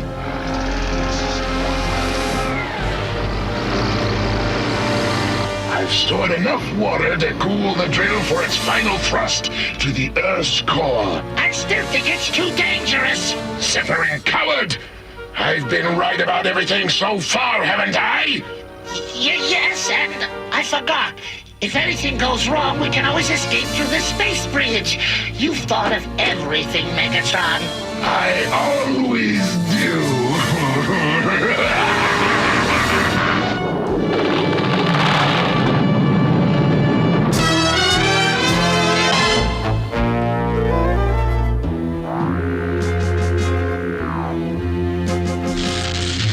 He did it. He welded the perimeter of your microcircuit. Of course I did it. I can perform flawlessly to within 1/500,000th of a Cybertronic mini-inch.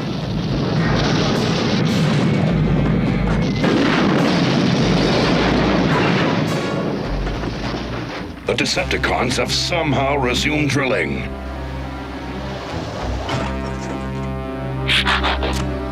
Let's move out. We've got to stop that drill now. There's nothing like watching the enemy through Devastator's eyes, eh, Starscream? Battle stations! The Autobots are in for a memorable catastrophe.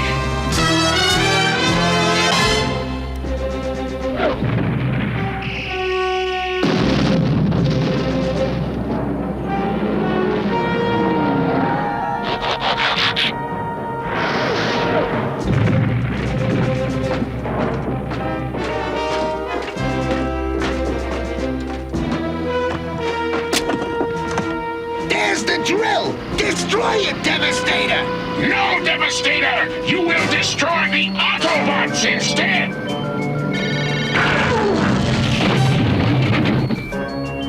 Yes, I am a Decepticon! The Dominator discs aren't working. Devastator's free of our control.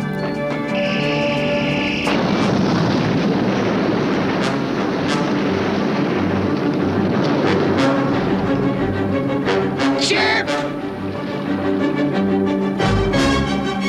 You're finished!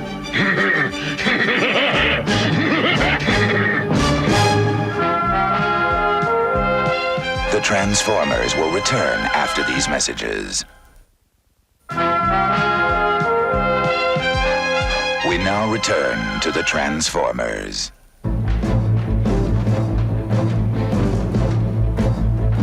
Now, Devastator! Exterminate the lot of them!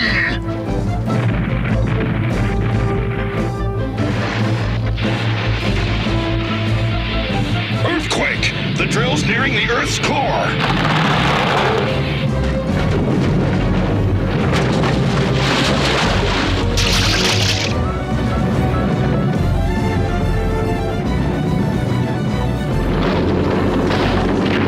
Got to get Devastator back under our control. It's our only chance out of here. Careful, Wheeljack. If you overload his circuits, it could fry his logic chips. You were right! He's out of control!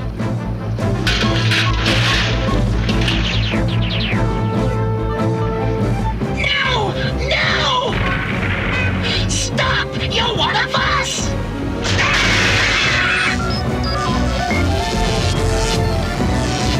The drill's gone berserk! Emergency! You and your stupid plans! Everything's out of control! All Decepticons to the space bridge!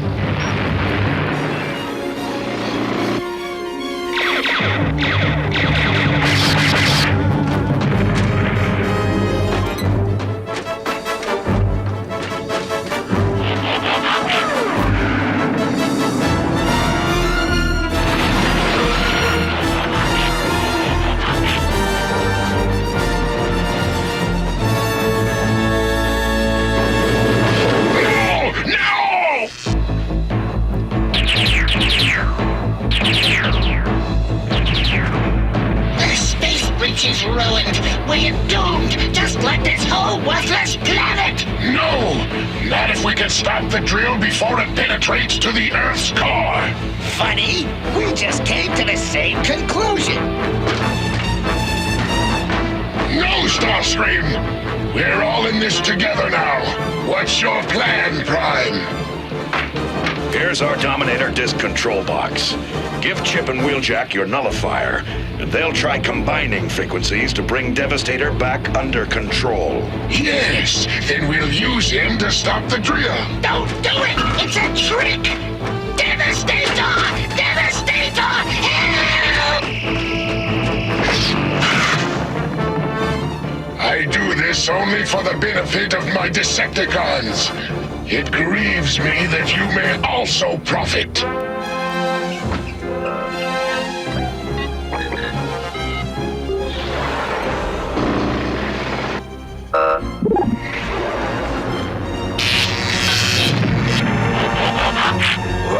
What hit me? Follow me! You've got work to do, and fast! Only 2 minutes to the core! 2 minutes till the Earth dies. Constructicons, transform to Devastator and stop that drill! Okay, let's show them what we're built for! Look, guys, if we don't make it, it's been great being part of the team. Hey, we're not scrap iron yet, so don't get drippy. Now, let's transform!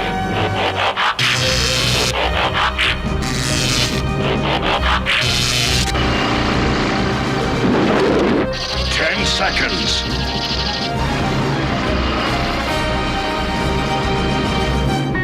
1 second!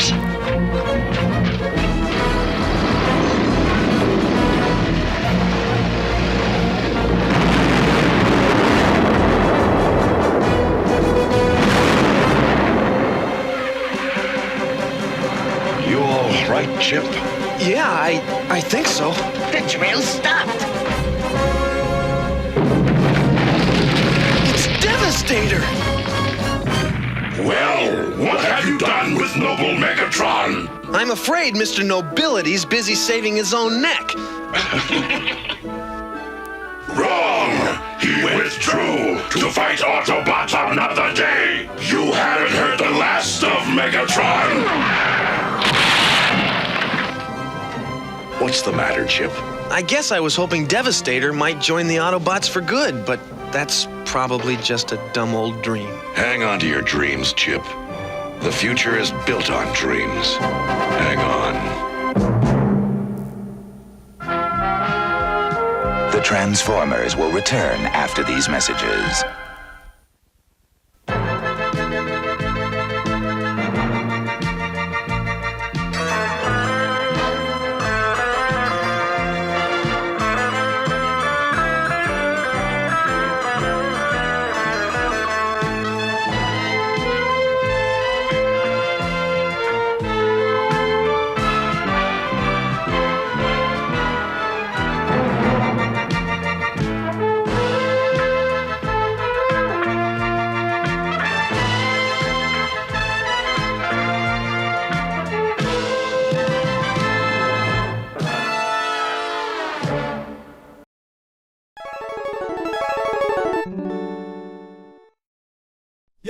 Yo, what's up, baby? PRO-1 in the house. You ready? Ready? Super Saturday morning, straight from the tube. Click that link, jump in, join the crew. We roll heavy, Discord be the spot. Movies, fights, wrestling, we got a lot. PRO-1, best server, no lie. Chill with the homies, just vibe, get high. Early 90s style, gangsta flow. Kick it back, let the culture show. From MMA smack to the ring bell ding. Watching classics, yo, what else you think? Got the movies on lock, ain't no joke. PRO-1 Discord, find the woke, yo. Super Saturday morning, hit that sub. Roll with PRO-1 in a digital club. Discord life where the gangster be. Join the server, live life wild and free. Nothing but the real on the block, no cap. Movies, wrestling, MMA tap. Popcorn nights, weekend fight trends. Don't be a stranger, come chill with friends. Got them old school flicks, classics you crave. MMA nights where warriors behave. Wrestling matches, drama and death. Join the Discord. 1, 2, 1, 2, 3. I can hear it, feel it when the clock strikes 3. I can touch it, taste it, I'm finally free. Cause it's my time, it's up to me. I see hula punch when it's up to me. Check out new Hula Punch, fruity Hawaiian taste from High C. I see when it's up to me. New High C Hula Punch. It's totally Hawaiian. Out of the way, man, before our faces know we're down! What is this? We want that Tang fruit box now! I'm getting orange. I'm getting gray! I'm getting out of here. Tangland, the taste your mouth can't wait for. Here we come, man. What is this? We want those free mouth stickers from Tang now. I'm getting this one. I'm getting this one. I'm getting too old for this. You can get one of 5 mouth stickers free in specially marked packages of Tang drink. All right. Get ready for Superstar Saturday on CBS with the exciting world of Dungeons and Dragons. Then, Bo and Luke are back. I got a right sneaky surprise of cooking for them pesky dukes. But the Dukes are ready for it. Dungeons & Dragons and the Dukes premieres Saturday, September 17th. Your dungeon master has placed you in a dreadfully precarious position. You're playing the most phenomenal game ever created. Your skin grows cold from your first glimpse of the enormous beast. It's a product of your imagination. Survival depends on a quick, decisive move. Your choices are limited. Stand and fight, or run. Use your lightning bolt. Victory is yours. Win the treasure. TSR Hobbies, Dungeons & Dragons games. Products of your imagination. In the eerie world of deep, dark dungeons, mystery and magic seem real. There's good against evil with advanced Dungeons & Dragons action figures. War Duke, Kellic, Strongheart, and Bronze Dragon, each sold separately. Beware, Strongheart. We will cast an evil spell and steal the treasure. Well, evil is no match for good. The treasure is safe. Advanced Dungeons & Dragons action figures, Kellic, War Duke, Bronze Dragon, Strongheart, each sold separately from LJN. Open the world of advanced Dungeons & Dragons action figures. Strongheart, Bronze Dragon, Warduke, Nightmare. Discover a world of mystery and magic. Stand back, Strongheart. You shall never have this treasure. Evil is no match for good until we meet again. Advanced Dungeons & Dragons action figures from LJN. Pure magic. Hey, look! The Dungeons & Dragons ride!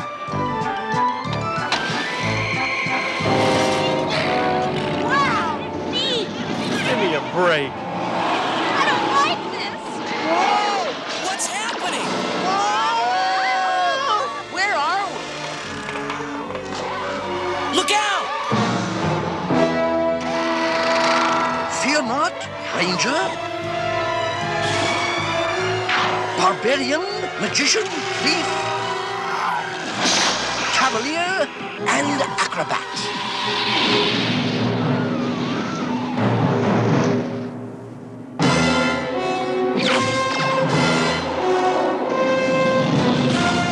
Who was that? That was Venger, the force of evil. I am Dungeon Master, your guide in the realm of Dungeons and Dragons.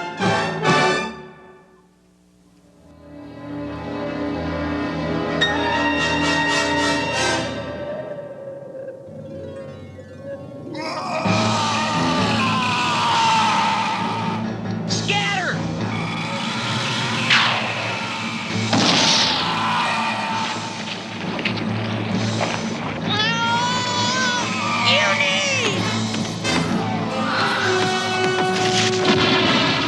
That was close! If anything ever happened to you,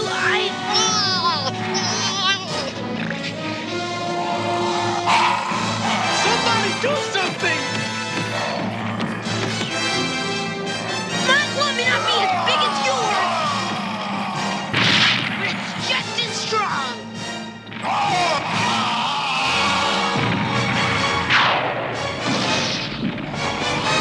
Look out!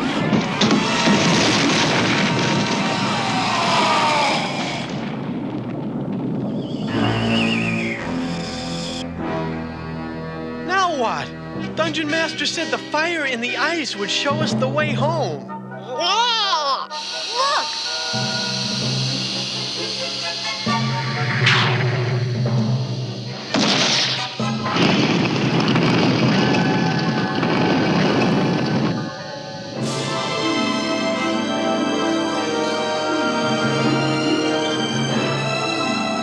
What are we waiting for? Let's go!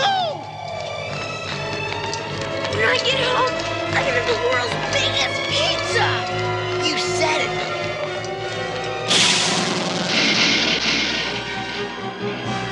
Venger.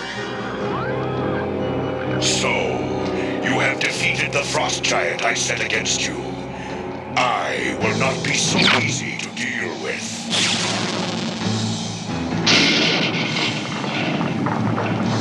Venger's putting us on ice. You mean in ice? Later, it will be a simple matter to recover the weapons from the depths of the glacier. Somebody better do something quick or we'll be stuck in this deep freeze forever. There's one chance. Let's go!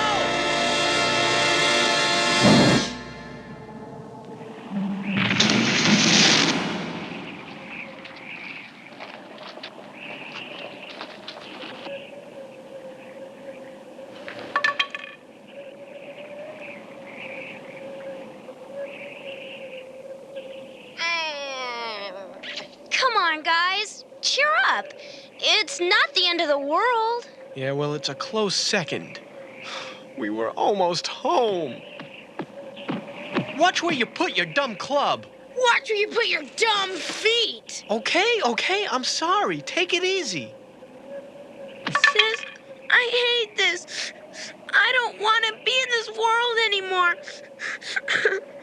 I want Mom and Dad and our house and my friends and... It's okay, Bobby. It's all right. It's all right. This is all Venger's fault. We ought to do something about that guy. Eric's right. Yeah?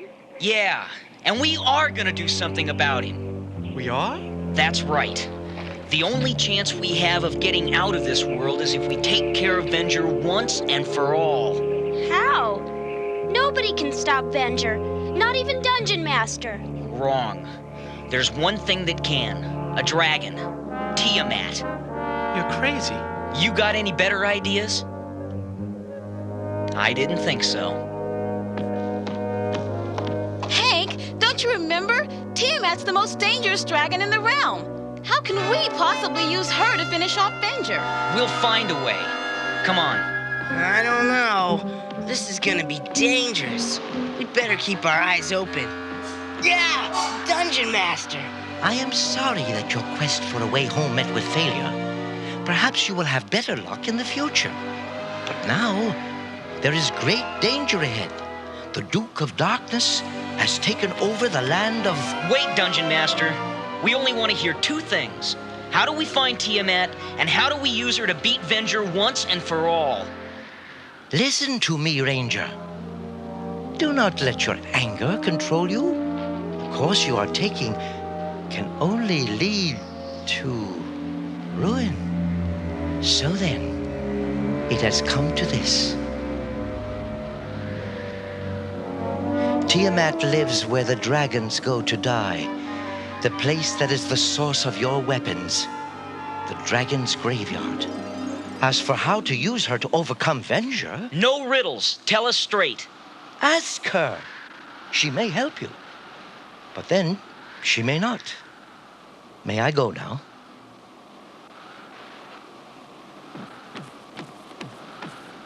Dungeon Master, wait. How do we get to the dragon's graveyard? You carry the way with you. Let it begin with you, Ranger. I said no riddles. Okay, you heard him. Let's go find the dragon's graveyard. Hank, if we find Tiamat, and if we convince her to help us against Venger, what'll we do with him once we've got him? Whatever it takes. Let's go.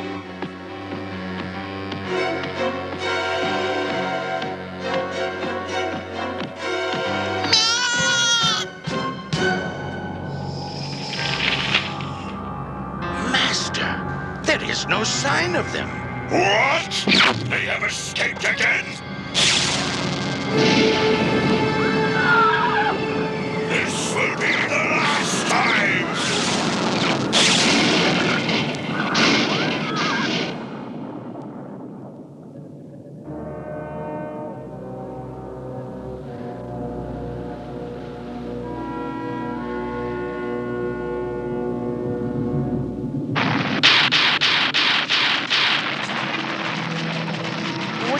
Dungeon Master meant when he said we carry the weight of the dragon's graveyard with us. Beats me. The only thing I'm carrying is this club, and it's getting awful heavy. Hey, wait a minute.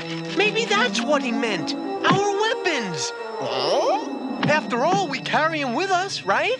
He said, let it begin with you, Ranger. It's worth a shot, and we've got the time.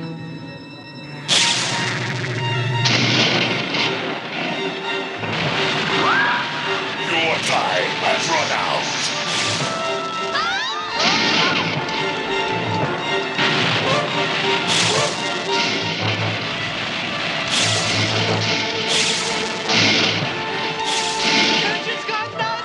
Give me your weapons now, or suffer the consequences!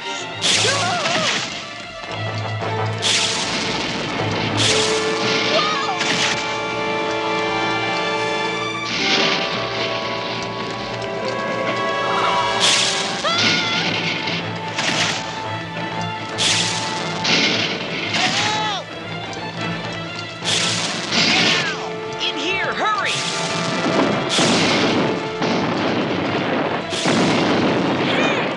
Where's Uni? No!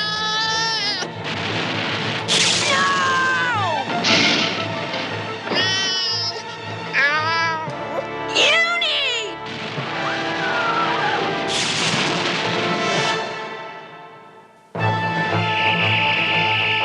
Get back!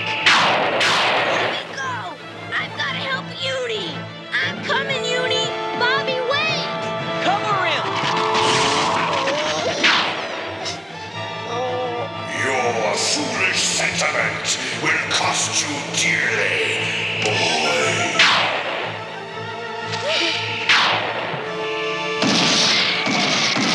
Bobby, Eric, get out of there! Whoa! Run! Hurry, the rope's caving in.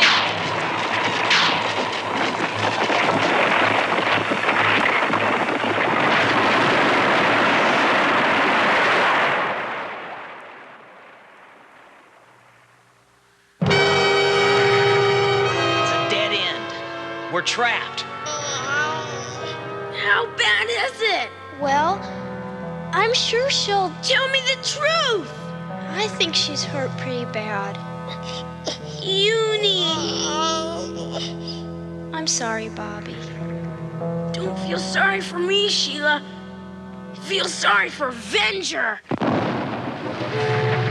What's that? Venger. He's blasting the rocks, trying to get to us. Good. I'm ready for him. That's a comfort. Oh, where's Dungeon Master when we need him? I have the feeling we're on our own this time, Eric. If only we'd found the dragon's graveyard. Wait, we're not done for yet. We can still use our weapons to find it. That's right. And Dungeon Master said to let it begin with me. Okay, here goes! Whoa! Huh? What's going on? Look! Hey, watch it! It's getting bigger! What do I do? I don't know, but you better do it soon.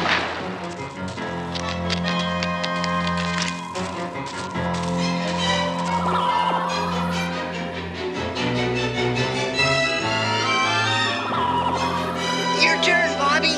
No! Get away from Uni! Bobby, no! Get away!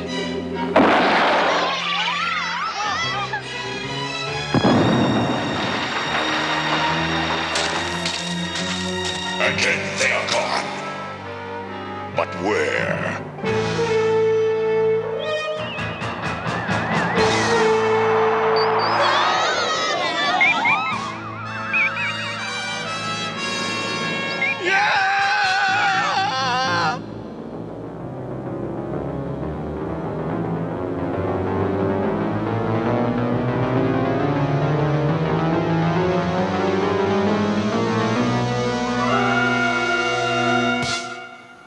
Now what?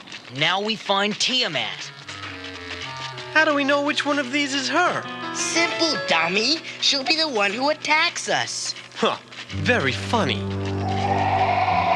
Boy, I'm glad they don't grow them that big anymore.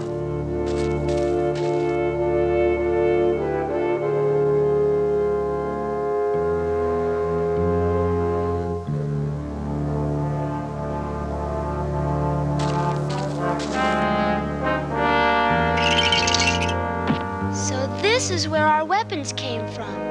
Yeah. Maybe we can use one of these against Venger. Bobby, look out! Did you see that? This doesn't look like a weapon. I wonder what they used it for. Maybe they had a marching band?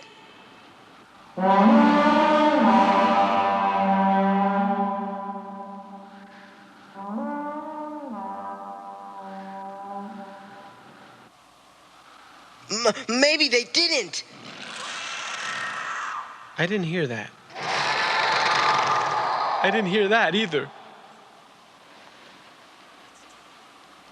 It's Tiamat! You have invaded the dragon's graveyard! Wait, Tiamat! You have to help us!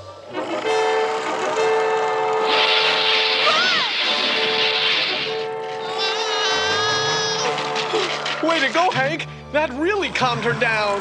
Maybe this will make you listen. Huh? What's going on? Yeah, how'd your weapons get so powerful? Hold your breath! Run!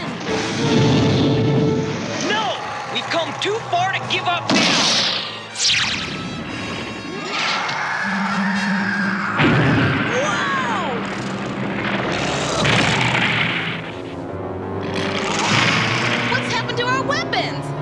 Whatever it is, it's not enough to stop Tiamat. Yeah, she's worse than Venger ever thought of being. What do you know of Venger? Dungeon Master said you might help us defeat him. Yeah, only you can destroy him. In the dragon's graveyard, your weapons are stronger than Venger.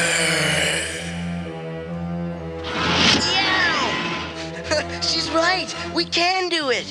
But you must face him here. And in that, I can help you. What do we do now? Wait, I guess. I don't know anything I could do for you, Uni, except make Venger sorry. Bobby, I'm worried about you. No kid your age should hate anybody this much. Like I said before, Hank, don't worry about me. Worry about Venger.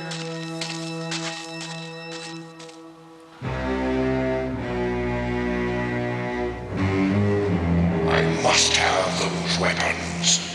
They are all that stand between me and complete mastery of the realm.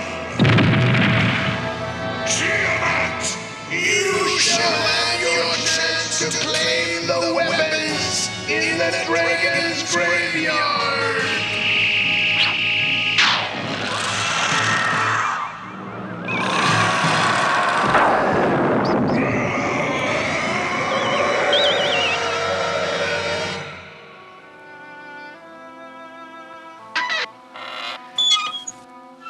I wonder how this works.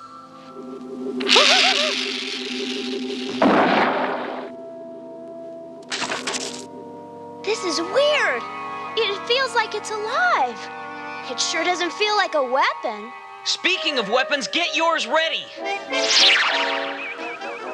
This is what we've been waiting for. Indeed, what we have all been waiting for. Arise. Arise! What does he want? We're already standing up. Oh, not us, them! Let's do it. Yeah, that Venger's just a wimp. He's afraid to fight his own battle. Wait till he sees what our weapons can do. Those bags of bones will be pushovers. You sure? Just look at them. Poor things haven't had a bite to eat in weeks.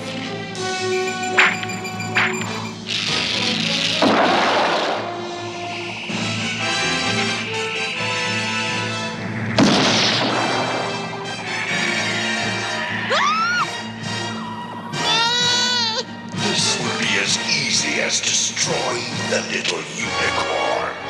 You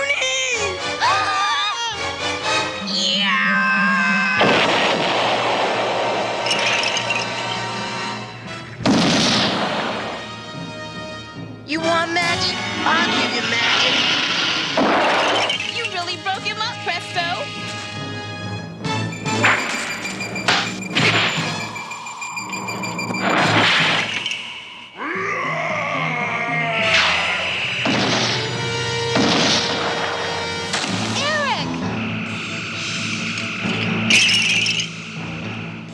He should have boned up on self-defense.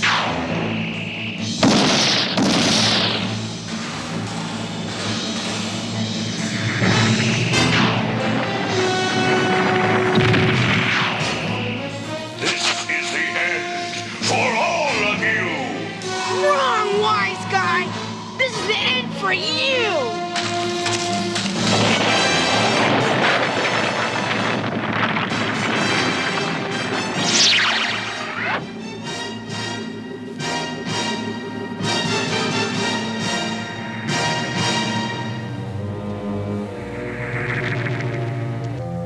It's up to you, Hank. What are you gonna do?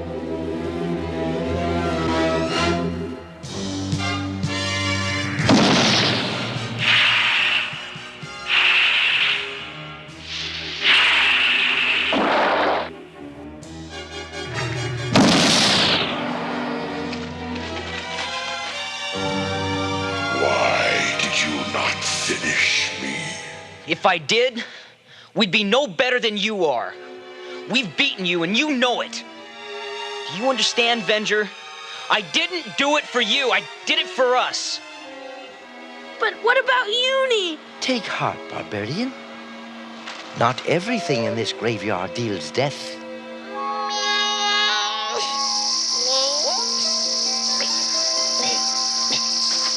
Uni! All right.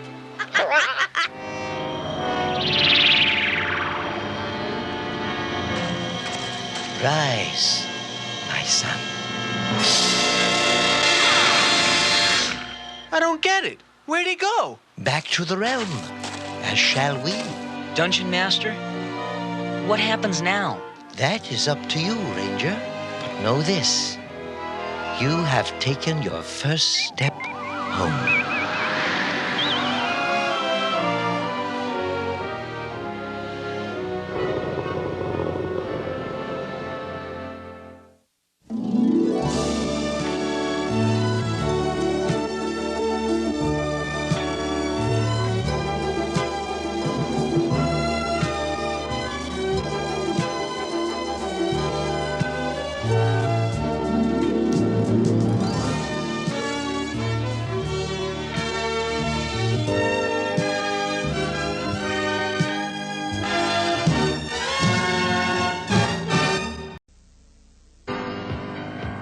When you take Junri self-defense, then you too can say, nobody bothers me, nobody bothers me.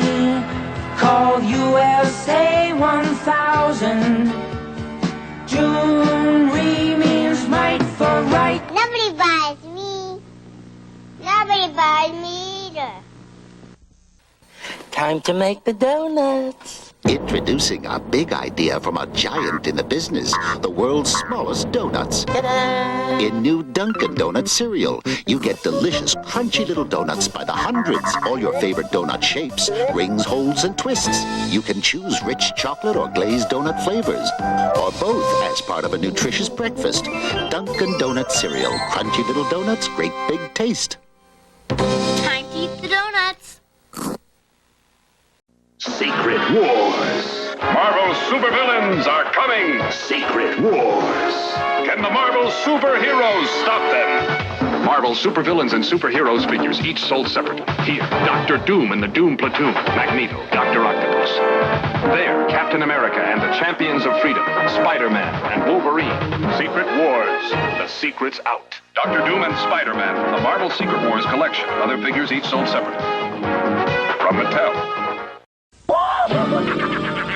I'll blow this town to smithereens! Time bombs! Try to get up there in time, Spider-Man! Watch me cleanse my web, Goblin. Watch yourself fall, Silk Slinger! Stop the bombs and tie. If I don't get you, webhead, my diagnostics will! Holy Hannah! And you're running out of fluid! Is this more action than even Spider-Man could handle? Spider-Man, a video game from Parker Brothers, the ones to beat. Decompose Trap's Liquidator, but the mighty Granites, friends of the Earth core, attack the evil Inhumanoid, forcing him back into the Earth. Inhumanoids! The evil that lies within. Your friends can't help you now. But the leader of the Granites can. Grandma! Your evil ways are over. Escape from a terror scout. Thanks, Grandma. Granarch, other figures and vehicles sold separately from Hasbro. A hideous beast born in the core of fiery Earth, a nightmare of terror. It's Metlar, Inhumanoid enemy of the Earth core. Inhumanoids! The evil that lies within. Metlar! We're gonna get stumped! Not if I can help it. Rock slide! You can't escape Metlar! Metlar and other figures sold separately from Hasbro. Inhumanoids!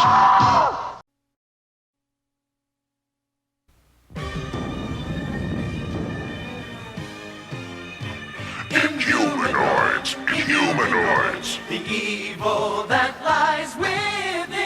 From down in the fiery depths of the earth where nightmares begin.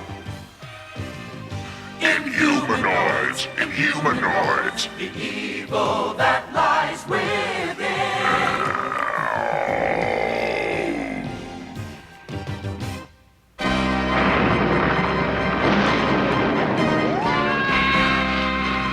Once knights, now they are minions of darkness.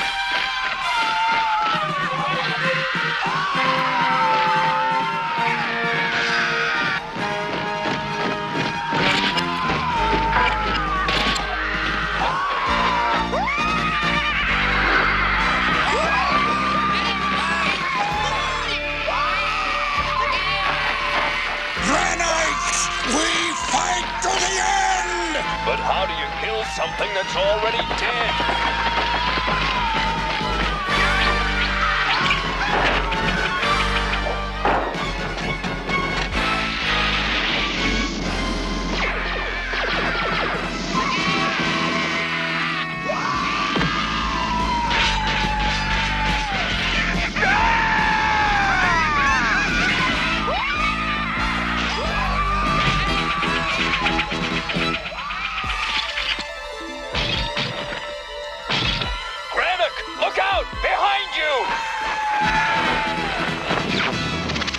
Hold on, Granick! Flimsy construction! To us, everything is flimsy construction. I guess you've got a point! Good fighting, flesh slug. Human. Just call me Herc! Well, I'd say we powdered them good. Come on, we're almost there. Don't stop now, Herc, or we'll miss our assignation with eternity.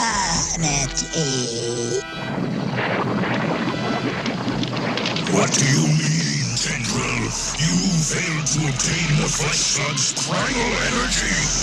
Without that energy, my statue warriors will not be at full strength. Decompose, where are you? What is your wish? I wish nothing. I demand that you succeed where our dour-witted friend failed. Go to the surface and do not return without the energy I require. I will not fail. Failure is not a word I understand.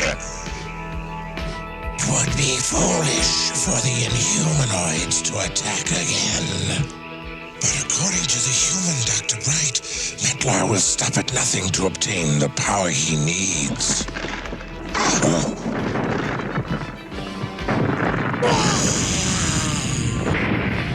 Help! The bone job's after us! Emergency! Emergency! Right here, Redson. Describe the emergency. Come in, come in! What's happening?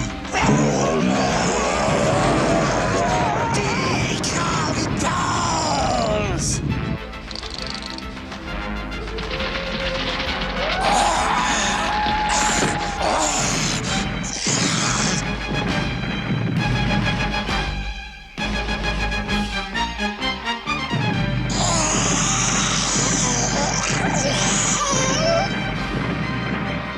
Chester, wake up!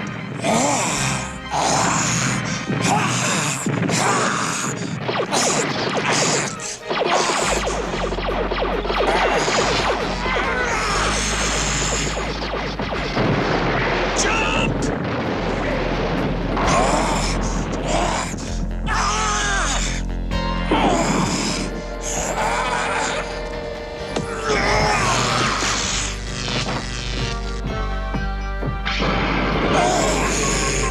Death and destruction come soon!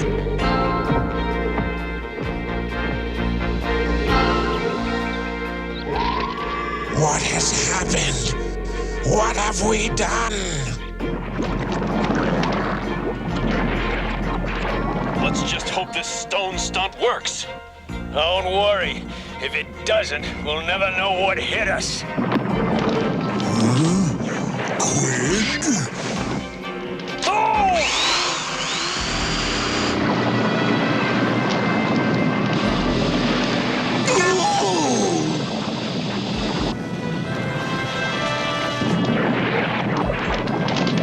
Let's get out of this coffin.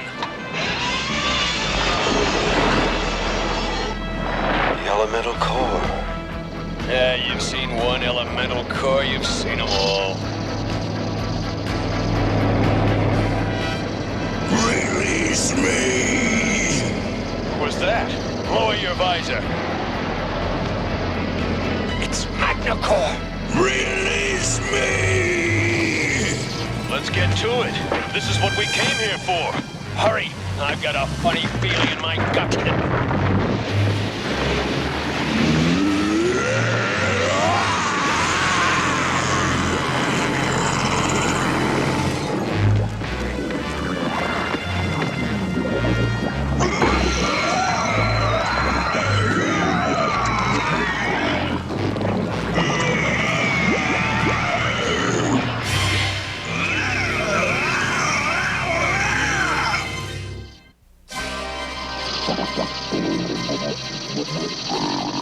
Let's get out of this coffin.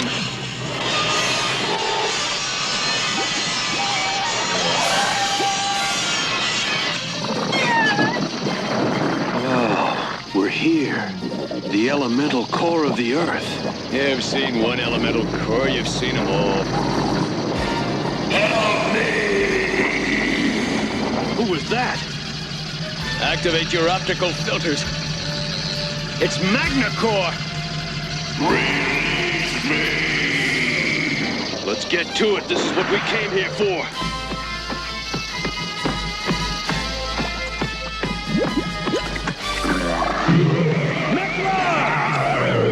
Prepare yourselves for extinction, flesh slugs! Your will to survive is most unique among lower animals. You're right. We would make most fascinating subjects for study. Perhaps, were it another time, fear not, your end shall be painless! Well, I knew you'd change your mind. He didn't change his mind, Augur. He just stopped. How ironic it is that a mere magnet, most often used to hold notes on refrigerators, paralyzes the most powerful monster on the planet! Blackthorn Shore. Well, sure. You're at the center of the earth. How can you slink any lower?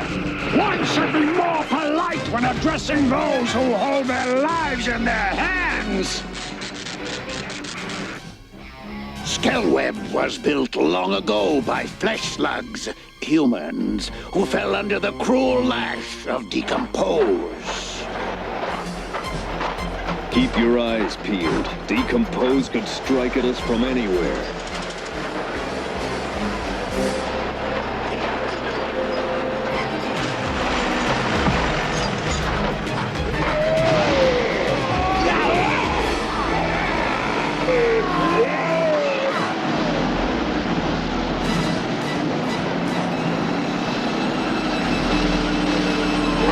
Take cover!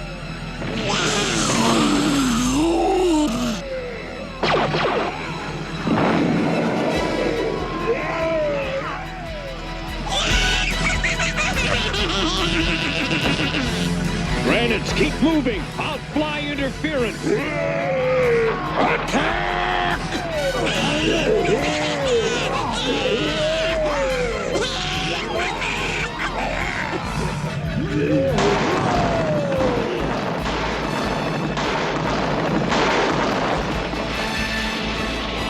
Way to go, flesh slug! Herc! To battle!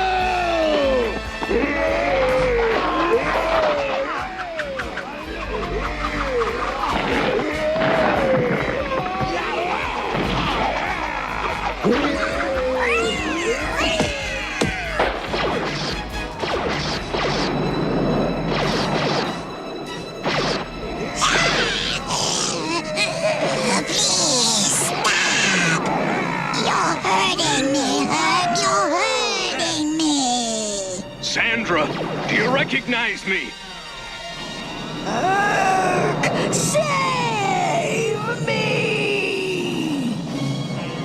We must expose you to sunlight, Sandra. It's the only thing that will... Savor death, insignificant insect.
I just had a bad dream. It wasn't a dream, was it? No. But it's over now, Sandra. Let's go. Herc, there are some things I have to tell you.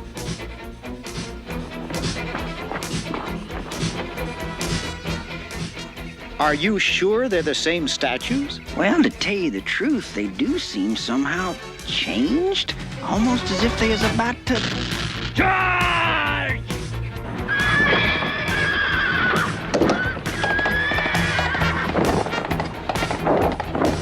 There's too many of them! There's no way out!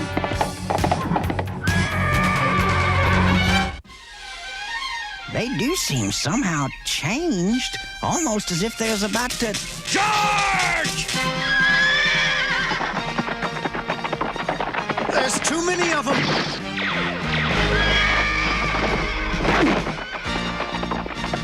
Do something!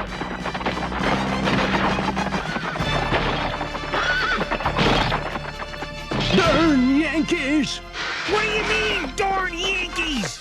Trust them rebels to mess up a good alliance! Charge!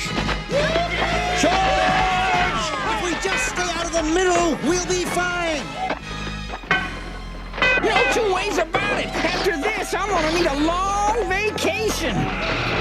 Does it make you more easy to know that all I have to do is turn off my magnet and he would throw you into the Earth's core? Imagine what he'd do to you if he got the chance.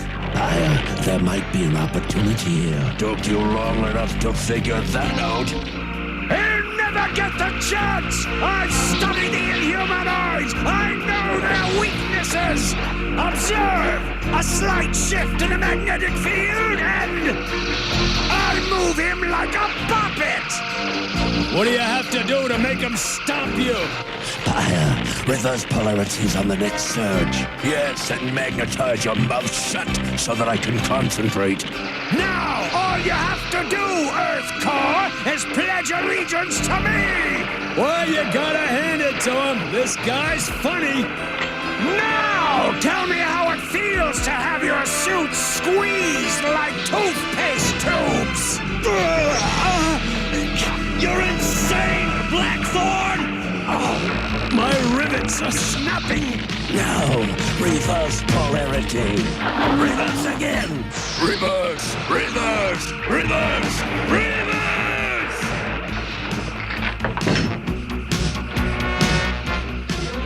Repel! Choose your death, flesh slug!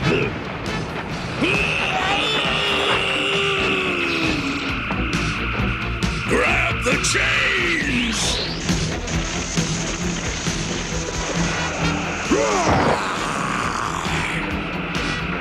Switch polarities!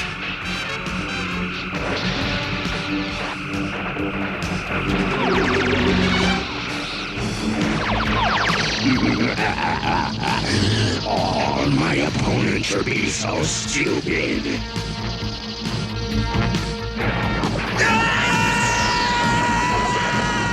Quiet, flesh creatures! Divide and repel!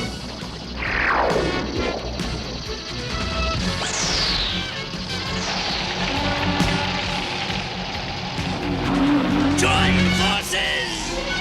It's a lava tunnel! How far does it go? Very near to the roof of the world! This is what I call door-to-door service.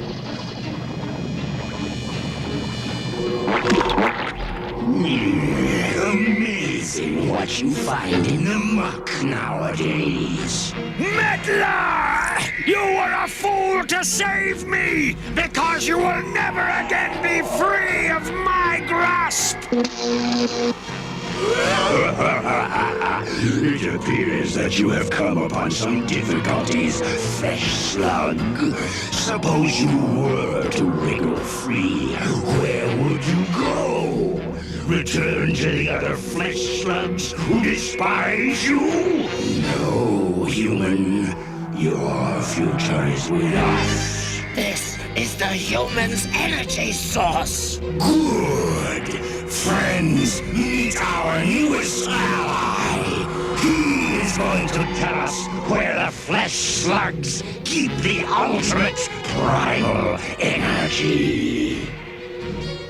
Of course, Master!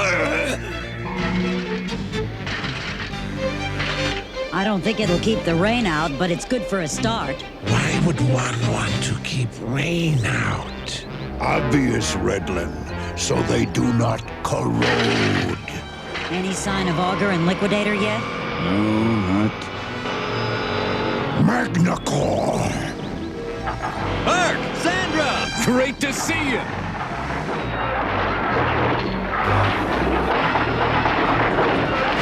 But your timing could have been better.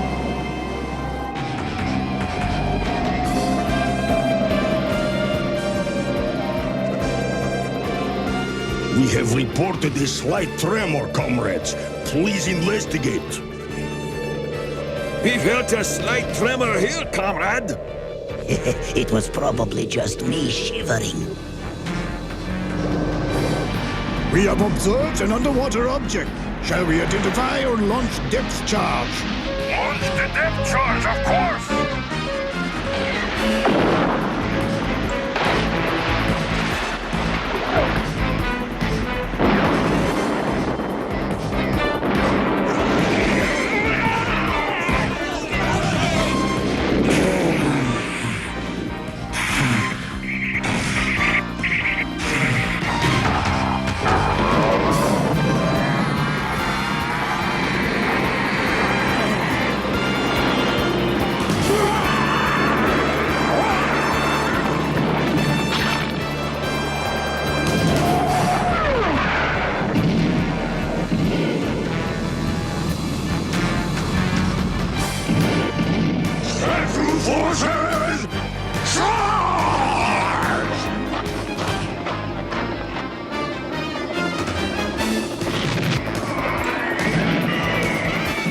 Our enemies are everywhere!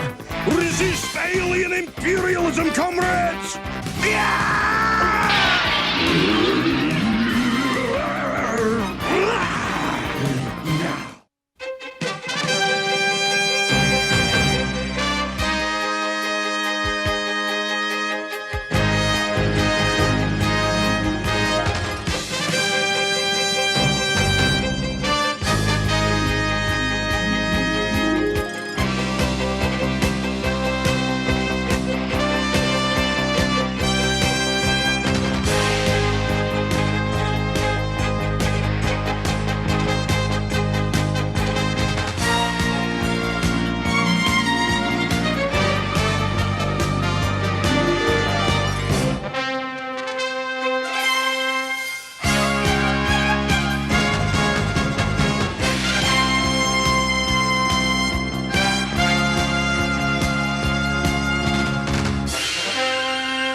What's bugging you, Murphy?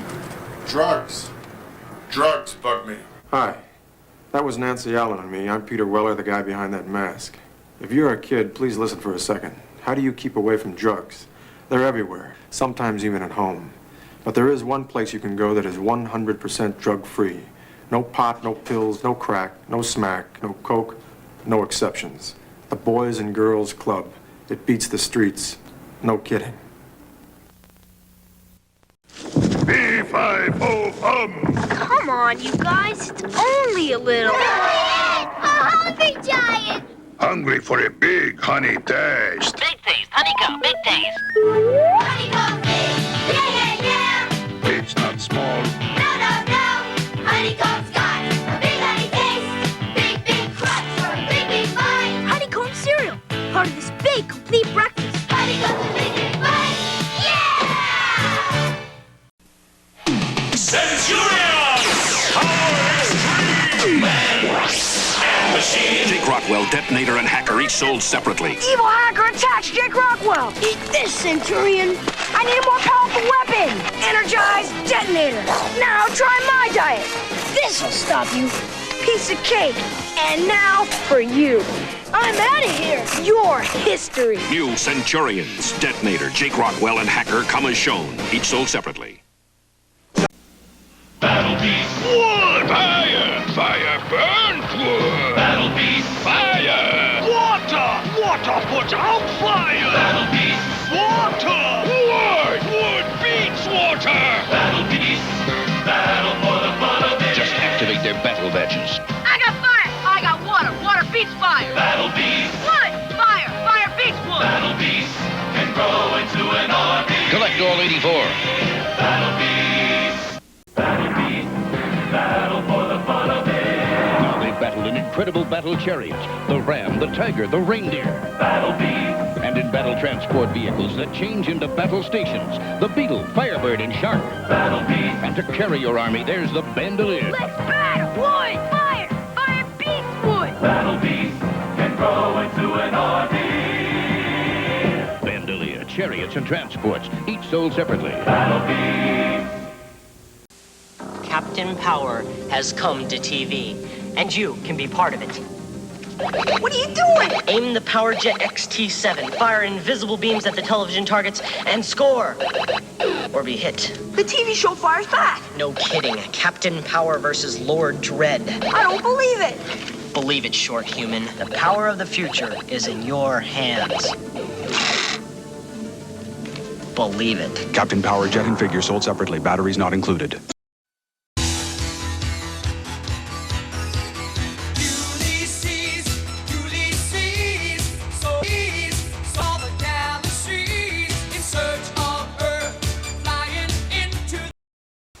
Star Wars. It's great in the arcade. Whoa! TIE fighters! Fireballs! Coming right at me! Watch the laser towers. Aim for the tops. Pick in the cutouts. Use the force. They're coming too fast. It's Ray! Wait! My shields are gone! All right! I'm going in! Oh, some game, huh? Some game! In a galaxy of video games, there is only one. Star Wars, the arcade game. Bet you know what this is. It's the Darth Vader collector's case from the Star Wars The Empire Strikes Back collection. Inside, it's got room for your favorite Star Wars The Empire Strikes Back action figures. They fit? Yeah. There's Dengar, AT-AT Driver, Rebel Commander, Leia, and 2-1B. You can hold up to 31 action figures, each sold separately, and you can take them with you. Darth Vader collector's case. Action figures, each sold separately. From Kenner. Star Wars. You and your children loved it. Now, the Earthlings at Kenner have asked my associate and me to present the Star Wars collection. Truly remarkable toys and games for your children. What are you so excited about now? My goodness, the Star Wars TIE Fighter and X-Wing fighter. Now your children can relive our great space battles or collect our wonderful Star Wars companions with Kenner's Star Wars action figures. R2, it's a little you. Kenner's new radio-controlled R2-D2 anyone can command. Ah, the Star Wars land speeder that moves like it's floating. And here's Kenner's Death Star space station, 4 floors of action. A trash compactor, too. Listen, R2, that's the Star Wars electronic laser battle, a game of speed, reflex, and reaction. These and other toys and games in Kenner's Star Wars collection are sold separately. Batteries are not included. May the Force be with you and your children.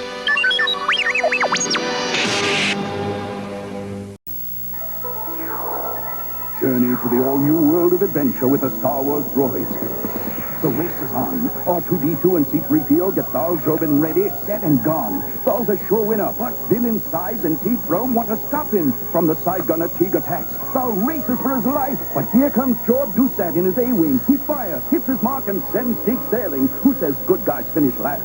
Share the adventure with these figures and vehicles. Batteries not included, each sold separately. New from Kenner's Star Wars Droids collection. Now, it's here. The excitement, the adventure of a new force at breakfast. We'll call them C-3POs. New C-3PO cereal from Kellogg's. Twin rings, things together. For 2 crunches in every 00. A delicious part of this nutritious breakfast. Now you can experience the taste of Kellogg's C-3POs. A crunchy new force at breakfast. May the Force be with you.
Next stop, the Boonta Speeder Race.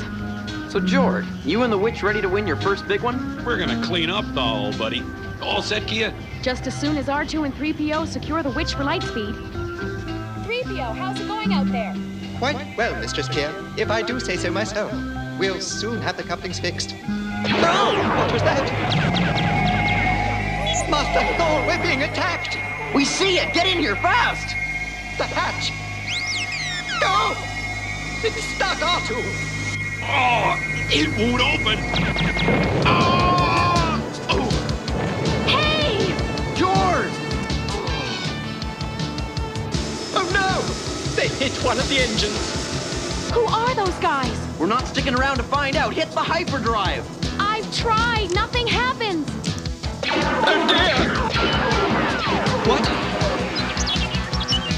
An external hyperdrive control? Of course I knew it was there. I was about to suggest trying it myself. Because of them, I lost my super weapon, the Trigon. The key to my takeover of every other gang in the galaxy. And now, all I have is this floating scrap heap. Hey, they're slowing down. Huh? Floating scrap heap, eh? Watch this. Oh! Now see what you've gonna done, R2!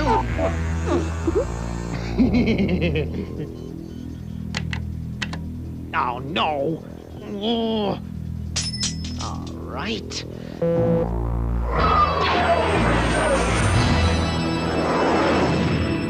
Huh? Where in the galaxy could they... You let them get away again, Tiggy. Well, what did you expect from a scrap heap like this? After them! We'll be lucky if we're not stranded here. Don't worry.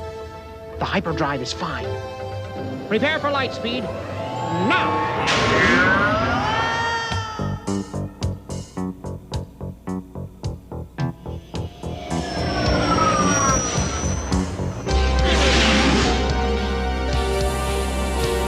George, are you okay?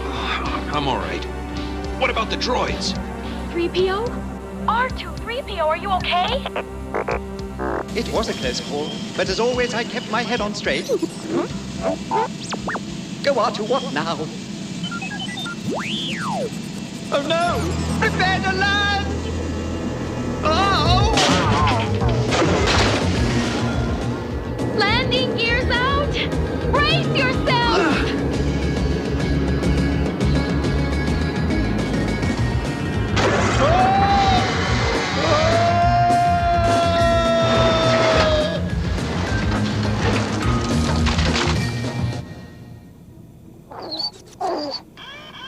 Oh! Help! R2, get me down! R2-D2! Welcome to the Boulder Scrapyard. You here to pick up or drop off? We're here by accident. You're telling me. Would you kindly help me down? Oh! Me? I'm Proto-1. One of a kind is how I like to put it. Your creator must have been one of a kind as well. I created me. They jumped me after a century of loyal mechanical service, so I repaired myself. Oh, pleased to meet you, R2-D2. Is there a medical unit nearby? You're lucky. There's one just over the hill, right by the track. Nice speeder you got there. Bit banged up, but she'll go. Can't say the same for your ship. But I could fix that. I'm sure Mistress Kia would like a second opinion. Look, Trondome, I may be old, but I can run circles around your circuits any day of the millennium. Can you fix it? Just said I could. Deal. We'll be back after the race. Good enough. Nice meeting you, R2-D2. I advise you to choose your friends more carefully, R2. We droids are often judged by the company we keep.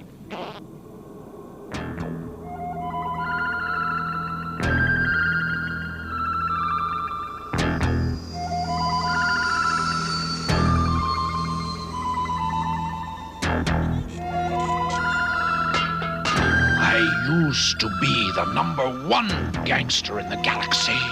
Now look at me. All because of those young speeder racers and their friends. I want you to make them pay. I will do as you ask, Size from. Who's he talking to? I should mention I'm not getting along with some of the other gang leaders. Jabba the Hutt has a reward out for you. Oh, you can't tell him I'm here. Have no fear, Size from. I owe you a favor. I shall do as you ask. Good. Use any means you want. Just bring those meddlers to me. No one escapes me. I have someone on the job. Just remember.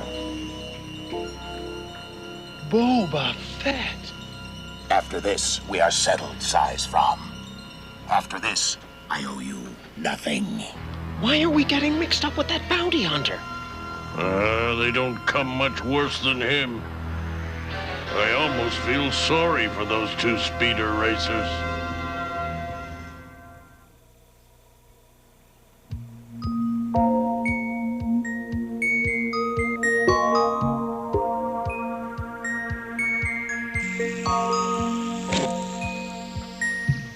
Oh! A racer needs 2 good arms. Looks like you're in the driver's seat, little buddy. Oh, there'll be other races, Jord.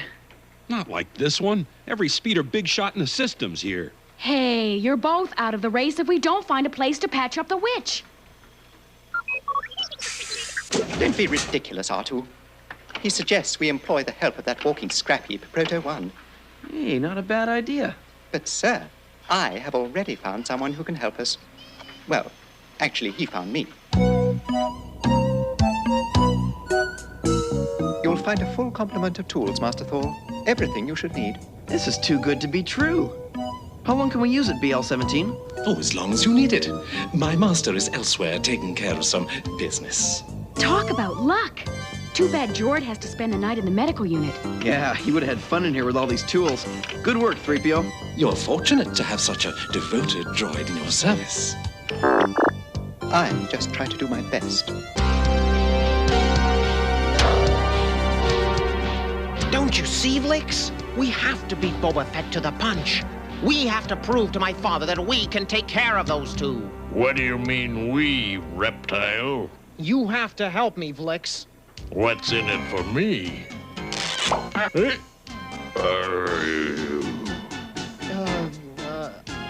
A new wardrobe. You can even call me Tiggy.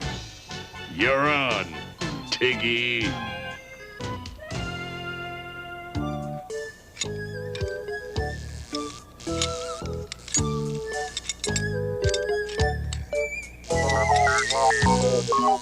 Don't be too angry with him, R2. 3PO's just happy to find someone that shares his other interests.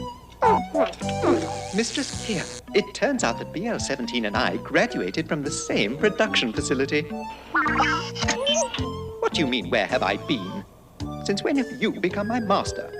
If you really must know, BL-17 and I have been comparing notes on our travels.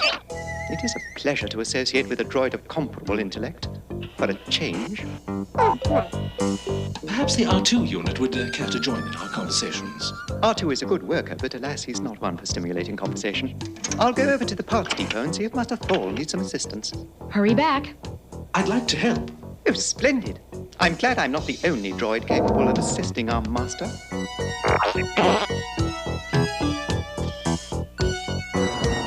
I'll be along in a moment.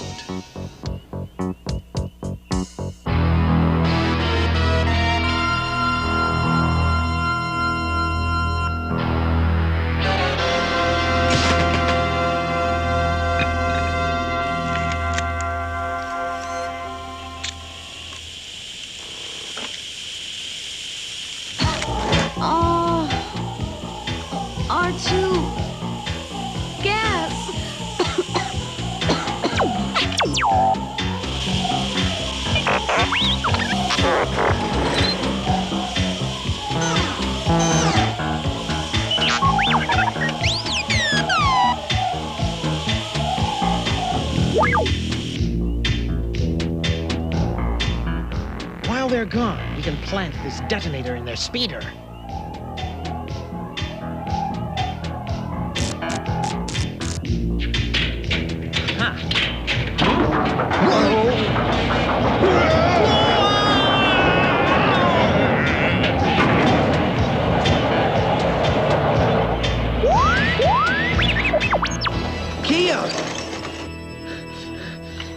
Kia, what happened? Oh, gas. Leak in the welding tank. I'm all right thanks to R2. Oh, good work, pal. Come on, Kia, we'll get some oxygen tablets at the medical unit. R2, keep an eye on the witch while we're gone, okay?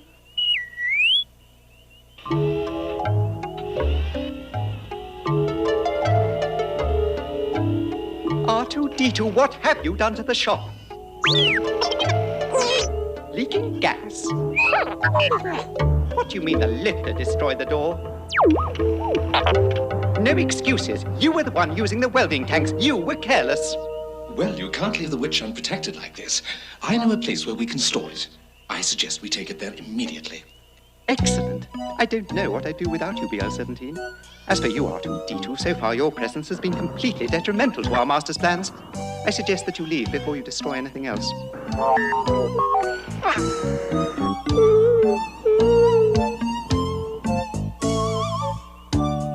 How are we going to keep up with a speeder in this thing? Just watch me. Hang on, but don't wrinkle the suit.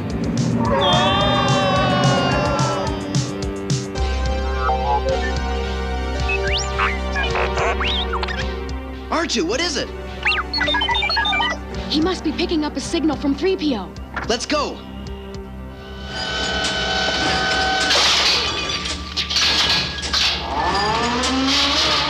The White Witch will be safe in this processing plant. Excellent, BL-17. Well, what have we here? If it isn't BL-17, the lowest form of synthetic life to ever crawl across a planet.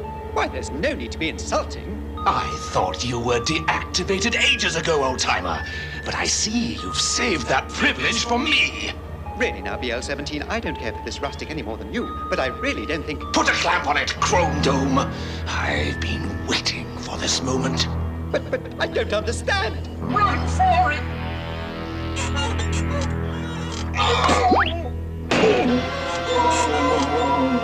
What have I done? By now, your R2 friend has received my signal. He will lead your master into my master's trap. Too bad he won't be around to see it. Oh, what a fool I've been to trust a stranger over R2, my real friend. Goodbye, R2. I'm sorry. R2! Oh, no, you don't! Hi-ya! Tried to harm my friend, would you? Oh! Oh, my. R2, can you forgive me? Master Thor! The witch must be around here somewhere. It's a trap! We've got to find the witch and get out of here. This ought to do it. This thermal detonator will help them finish the race with a real bang. 10 laps and then... Who needs Boba Fett? Master Thor! The witch! Down here! R2, start her up! I'll use it to draw him off. Sit tight, you'll be okay. Right. 3PO, take cover!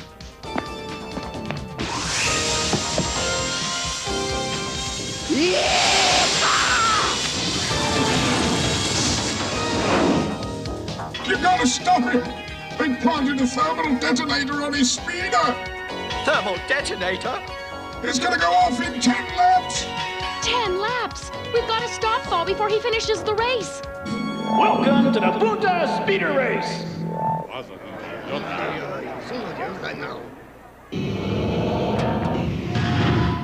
Look. Admiral Screed.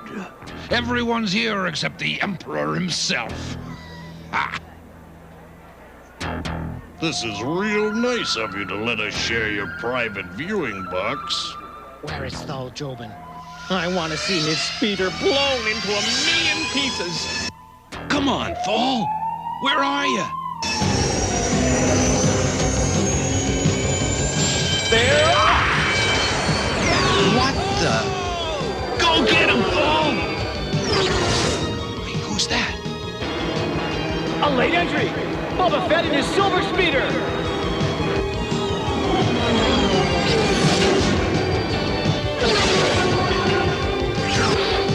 9 laps to go!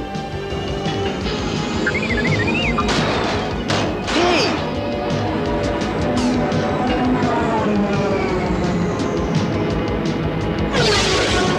This will slow you down.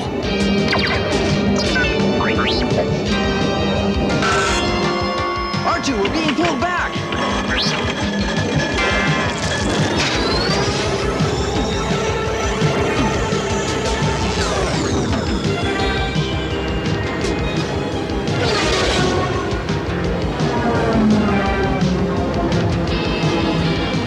Go, buddy! Hang in there!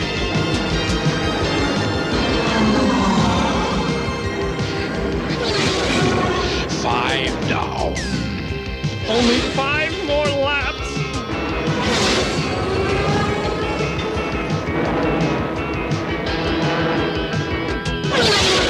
You haven't won yet. Just a few more laps, R2! Stay with her, Thal! Jord, a thermal detonator is set to blow the witch in 3 laps. 3 laps? Excuse me, sir. 2 laps.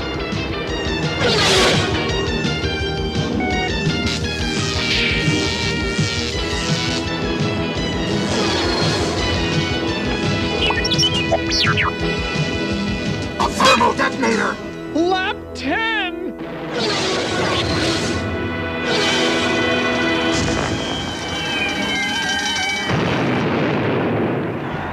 And the winner is Thal Jobin!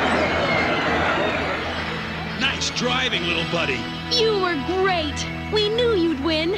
Mwah. Bravo! Bravo! Oh, R2, you were great too. Was that Boba Fett? I've heard of him. Why would a bounty hunter bother with us? A bounty hunter? Congratulations! That was a fine race you won. And that is a fine speeder. My name is Zebulon Dak. The Zebulon Dak Speeder Corporation? So, you've heard of me. I want you two to work for me, designing and building. When can you start? Tomorrow? Tomorrow, then.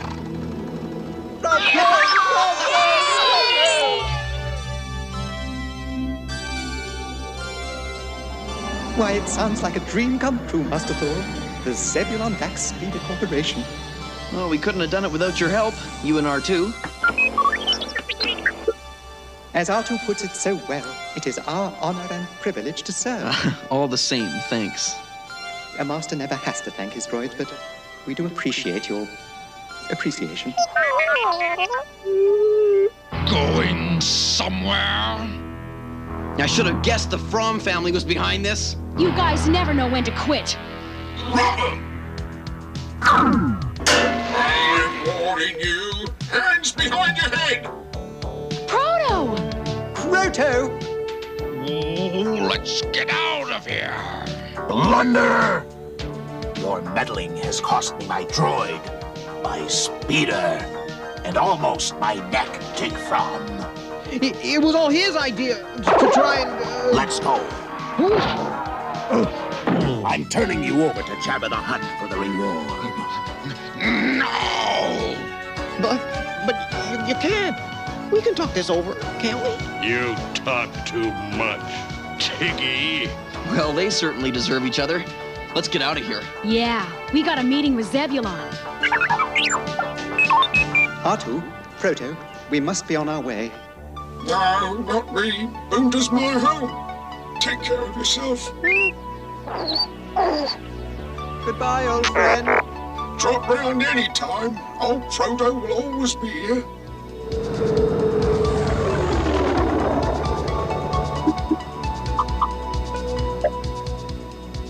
R2, what are you doing? Leave the intercom alone. So what are we going to do? You're sure Zebulon won't let R2 and 3PO go along? Impossible. It's company policy. They'd have to be reprogrammed. I'm afraid they'd no longer be R2 and 3PO. Then forget Zebulon Dak. Okay, it's settled. We don't take the job.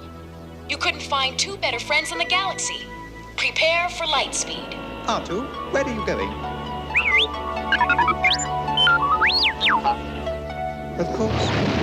You're absolutely right. Going to light speed now! I don't like leaving like this, but it seems to be the only way. Yes, if we had stayed, they wouldn't have taken the job with Zebulon Dak. Now they're free. Yes, it was a sacrifice, R2. But that's what friends are for. We may be surrounded by nothingness, but we do have something. Friend.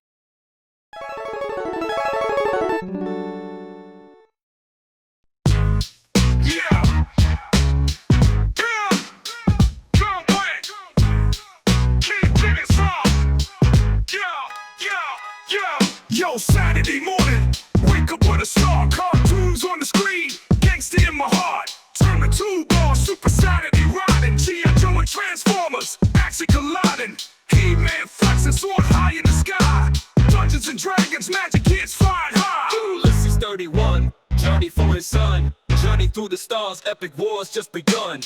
Captain N, he the game master soul, console heroes, Nintendo Go. Evil forces fighting against the video team. In the tube realm, living my dream. Super Saturday, where the gangsters play. Pixel heroes, cartoon machines sing.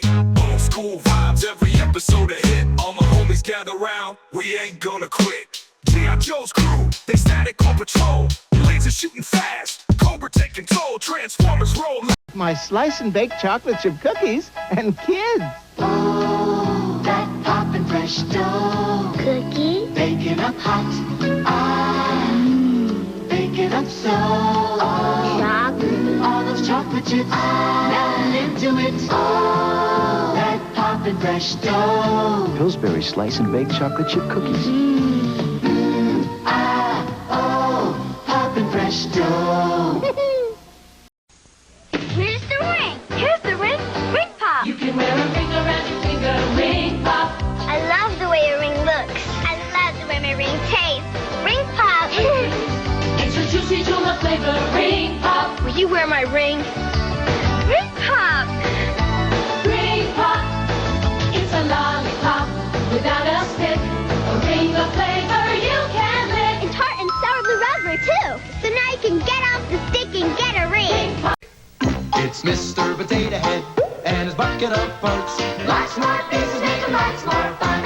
Mr. Potato Head and his bucket of parts. Buckets of fun for everyone. To make a million silly faces, it's the place to start. Put them all together, then take them all apart. Put them all together, then take them all apart. It's Mr. Potato Head and his bucket of parts. Buckets of fun for everyone. Mr. Potato Head and his bucket of parts. New from Play School.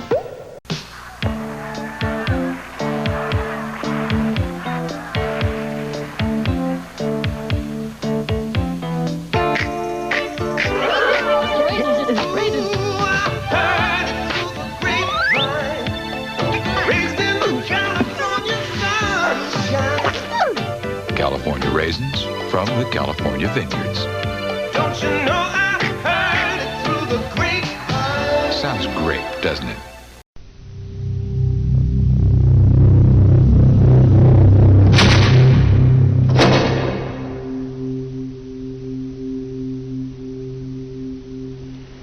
This is crack. Rock cocaine. It isn't glamorous or cool or kid stuff.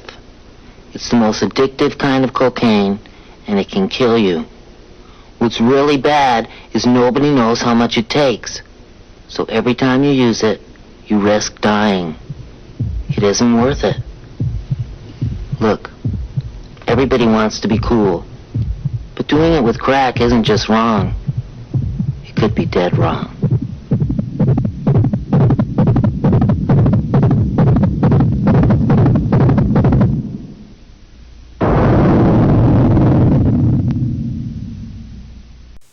No TV, no TV. What? No. Hello, I'm Pee Wee Herman. Talking Pee Wee is really cool.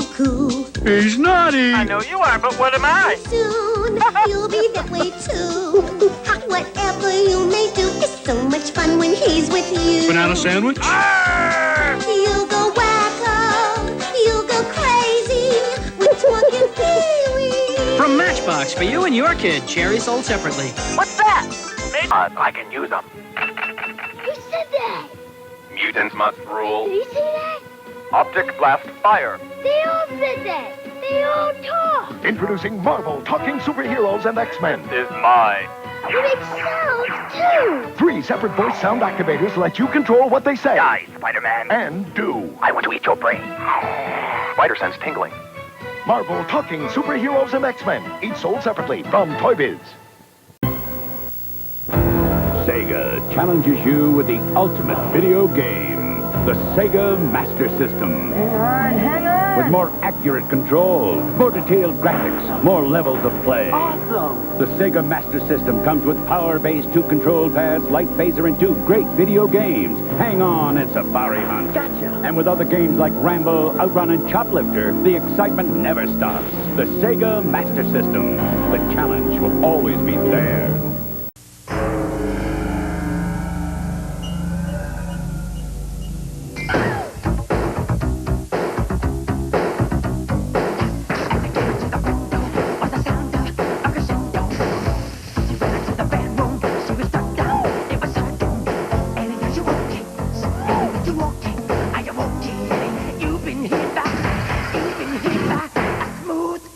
Michael Jackson's Moonwalker video game, only on the Genesis system by Sega. Okay, the game is Shinobi. Your basic fist and stomach, foot and face arcade hit. 19 stages of major ninja warfare. Observe.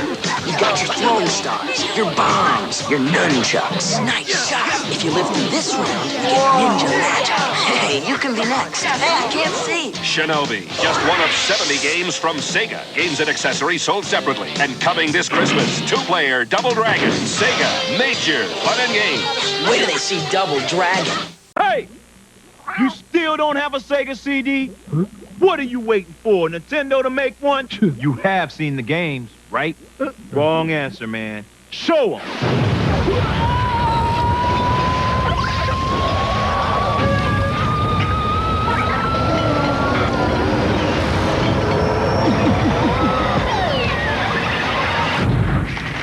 Want to see more?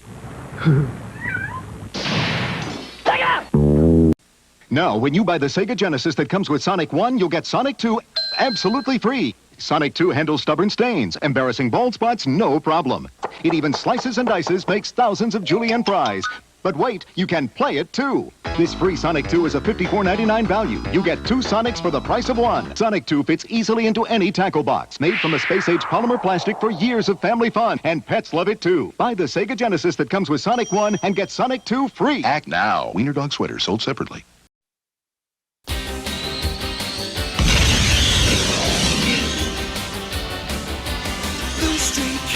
Speeds by Sonic the Hedgehog, too fast for the naked eye. Sonic the Hedgehog, Sonic, he can really move. Sonic, he's got an attitude. Sonic, he's the fastest thing alive.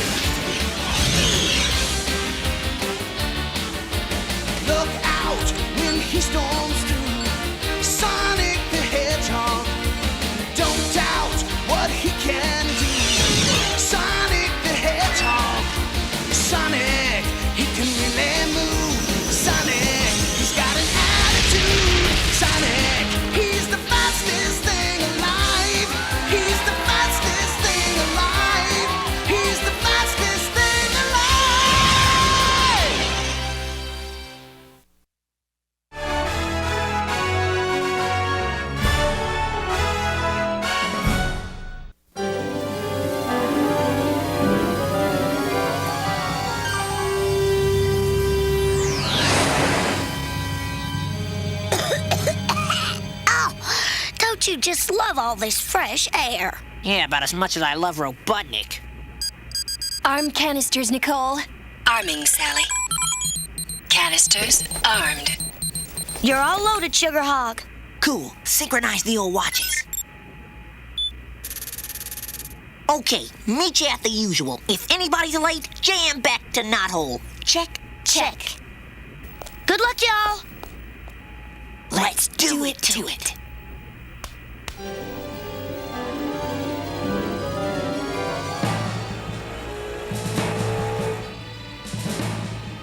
Must have forgot the welcome mat. Gotta find another way in.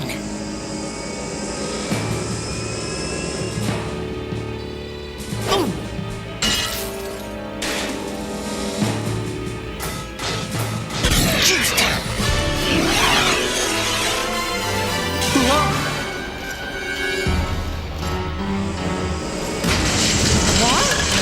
Bad move, Hedgehog. Mondo bad move. I'm out of here.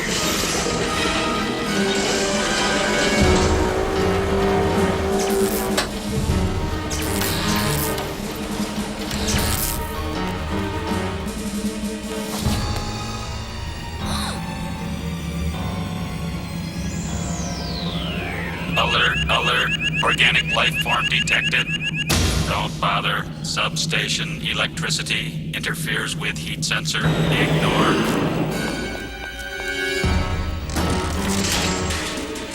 19, 18, 17.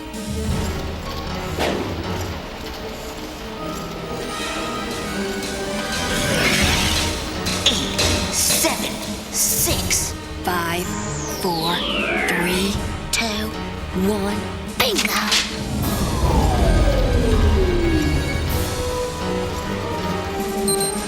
Ciao! Come on, Sonic. Get out of there.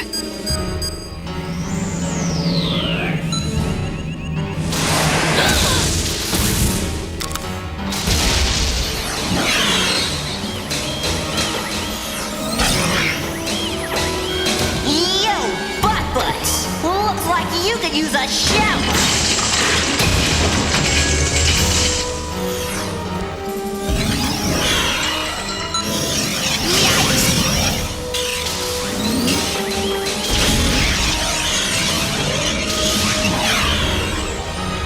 Whoa! Uh-oh, this dump is getting crowded.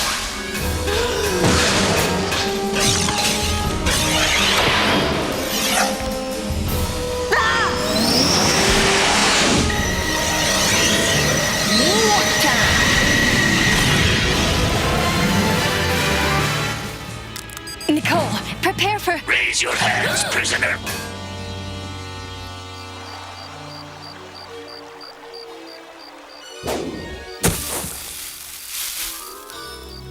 Oh, wait!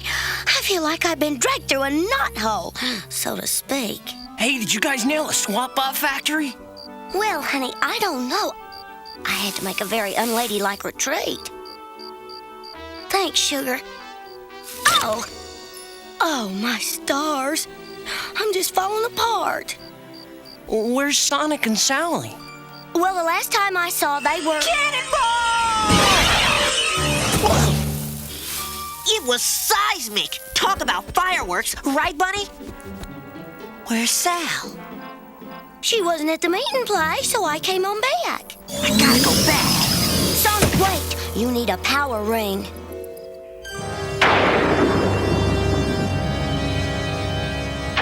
I know the Hedgehog will come for you, dear girl. And when he does, I have a surprise. Here it is, Dr. Robotnik. Enough memory to duplicate human complexity. Excellent, Snively. Install it. I don't suppose you'd tell me the location of Knothole. Sure I will, when you get a life. When you get a life.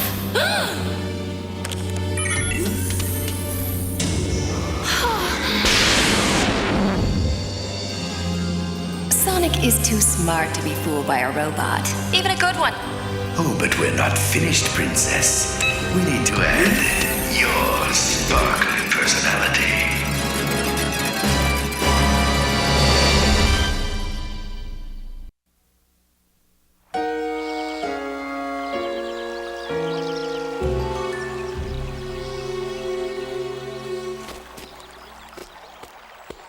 That's it. I'm out of here. Wait, Sonic. You can't go without a ring. Sal's in Mondo trouble, and I'm going, ring or no ring. Sonic, a ring's coming. About time. I got it. Whoa! Gotta juice and cut it loose.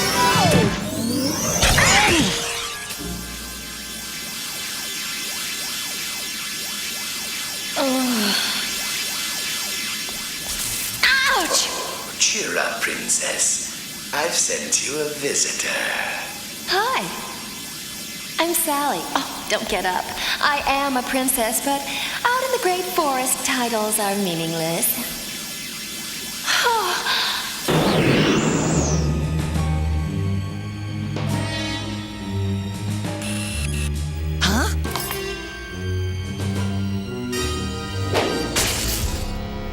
Activate all exterior Hedgehog traps. But I thought you wanted him to get in. Yes, but we can't make it too easy.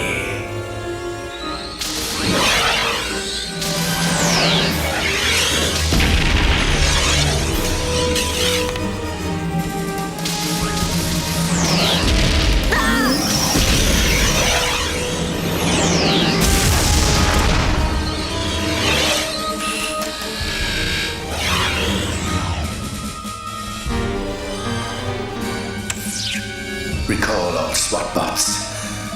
Let the Hedgehog in.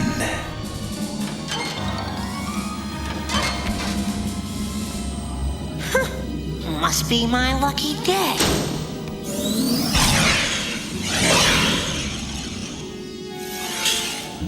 Sal.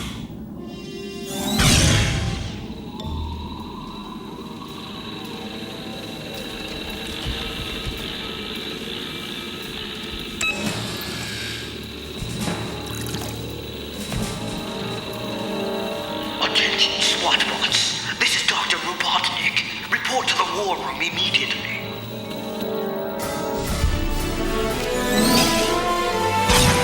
Yo, Sal, we're gonna blow this pop stand. Open cell number 54. Voice print approved and print necessary for certification. Open up this cell or I'll rip out your electronic brain. Certification unnecessary. You are Robotnik. Ah, true love. Hurry home, little Hedgehog. Hurry home. Hang tight, Sal. Clear juice in ahead.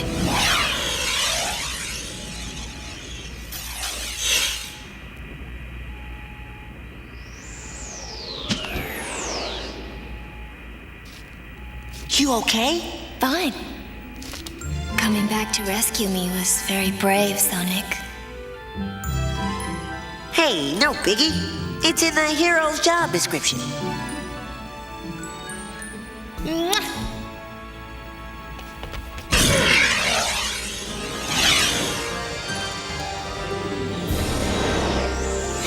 Hang on, Sal. Time to light it up. Yes, Hedgehog. The faster the better. Ready to roboticize, sir. Activate. Tomorrow, not all will be a wasteland, and all the freedom fighters are loyal servants. What is this? Snivelly? The system's overloading, sir. I'd better turn off the... The video is gone, sir. Here we are, Sal. Home sweet not home.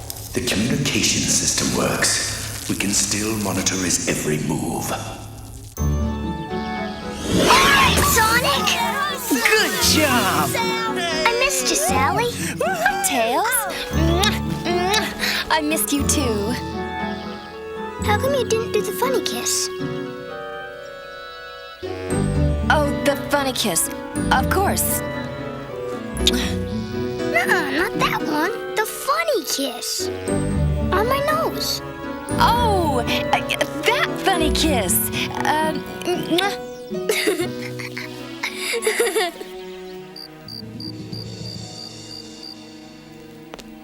Tails, it's story time. Cool. You read stories really neato, Sally. Once upon a time, there was a giant, and he was a... Nuh-uh. Remember last night? We started that one. You know, about the princess and the meanie witch. There's where we left off. Oh, yeah, now I remember. Okay. The evil witch said, "So, my pretty, you can't escape." No, that's not the witch. So, my pretty, you can't escape. It's kind of late, Tails. It's time to go to sleep. Good night. So then, my doggone arm just fell off. I was so humiliated, I just about popped a bolt. Bad news. I just heard the SWAT-bot factory is still online. Sal, what happened? The bots caught me before I could detonate. Then we gotta go back. We meet in the morning and plan it out. This time we level the sucker. Perfect.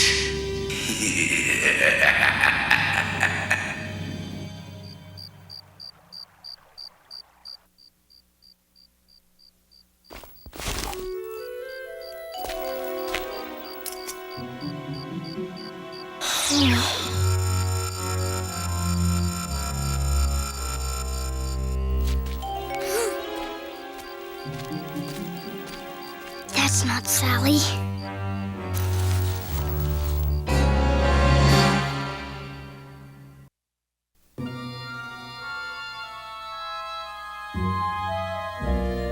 Sally, wake up, sugar. Bunny, what's wrong? What in the heck happened? I don't know. This is terrible.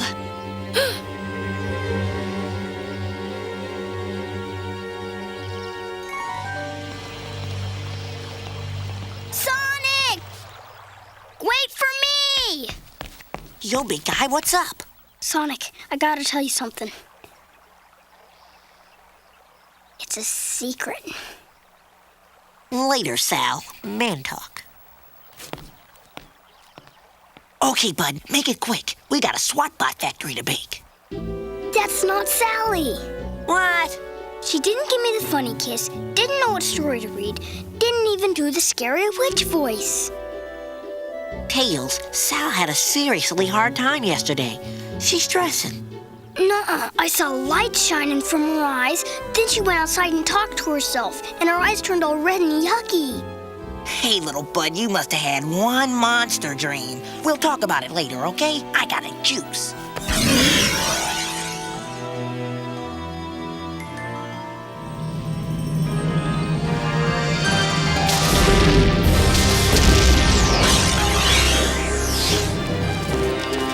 They're coming back. Get ready.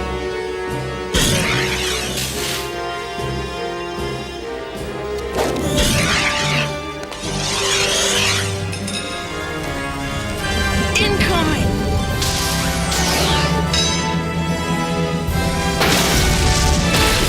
Way to go, guys! All right, Sal. Whoa! Yo, Sal, what you put in the old cereal this morning? Well, that's our third close one tonight. Come on, we gotta move it.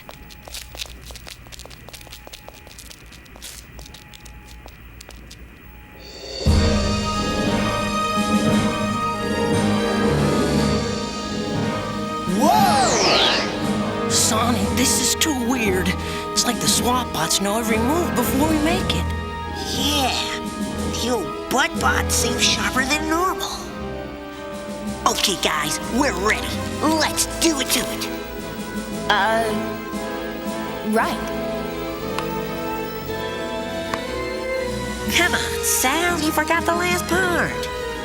Oh, yeah. Tails was right. You're not Sal. Who are you? Hey!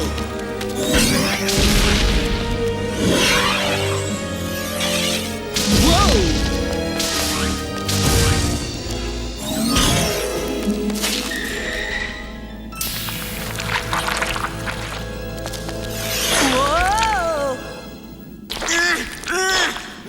Muck. Say goodnight, Hedgehog.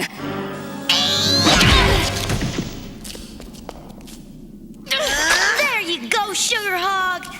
I owe you one, Bunny. Got a juice.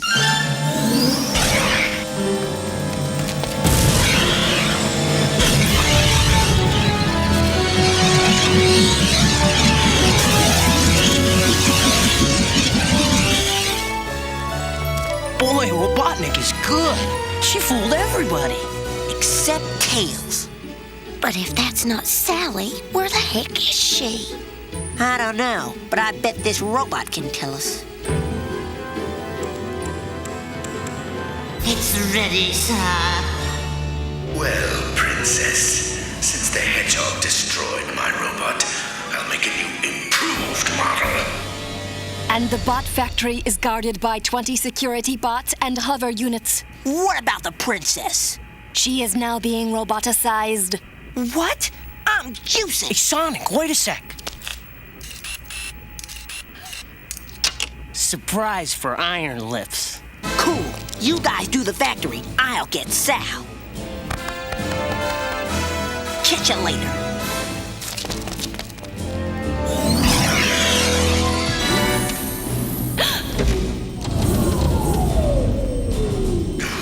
Now what?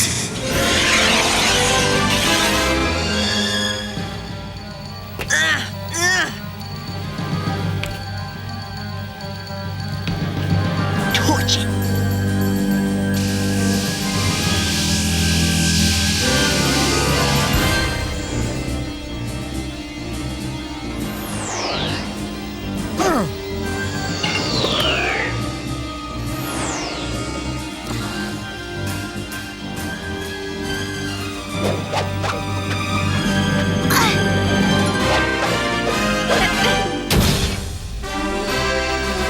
Let's do it, Sugar.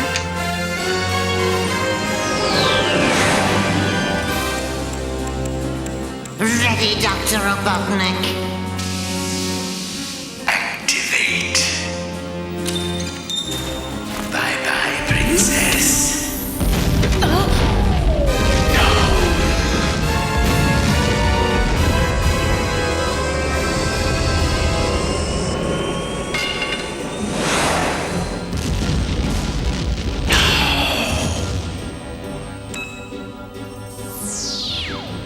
Infiltration detected.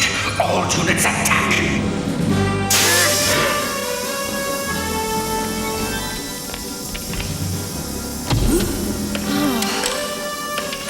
How you doing, Sal? Fine, thanks to you.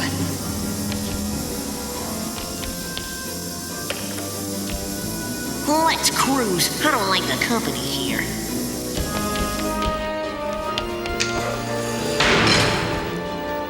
Past cool.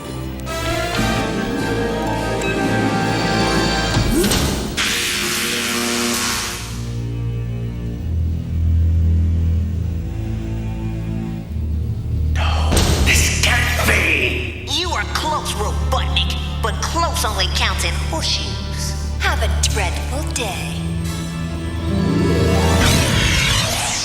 The princess is roboticized, sir, but there seem to be some glitches. You fool! Get that out of...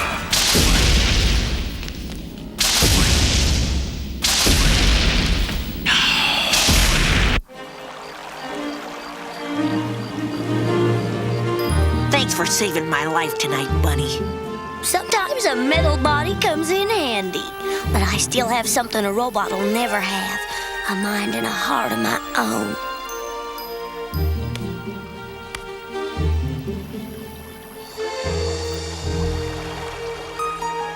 Hi, Tails. It's really me. Honest. Come here, you. Mwah, mwah, mwah.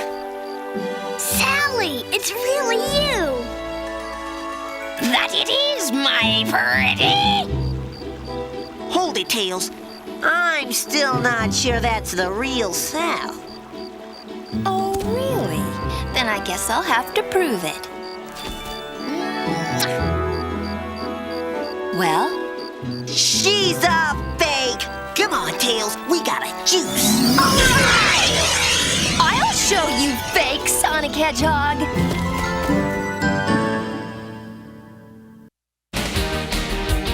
Look out when he storms through. Sonic the Hedgehog. Don't doubt what he can do. Sonic the Hedgehog. Sonic, he can really move. Sonic, he's got an attitude. Sonic, he's the fastest thing alive. He's the fastest thing alive. He's the fastest thing alive. Cookie jar! Hero Quest. Deep inside another dimension, face battling barbarians and evil magic on a quest for adventure in a maze of monsters. This is Hero Quest, the fantasy adventure game where winning means mastering the arts of combat. I'll use my broadsword. And magic. Fire of Wrath. Once you get into it, you'll never be the same. Hero Quest. Now with 2 new adventure packs, the legend grows. Danger lurks on Fireball Island. More than a mere board game, it's a 3-dimensional adventure. Your quest, the idol's jewel. Coward, I'll go first. A shortcut. But it's not so easy. Mountains and chasms stand in your way. Got it. And beware, your foes are out to stop you with thundering fireballs. Oh, stop her. And collapsing bridges. Oh, no. Got it. Oh, dog me. And you don't win till you're off Fireball Island, the 3-dimensional adventure from Milton Bradley. I had a very depressing childhood. Of course, I was born standby. My family cat, 2 lives. At school, my parents insisted I take a speed weeping course. At my birthday party, we played pin the blame on the donkey. No wonder I need a Boku. Boku fruit juice coolers from McCain. All natural flavors, just slightly over the edge. Well, then there was my grandfather. He was a juggler in the circus. His big finish was worrying about 6 things at once. Poor guy. Things just did not work out with my last girlfriend. When I was with her, I used to fantasize I was someone else. And she'd make these Freudian slips like, Herman, I mean honeybee. And when I kissed her, she'd say, okay, I get the point. Then at Valentine's, she sent me a chocolate hatchet. No wonder I need a Boku. Boku fruit juice coolers from McCain. All natural flavors, just slightly over the edge. When we broke up, I told her, you hurt me, you mocked me, you embarrassed me. And yet the door is always open. Once upon a time, a baby dinosaur was born. Now, all this prehistoric fun is yours with Talking Baby Dinosaur. Who's the baby? Baby Dinosaur has 6 clever things to say. Not the mama. I'm hungry. Feed my mouth. Hello, fat boy. I'm gonna fight you now. That's my baby. Gotta love me. And I'll collect the entire Sinclair family. Earl, Frank. And the baby. Robbie, Charlene. And the baby. Yes, and the baby, too. Even Big B Richfield. Official Talking Baby and Dinosaur figures sold separately. Gotta love me. The Pirates of Dark Water. Now set sail with pirates in search of treasure. Join Ren and his courageous crew as they battle Blop and his scurvy swags in the swashbuckling adventure, The Pirates of Dark Water. It's sold separately.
I believe in law and order.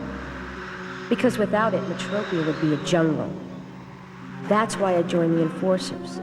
To fight for the city while there's still a chance to save it. But now the Phantom's come back from the dead, and no one knows if he's fighting for law and order or against it. So if I have to, I will stop him. Because no one's above the law. Not now, not ever, and not in my city.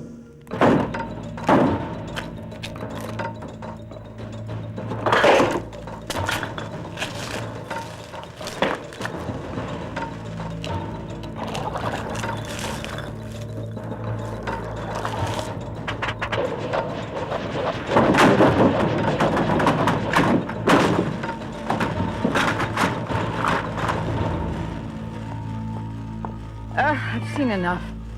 Tell it to stop, Max. Time to pull yourself together. You're certain its programming conflicts have been eliminated?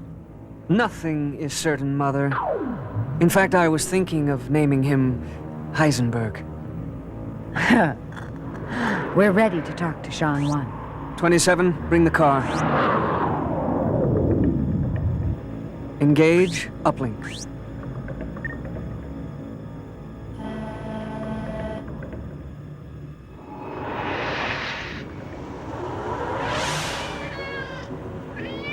Good evening, Sean. Evening. In space, there is no day or night. I'm starting mass production of fractal biots, and I want you to grow 100 sets of photonic nanochips small enough to fit inside each fractal subcomponents. The control chips for our prototype are so bulky, Max has to keep them in a separate brain case. The fractal is made up of thousands of subcomponents, very complex, very uncertain. Tell me, are fractal biots part of your Cyberville project? Cyberville is not your concern. Oh, you're forgetting. Nothing that happens on Earth is my concern. Your Earth has become more poisoned every day. Only a free orbital nation offers hope for humanity. Now, you're forgetting, Sean. The orbital colonies are nowhere near independence. You still need my money and Earth's resources. Yes.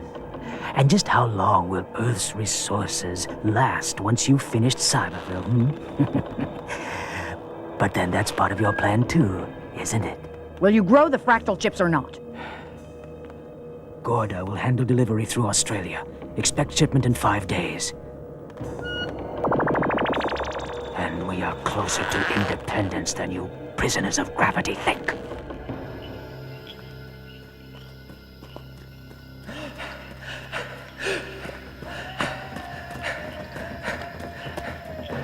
Son, over here. Father, wait! Wait for me! You're too slow, Kit. The jungle isn't what it seems. Faster, Kit. Faster. Kit?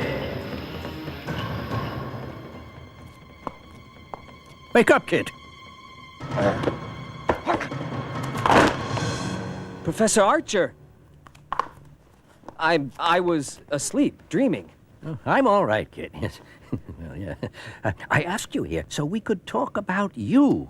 You've been missing classes, and the university analyticals tell me your grades are down 15%. Well, I've had a lot to deal with lately. A lot to deal with, yeah. How mysterious. Like the lecture I gave today on detective fiction of the 1900s. Sam Spade, Philip Marlowe, Dixon Hill, Bruce Wayne, all masters of their trade. Mysteries being solved, things not what they seem. Do you know the story of this falcon? I call it Sydney. A simple statue, beneath, unremarkable to the naked eye, yet its plain disguise. I've been hearing too many old stories lately. Look, I'll catch up on my classes. I'm sorry if I disappointed you in the analyticals. The analyticals are artificial intelligence programs, Kit. They can't be disappointed. Oh, good. And you can tell them to leave me alone without hurting their feelings. Come now, it's not as if the whole world's out to get you. Is it? Enforcers, great news. We're going after the Phantom. By order of City Council, this squad is now the official Phantom Task Force. Charges against the Phantom include incitement of last week's arcade riots, and complicity in the toxic waste spill that poisoned Sector 0 16 years ago. Enforcer Cruz, Yes, Commander. get your hand off your partner. Yes, Commander. To continue the briefing, the Phantom first appeared in Metropia 22 years ago, during the post-Resource Wars reconstruction. Police officials of the time foolishly considered him to be nothing more than an eccentric costume vigilante. Once again, the police are doing your work for you. Only as long as I keep them properly motivated. Max, darling, show Graft what you devised this time.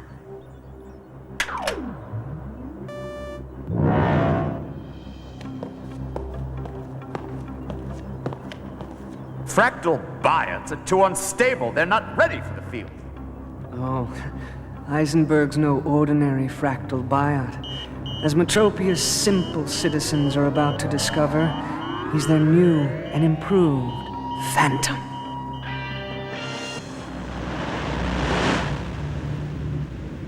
Garan, I don't know what's happening to me. I lost my temper with Professor Archer. I can't concentrate in class. And you are not doing those exercises as I instructed you. Visitor at front door. It is best to maintain a normal life here until Eloise is released from the hospital. Normal. Right. Kit Walker? Yes? Officer Cruz, Enforcer Division. I'd like to...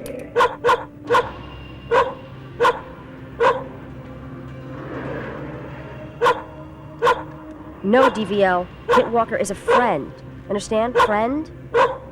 I apologize for my partner, Mr. Walker. He's been genetically engineered for intelligence. At least, that's what they keep telling me. Why don't you leave him outside to calm down? And call me Kit. All right, Kit. DVL, lie down. Sometimes I think I should have requisitioned a smart cat. It's like I have this yawning pit in my mind, Pav, and I don't know how to fill it. How's this? Oh, that's better. Anonymous call coming in, Doc J. Phantom sighting. The doctor is in. Ooh, you're getting good at that, Pav.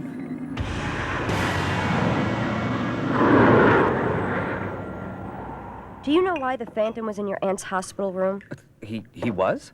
But the nurses said you were in the room when... The tea is ready. Thank you, Mr. Duran.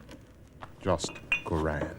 Attention, Channel 880 uploading live Phantom coverage. Wake up, Metrovia! The doctor is in. Why is your concierge programmed to report Phantom uploads? My aunt must have done it?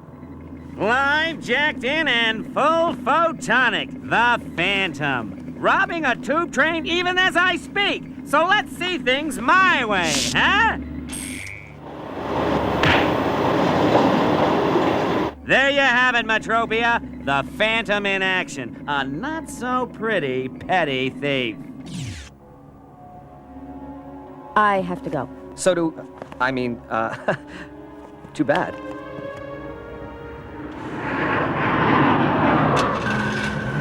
You sure you shouldn't come with me?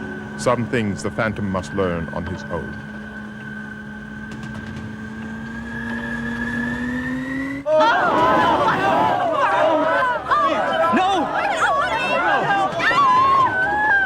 Give me your possessions. I am the Phantom.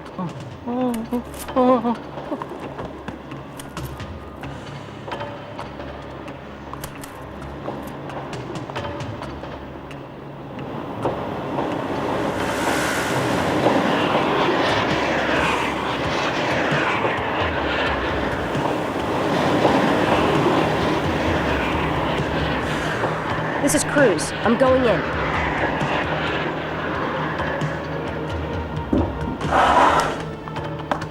Give me your possessions. I am the Phantom.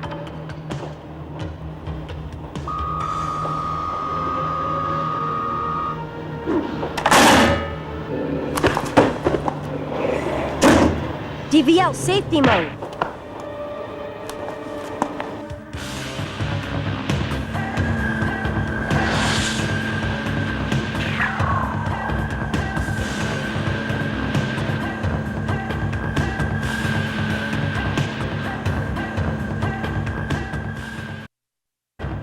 You are under arrest. You have the right to a legal analytical... guys, I'm gonna need some assistance here.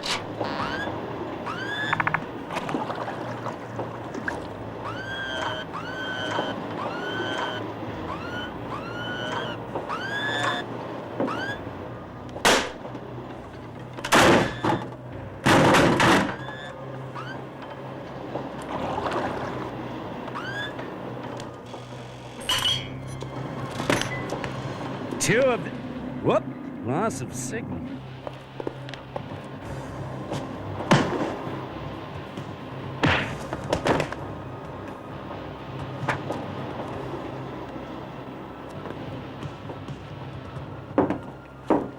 DVL capture mode. Kit Walker is a friend. You understand? Friend?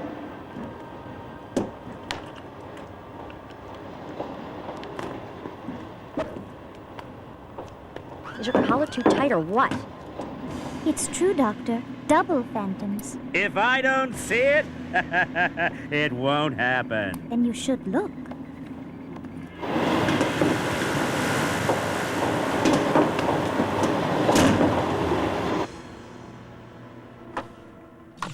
Ah, the final clue.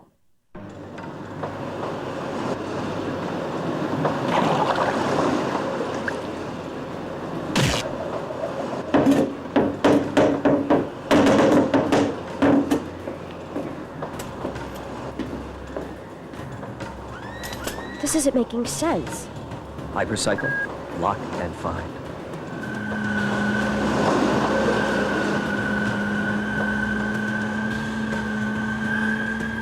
Once the enforcers see that biot, I'll be in the clear.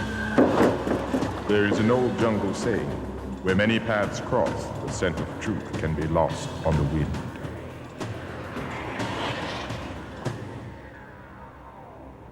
I still don't understand why the police didn't report finding that strange biot on the... We are not alone.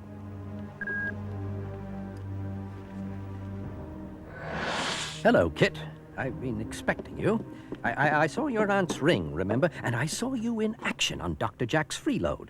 Let me deal with him. I am not your problem, sir. You have a real mystery to solve.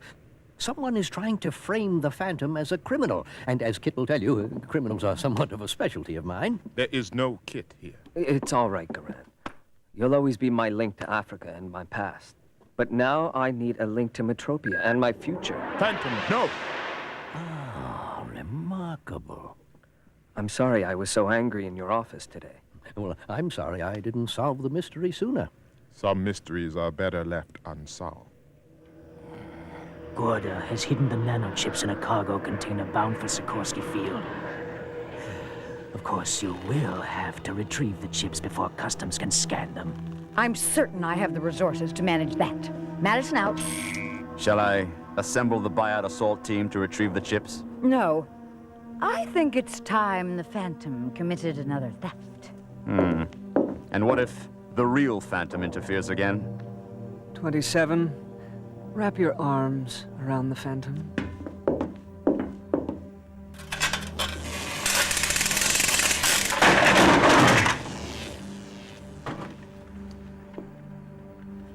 For once, I'm looking forward to the Phantom's interference. Biots have large brain modules to hold their control chips. But when this one changed shape, I couldn't see any brain module. The man in the window, he always stayed one car behind the Biot Phantom carrying that black case. It's a remote brain. Professor Archer, you just told me how I can stop that thing. I have. Now all we have to do is monitor the police uploads and wait for that Biot to strike again. Oh no, now we must think like detectives. Remember the details. The police were second to arrive at the scene of the crime. And the first was... The mystery caller's online again, Doc. Says the Phantom's heading for Sikorsky Field. Call the network, we're going live! Dr. Jack just got a call about the Phantom's next job. He's going after the city of Melbourne at Sikorsky Field.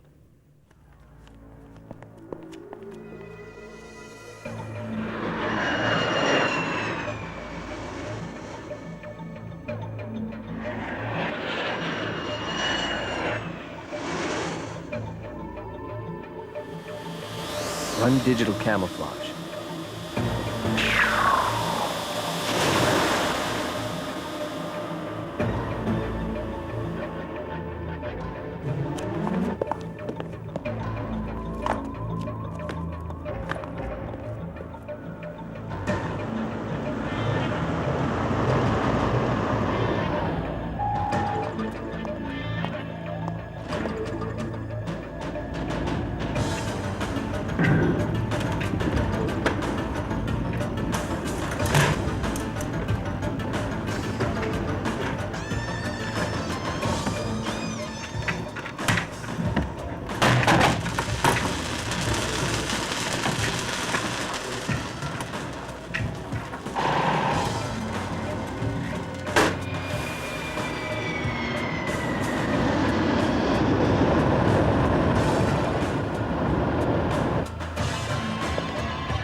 Hey, Stretch! Nice outfit. Too bad the job's already taken. I am the Phantom. Do not interfere. Sorry, Stretch, but my middle name is Interference. Baudelaire loves table scraps. Loss of signal.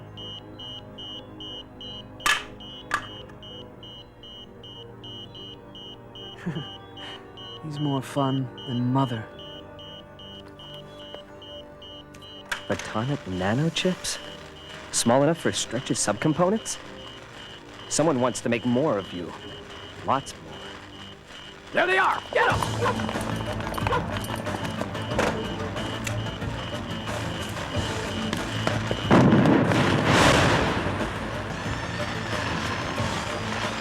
Signal reacquired. Run!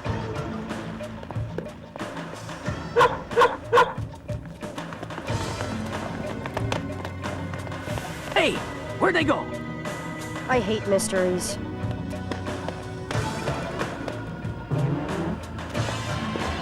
Come on, let's move! I got a fix on that buyout's control frequency. Let's find out where home is.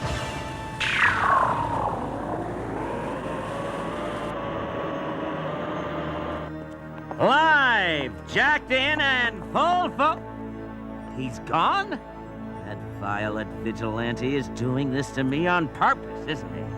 Ho!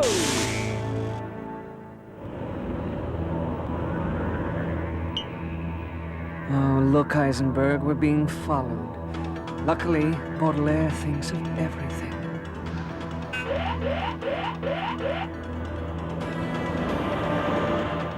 Warning. Missile closing. Ooh.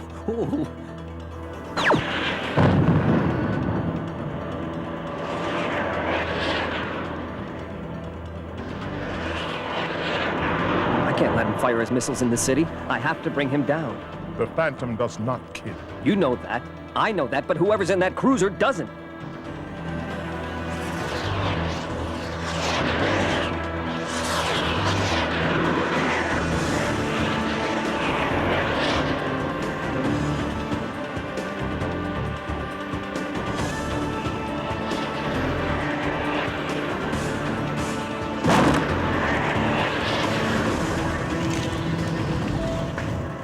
Target vehicle has activated landing gear.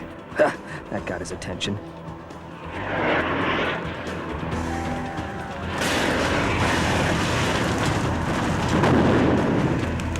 He's in trouble.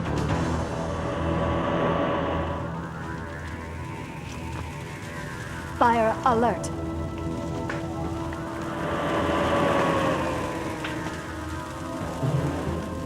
I've got to get him out of there. No! It could explode! You have much to learn about the Phantom. 15 seconds to fuel ignition. I am the Phantom. Do not interfere. What? No! Don't move! 10 seconds. Who are you? What's life without mysteries? 8. Run! 6, 5, 4, 3, 2. This vehicle will now explode.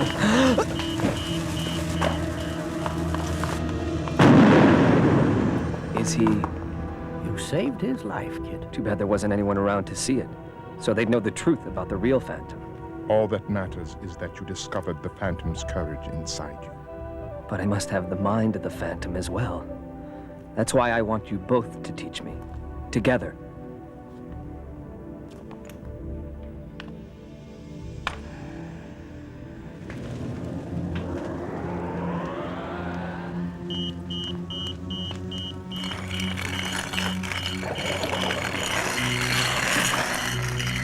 Signal reacquired.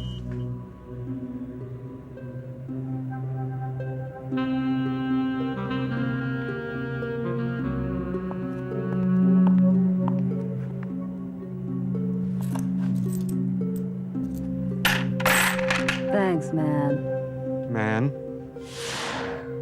What's your name, friend? Heisenberg, but I can't be certain. Well, if you can't be certain, honey, be careful. It's a jungle out there.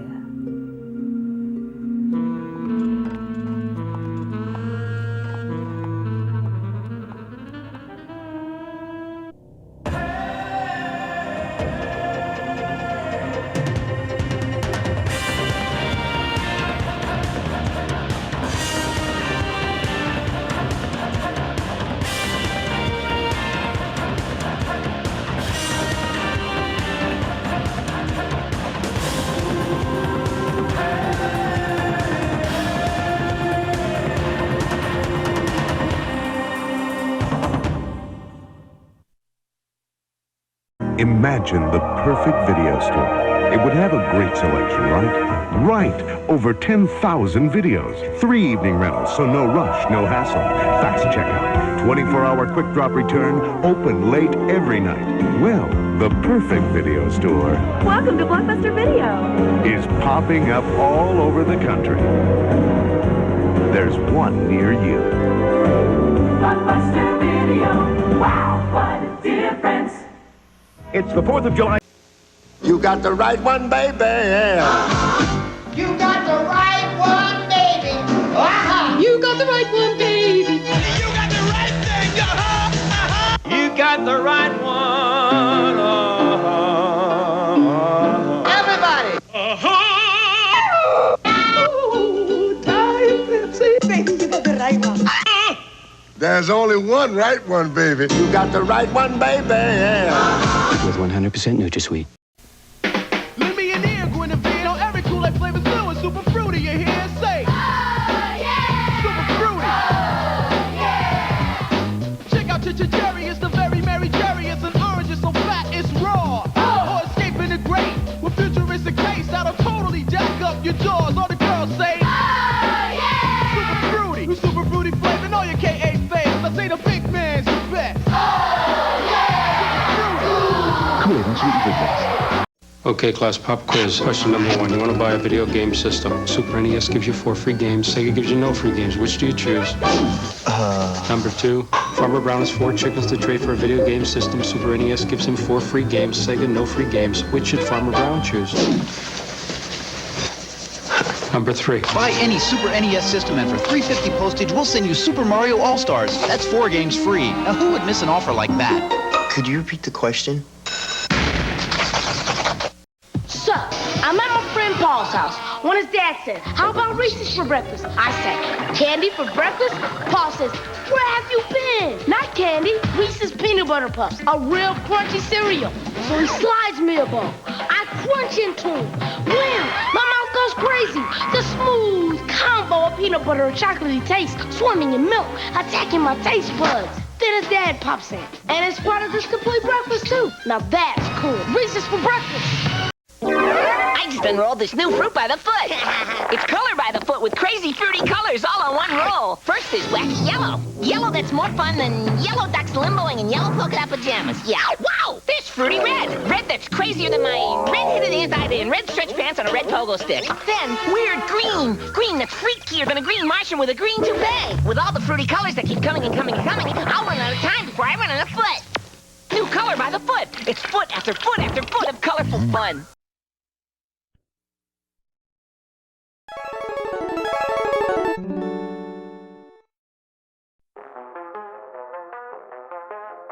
Power glove on, we stepped into the digital marathon. Flipping channels, we watching Toonami till the break of dawn. Cobra splitting, G.I. Joe clipping, Power Rangers kicking. For one Discord where the VHS be ticking. No cap, all action, old school satisfaction. Turn up the analog, we suspending our reaction. Street Fighter moves, vintage grooves, we ain't losing. Mario Kart racing, Rainbow Road, steady cruising. Pro wrestlers throwing down, Undertaker's taking crowns. Horror movies about to play, someone screaming loud today. And MMA fights tonight, Octagon burning bright. And then binge on site, Brew on Discord in the limelight. Neon vibes, arcade highs, 80s loops revive. We congregate, celebrate where retro lives thrive. Duck hunt blasting, no rest in this session. From Akira to Zelda, we seek no concession. Pixelated dreams, nostalgic themes, it's all here. Blockbusters to scream queens, yo, have no. Friday at 8/7 Central, Johnny Gill's Serenade Laura. It's an all-new Family Matters. Hey, enough of that. Then, are the Lamberts ready for a country club? You are not supposed to repair the furniture. No, she really speaks her mind. Tell her to stop it. Step by step, and Dry, oily. Mickey begins a life of crime. I guess we're gonna have to register you in pre-jail. Baby Talk, What do real daddies do that Billy doesn't do? followed by Billy Friday. How can I ever forget one of my special customers, little Michael? Every week he'd come in, and every time he'd say, his eyes shining. Stork reason, please, Mrs. Lang. One of those reasons I had to give him immediately. The others I put in a bag for him. Now there is Stork Chocolate Reason, a long-lasting, chewy chocolate caramel covered with rich chocolate, just right for Michael. Stork Chocolate Reason, please, Mrs. Lang. And Michael still eats the first one immediately. Stork Chocolate Reason, the everlasting chocolate chew. Let's check it out. Introducing the newest WWF wrestling buddies, Big Boss Man and Jake the Snake Roberts. Clunk 'em, plonk 'em. Wrestling buddies want to be your buddy. Buddy, what's going on? Nothing, officer. Body slam! Hey, who's the wise guy? Big Boss Man! Murphy. What's going on? Nothing, Sarge. Big Boss Man and Jake the Snake Roberts, the newest WWF wrestling buddies from Tonga, each sold separately. Phone number 1-900-909-WWF8. If you call right now, you'll get exclusive WrestleMania 8 interviews straight from Hulk Hogan, Macho Man, Randy Savage, Ric Flair, and other superstars. You'll also hear updates and results from the greatest WWF event in history. Cost of the call $1.49 for the first minute, 99 cents for each additional minute. Kids, ask your parents' permission before calling. Don't delay. Call the WrestleMania 8 hotline right now, Hulkamaniacs. You ready to fight? Then step into the ring and take on Sting. There's me and my rival, Ric Flair. And there's the total package, Lex Luger. Check out the toughest tag team around, the Steiner Brothers. These WCW action figures are just as tough and as mean as we are. Rick moves for the knee drop. Can Sting escape? Oh! He's gonna finish him off with the body slam! The WCW wrestlers each sold separately from Duluth. I dare anybody to take us on! Introducing the new Wrestling Hotline. Tony Schiavone, Matt Watts with Steve Beverly, Paul E. Dangerously, Straight Up with Sting, Lex Luger, the Jim Ross Report, Missy Hyatt, 1-900-909-9900, the Wrestling Hotline, your main line to the stars. $2 first minute, 45 cents each additional minute. Kids 18 and under, obtain your parents' permission before calling. 1-900-909-9900. Dial it. Coming up next on this expanded edition of WCW Saturday Night, the first round of the King of Cable tournament continues when muscle-bound Tony Atlas battles brutal Van Vader, and the natural Dustin Rhodes meets Cactus Jack's protege, the Barbarian. Also, the dynamite new tag team of Ricky Steamboat and Shane Douglas are challenged by the Vegas Connection. Japanese superstar Kensuke Sasaki takes on Beautiful Bobby, and rookie sensation Eric Watts puts his unbeaten record on the line. All this and more next on WCW Saturday Night.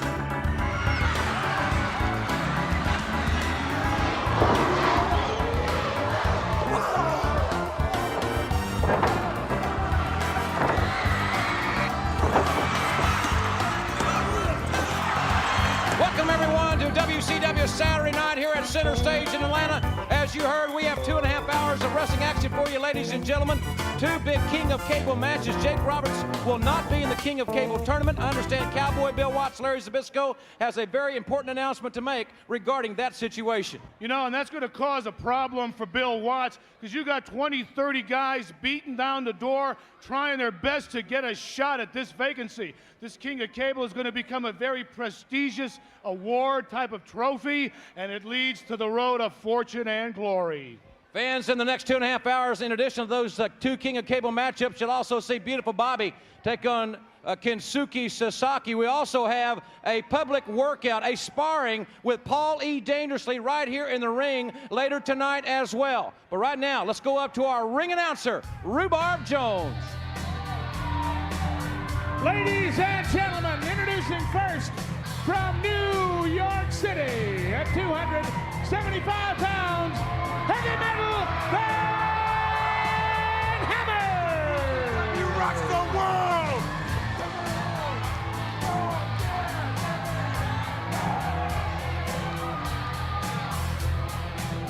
Introducing from Philadelphia, Pennsylvania at 250 pounds, Mustafa Saeed. Another promising newcomer, Mustafa Saeed, to challenge heavy metal Van Hammer. And Hammer really has him rocking, Larry Zbyszko, here at Center Stage. I tell you, this Mustafa, he's got a challenge here. You know, Van Hammer, come a long way in the year, a big, strong guy, good shape, has increased his repertoire of moves, I think, rather impressively, you know, in the short time he's been here. Mustafa trying to gain the early advantage. Couple of cheap shots on the break, and now puts the knee into the midsection of Van Hammer. Irish whip to the far side and caught him with a clothesline that could not get the big man down. Now, he shook him, but he didn't move him. You know, I think Mustafa, you know, must have been watching Van Hammer over the year and picked the best strategy. Don't waste time with this big, strong guy. Be aggressive. Whoa! He is a strong, powerful individual. He seems to really feed off the fans as well as Mustafa gets that knee to the midsection. But Hammer blocks the right hand, comes back with the right hand of his own. Oh! Nothing but power thus far from heavy metal Van Hammer. I tell you, power is the right word. Big, tough guy. Oh! Hammer really gearing up for his Thunder Cage Come Dressed As You Are street fight in Atlanta's Omni on Thanksgiving night. And he's getting the crowd really into his match here. I tell you, it's one way to work off your turkey dinner, because this Thunder Cage is one of the most dangerous events, very first time in the history of the Omni. Mustafa works his way back up to the ring apron, trying to go up and over Van Hammer, but Hammer... Well, he went up and over Hammer, but he didn't have the weight to pull the big man down. Oh! Hammer with a running knee lift, and it found its mark on Mustafa Saeed. We'll be talking about this Wednesday night's big Clash of the Champions broadcast. Oh, what tremendous elevation! Elevation! If we had an ozone layer, this guy would have been through it. Hammer scoops him up with a great deal of power and slams him. Gets some momentum off the ropes and drops that huge leg right across Saeed's face. Yeah, that's 275 pounds, man. That takes care of your face. And after 17 glorious years in this, I can feel those things. Front face lock by heavy metal. Hammer rock suplex. He plants him with it. Hooks the leg.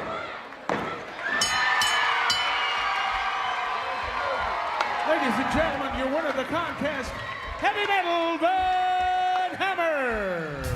Heavy Metal Van Hammer involved in that big 8-man Thunder Cage Come Dressed As You Are street fight, Larry, on Thanksgiving night. Yeah, and I tell you, he's going to be a definite threat in there. Look at the way he slingshots this man in. That's hard on the body, Ross. Like having Arnold Schwarzenegger recite Shakespeare. Right here, 1, 2, 3, pulled the weight over the shoulders. He got him. Fans, Tony Schiavone is standing by in the locker room with Cowboy Bill Watts. Tony, take it away. Okay, Jim, thank you very much. Also joining us, as you can see, Cactus Jack and the Barbarian. But Cowboy has a big announcement for us concerning one of the two King of Cable bouts still to come on WCW Saturday night. That's right, Tony. Jake the Snake Roberts is no longer with WCW. He has some personal problems he has to attend to. We support him. We hope he's successful, but he is no longer with WCW. in one of the two main events tonight for the King of Cable against Dustin Rhodes, the person taking Jake the Snake's place is the Barbarian. The Barbarian is now in that match. We will have that as one of the main events tonight, the Barbarian versus Dustin Rhodes. Okay, Bill, I tell you what, Cactus Jack, now you have two men in the first round, not only Tony Atlas later on against Big Van Vader, but now the Barbarian against Dustin Rhodes. That's right, there's smiles all the way around in the Cactus Jack camp because it's twice as nice. Our chances are twice as good of taking home that title. And our chances were pretty good to begin with. So whether it be Tony Atlas swinging around another human being like a rag doll, or his foot going through someone's face, one way or another, that King of Cable ending up on my mantle. Bang, bang! Fans with WCW Saturday Night return, Shane Douglas and Ricky Steamboat against Diamond Dallas Page of Vinny Vegas.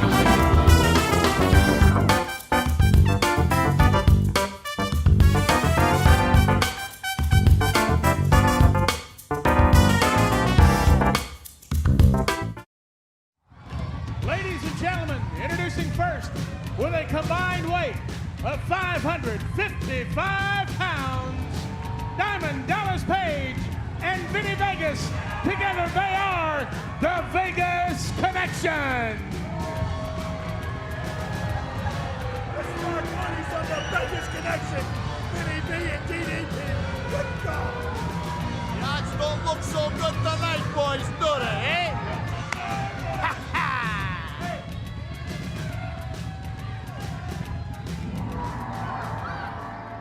Ladies and gentlemen, introducing with a combined weight of 474 pounds from Pittsburgh, Pennsylvania, Shane Douglas, and from Charlotte, North Carolina, Ricky the Dragon Steamboat. Another tremendous ovation for Ricky the Dragon Steamboat and Shane Douglas, who this Wednesday night will challenge Dustin Rhodes and Barry Windham for the Unified World Tag Team Championship at the Clash of the Champions. Live here on TBS, 7:05 Central, 8:05 Eastern Time from Macon, Georgia. And for our fans that are going to be with us live, tickets on sale at the Macon Coliseum box office and all select-to-seat outlets in the Macon area, including Premier Flix. Referee Randy Anderson has called for the bell, and it's going to be Diamond Dallas Page and Shane Douglas starting it out for their respective duos. Collar no bow tie up here. Yeah, I think that's a good move strategically on the part of Steamboat here. Put Shane Douglas in. You know, Steamboat, world-class athlete, but Shane Douglas has mounds of ability. And this way, you've always got Steamboat back there for the backup. Diamond Dallas Page with some heavy right hands, but Douglas blocks the next series and retaliates with rights of his own. Trying to rock Diamond Dallas Page. We got a fist fight here in the corner. Irish whip. And Douglas caught him coming in with that foot. Kicked him right in the face. Clothesline from the second turnbuckle. Lateral press and a near fall in the early going. Boy, he didn't have him hooked good, but he caught Diamond Dallas right in the J-Letter with that kick, man. Exchange made. Ricky the Dragon Steamboat in. Steamboat has been a World Tag Team Champion on more than one occasion with such partners as Paul Jones and the late Jay Youngblood and young Dustin Rhodes. Won his first championship with Ricky Steamboat as his partner. Yeah. Larry Zbyszko and Arn Anderson were then the champions. You know that whole situation very well. Yeah, don't remind me. That was a swerve. I mean, we did not expect Steamboat at all, and it threw off the whole game plan. Douglas and Steamboat make another tag. Well, this should be a phenomenally fast-paced scientific contest on Wednesday night at the Clash between these two great teams. Steamboat going the far side, comes right back at you. Counter moves into the hip lock. He is so quick and so smooth in his execution. Yeah, smooth is the word, and it comes with timing. And the matter of good timing comes with just years of doing it. He's a seasoned athlete. We know that he's got a lot of character and a lot of guts. We saw him stand right up to Big Van Vader here last week, and the 7-foot Vinny Vegas gets a tag. He steps right over the top rope and comes in with a heavy right hands on Ricky the Dragon Steamboat. Look at the difference in size here, Larry. Yeah, I'll tell you, you look at Vegas and Steamboat. Lateral press, he's going for it right here, and he got two out of it. I mean, you know, for Steamboat, this has got to be like hooking up with Herman Munster. Vinny Vegas, big man. Oh, beautiful. Steamboat's got great agility. Trying to get him up, waist lock, and Big Vinny Vegas able to counter. That was just nothing but raw power on his end, and comes back with some stiff right hands. Well, raw size, Steamboat just couldn't get him up. Steamboat makes the tag. That was a great tag by Steamboat. Vegas not aware of it until now. And double team offense. Douglas going for the cover, and Page drops the elbow right on the back of his head. He drove it into his head to interrupt the count. I tell you, a good match so far. You know, Vegas and Page are doing what they have to. He missed them. Got right back up, came to the right hand. Douglas was able to avoid the contact from Big Vinny Vegas. They're doing what they have to do. Oh, man! They can't out-wrestle Steamboat and Douglas, and they're doing what they have to do. They're executing their strategy, and notice what corner they're keeping this kid in now. They're going to keep him down. Swinging neck breaker by Diamond Dallas Page. Page now going for the cover, and Douglas able to kick out just after the one. Front face lock by Diamond Dallas Page, blocking Shane Douglas from making a tag with Ricky the Dragon Steamboat. If you just joined us, we will have 2 King of Cable matches in this program. Huge Tony Atlas against the mountainous Big Van Vader. And now we know that the Barbarian replacing Jake Roberts against Dustin Rhodes in the broadcast. Well, I'd hate to be Dustin Rhodes sitting in the back room and just finding out this news out of the blue. Front face lock by Page. He's trying to block Douglas, and a cheap shot on Steamboat. Well, it wasn't a cheap shot. That was a good move by Page, actually, because Douglas was there and he had the tag. You notice one thing here. I think the teamwork of Page and Vegas is a little more polished. You know, I know Douglas and Steamboat have been teaming, but not as long as Page and Vinny Vegas. So teamwork's going to be a factor here. Oh, wow, that's great teamwork right there. They took him to the corner, then took him to the clothesline from the 7-footer. And Vegas now and Page have the advantage here. A near fall, less than 1 away from what many would consider an upset victory for the Vegas Connection. A lot of high impact stuff here, Larry. Yeah, and they're doing what they have to do. They're tagging in and they're tagging out. They're staying fresh and they're wearing Shane Douglas down. A takedown, lateral press, another near fall. It may be now just a matter of time for Shane Douglas, as they are, meaning the Vegas Connection, as Larry Zbyszko pointed out, making some very timely tags, keeping the fresh man in the ring at all times. Sure, Vinny Vegas is out on the apron, catching his breath. Look at the way Page has got Shane there hooked. They're wearing him down, frustrating the heck out of Steamboat, but that's what they have to do. Good plan.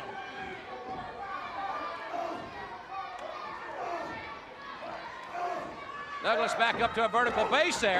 Tried to generate some offense, but it's quickly snuffed out by Diamond Dallas Page. Page and Vegas using their size and leverage advantages very expertly in this contest, and that's just a slap right to the face. They're slapping and they're taunting Steamboat what they're doing. Now they're also applying now that psychological warfare.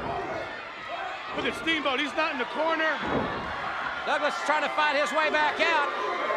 Steps up to gain a little advantage. He got it with a right hand. Trying to go for the tag, but Page has him by the foot to hold him back. Oh.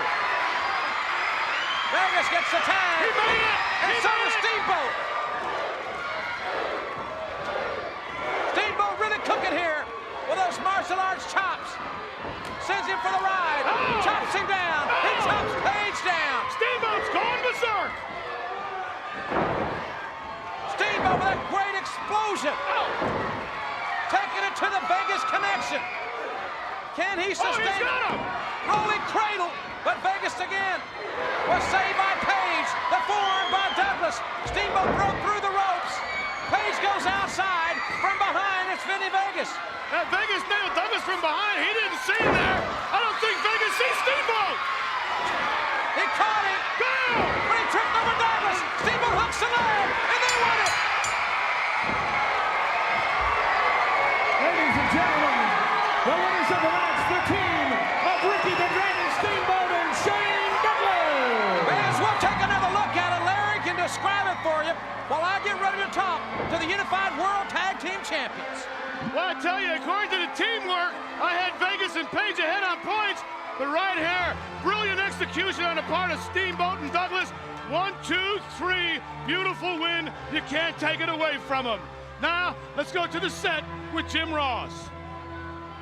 All right, Larry, thanks very much. And gentlemen, you just saw your opponents for this Wednesday night's matchup. I know the fans are anxiously awaiting this one, but no more than you guys. We're really looking forward to this title defense because we know that Steamboat and Shane are capable of giving us the type of match that we're used to. Great challenge there, Dragon, from the Vegas connection. But this Wednesday night, live in prime time, it's going to be all on the line. The unified World Tag Team Champions. Well, you know, that's true, Jim Ross. Let me give credit where credit's due. Those are two big, bad dudes. And we lined ourselves up to wrestle against guys like that because, you know, Barry Windham and Dustin Rhodes hold the height advantage above us. But the reason why he's here is last week I came out here and offered my hand to my good ex-partner, Dustin Rhodes, thanking him on behalf of Shane Douglas and myself. Barry, we're out here right now thanking you two for the opportunity on the Clash. Thank you very much. Breath of fresh air, good sportsmanship. You've got a great partner here. Of course, you've had great partners in the past. Well, you know something, Jim Ross? Shane Douglas, who's been back into the area in a short period of time, has showed me something that I haven't seen in a long time. He's probably the greatest partner I've had in World Tag Team competition here, WCW. Didn't you say that to me last year when we won the titles? Didn't you say that? What do you mean? No. Wait a minute. Don't get upset here. Now, Steamboat, you know Dustin and I would have been the champs last year when you and he won it. And, you know, I was out because of the injury, but, you know, you were just a stand-in on that night. Yeah, that's right. Just a stand-in. I was a stand-in on that night, and I understood my responsibility and came through, Dustin and myself winning the World Tag Team Championships. But as it goes, we must move on. He's my partner, and we will wrestle against you two in the Clash. Let me just say something to Dustin. Last week we were out here, and you guys are great champions. I'll give you that. But you came out here last week and you told Ricky Steamboat and I to take everything and bring everything we got because we'd need it. Well, we're taking your advice. You two better do the same. You better bring all you've got because you're going to need it. We are ready for this match. Bring that and a little extra. All right, ladies and gentlemen, what a spirited situation for this Wednesday night's Clash of the Champions. And we'll be back. Eric Watts is next on WCW Saturday night.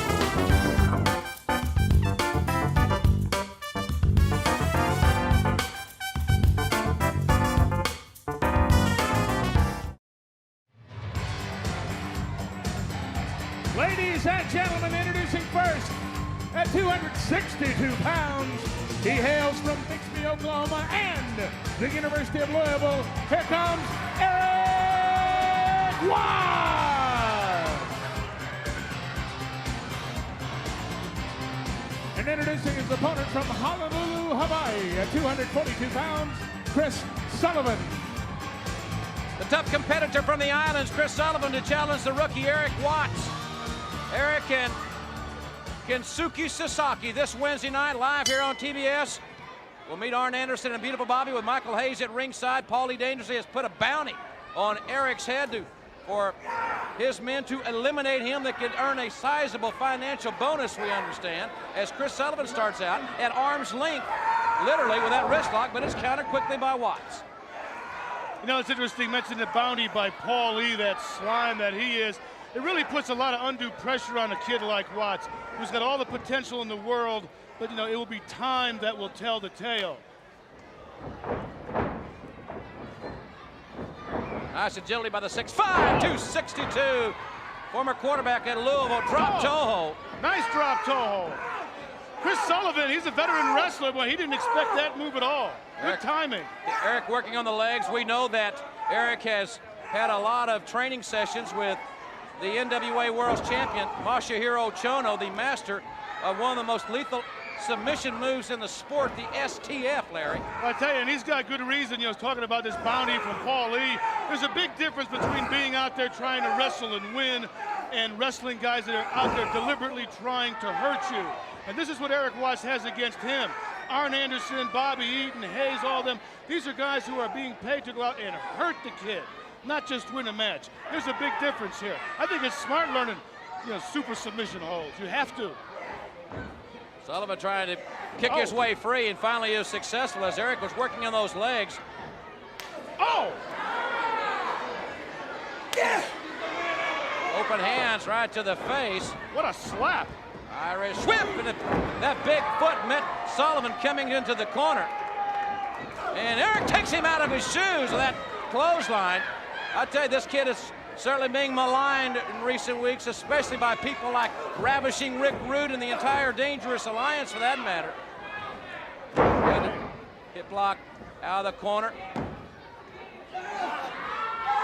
He's trying to set him up here. He's got him, yeah. He's got him hooked in it. That's the step over, crossface combination submission move, and it is in the book. Sullivan gives it up. Ladies and gentlemen, the winner of the match, Eric Watts. Well, Larry, let's take another look. This is a devastating and such a painful move. Well, I tell you, bam, he hit him so hard here, I bet he pulled both his calf muscles. But he worked on the knees throughout the match, and that was the perfect strategy to set him up for this. Twist him over, turn him around, here he goes. Bam, right there, step over leg lock and a reverse crossface, the STF. The STF working to perfection in the next 4 or 5 days, the biggest days of your very young career. Wednesday night, with a bounty on your head, you and Kensuke Sasaki to take on Arn Anderson and beautiful Bobby Eaton. We know that Michael Hayes will be at ringside. You've had a lot of knocks at you recently from guys like Ravishing Rick Rude. What are your thoughts regarding the next 4 or 5 days in this your young career? Well, let me tell you what, Mr. Ross. I've heard Rick Rude's challenges. Paulie dangerously with the bounty. Let me tell you what, I've never hidden from a challenge. It's easy to find me. I want y'all to know, it's easy to find me. And about the clash, yeah, it's gonna be a tough opponent. It's gonna be tough. But tell you what, I'm not gonna back down from that challenge either. And I'm sure Sasaki's coming with me. We're coming at you all head on, so get ready. Fans, I know you'll get 100%, no doubt about it, from this young team of Sasaki and Watts, and we'll have more on WCW Saturday night right after this timeout.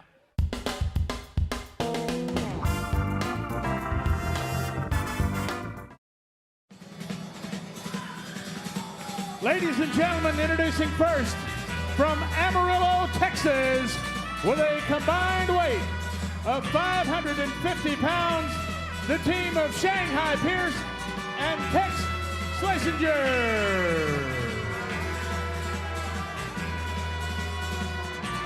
Shut up!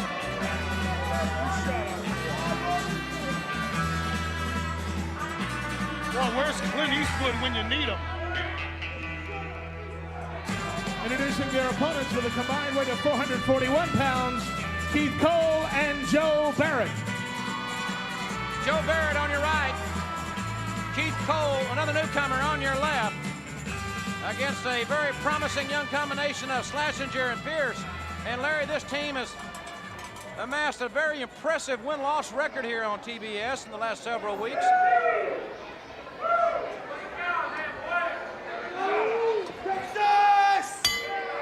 Referee Mike Atkins calls for the bell, and it will be Shanghai Pierce, the masked man, starting out against Keith Cole here. Boy, it's interesting, you know, professional wrestling has gotten so big, and here we have all these young guys just dying to get a hold of that gold ring of fortune and glory, Jim. WCW certainly is Cowboy Bill Watts youth movement. Definitely in effect. The stars of tomorrow will be right here in WCW. No doubt about that, as Cole shows good technique going behind Shanghai Pierce, and Pierce trying to duck under, makes the counter there into the hammerlock. First, a good hammerlock there. I always like to put a wrist lock on when I hammerlock. That takes out the possibility of doing what Keith just did, reverse it. Pierce stepped into the ropes, causing the break there.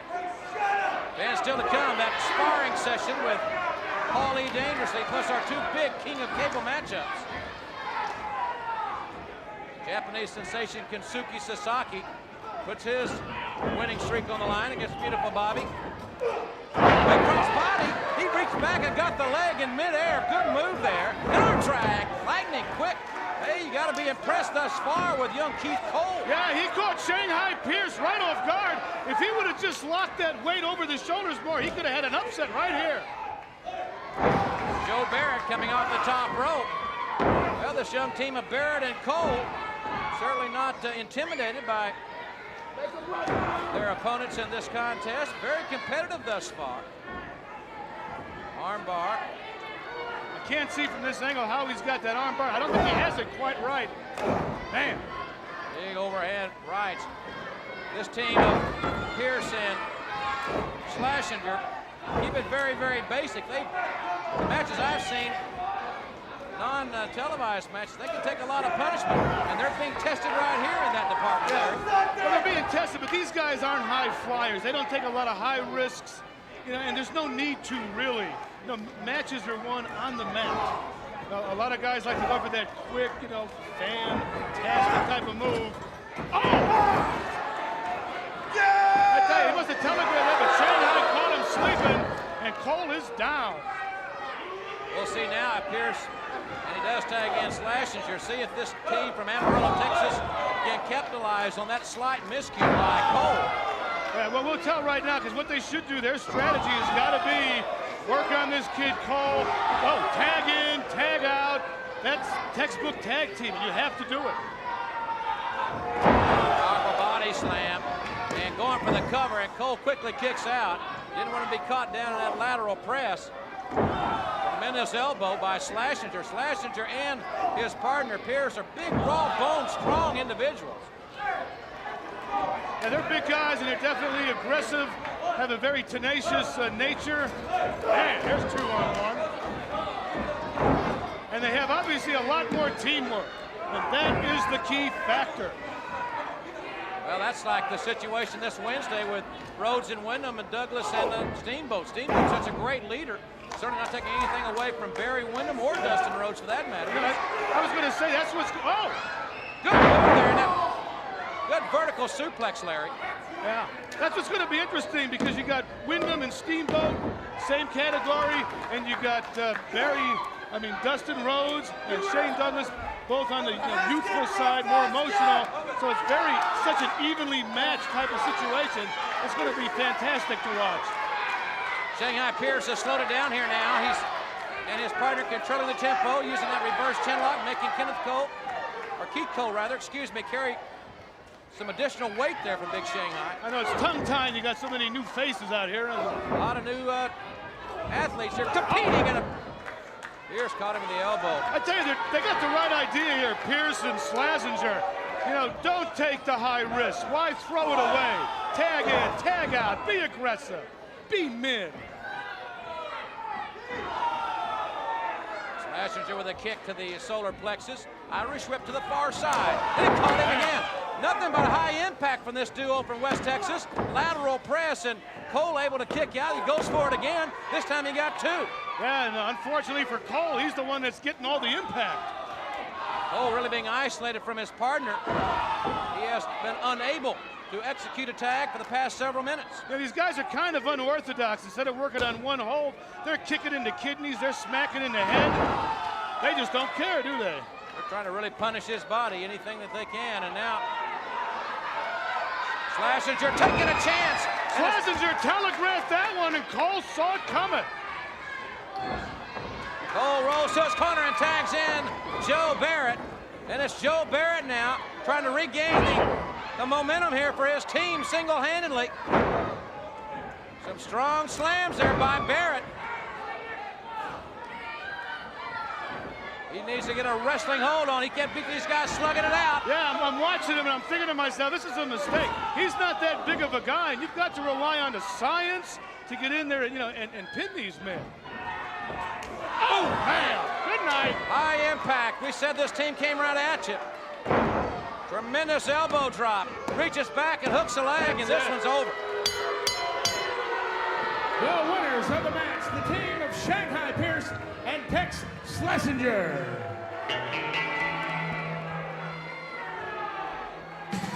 Well, I tell you right here, Shanghai Pierce, Tex Schlesinger, they had the teamwork, they had the power, and they had the tenacity. Watch this. That's a big man coming down. Bam. Got the cover. 1, 2, 3. We certainly look forward to the Clash of the Champions this Wednesday night, 8:05 Eastern Time. But, Bill, you made that big announcement regarding the Barbarian. I understand you've got more to say about the King of Cable. Well, that's right. It's a very important tournament. We're really excited about it. I do want to say one thing for both of those King of Cable main events tonight. Both Cactus Jack and Harley Race are barred from ringside in those King of Cable bouts. So it'll be one-on-one, a level playing field. One-on-one. Let's let these rugged guys settle it. All right, ladies and gentlemen, there you hear from Cowboy Bill Watts, and we come back. Tony Schiavone will go up close with Dr. Death, Steve Williams.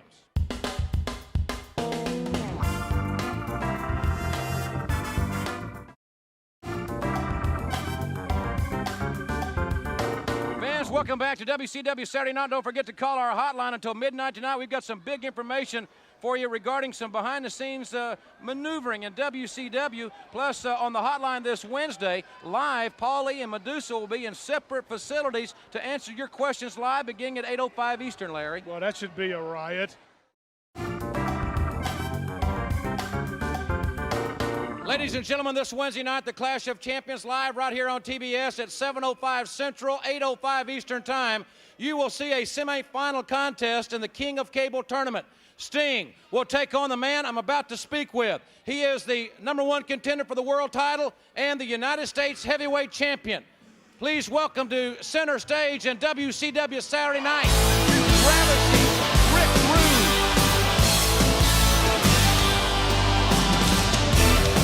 Of course, accompanied by Medusa. And Rick, I'll tell you something.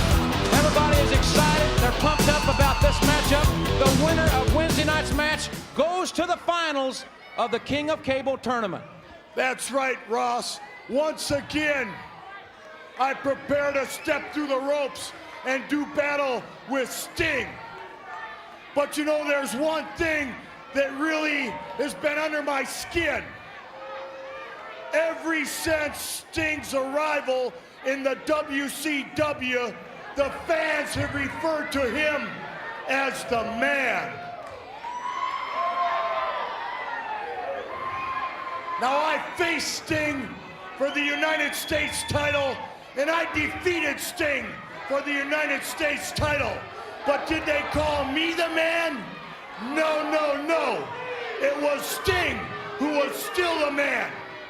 And because he was the man, he got a shot at the World Heavyweight title, while the United States champion, while the #1 contender, while I sat at home and watched. Sting won the world title. They called him the man. Sting went on to lose the title, and they still called him the man. Well, Wednesday night, live on the King of Cable, once and for all, I will prove to the world that I am head and shoulders above Sting. I will prove to the world that I am better than Sting has ever been, and I'm a damn sight better than Sting will ever be. Well, I understand that Sting is standing by in the locker room area. If we can go split screen, I'm sure perhaps, I know he's heard these comments. Sting, what are your comments regarding what Ravishing Rick Rude has just said? Well, thanks so much, Jim. And Sting, you know, I know you're listening, and if you've heard those derogatory comments made by Ravishing Rick Rude, well, this Wednesday night at the Clash of the Champions in the King of Cable tournament, you're going to be facing this man. What are your thoughts? Well, my thoughts are this, Ravishing Rick Rude. I don't tell the people what to call me. I have celebrated all my victories just like a man. And I've taken all my losses just like a man. And because I know I'm a man, I gotta ask you something face to face. Well, you've heard the comments from Sting, and wait a minute, Jim, I think he's to the ring right now. All right, Teddy, Sting on his way here to the ring. And I guess we should just wait right here because Sting apparently leaving the locker room area has something to say to you personally. And here he comes now, and he's not alone. The Stinger is not alone.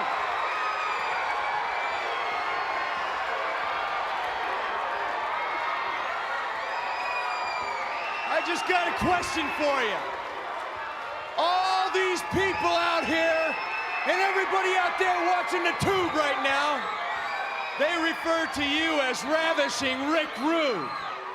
Well, I want to know something. Everyone who knows Rick Rude, your family, your friends, If you have any friends, do they refer to you as Ricky? Do they refer to you as Richard? Or do they refer to you as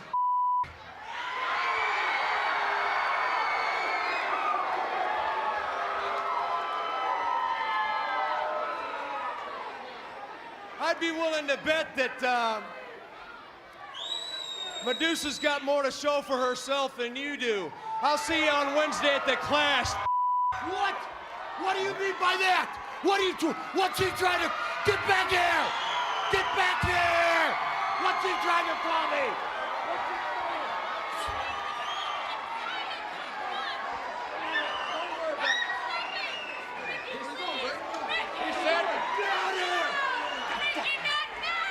Well, Sting just told Rude he'll see him at the Clash. Bob Cook waiting for the next match, and Rude is attacking Bob Cook.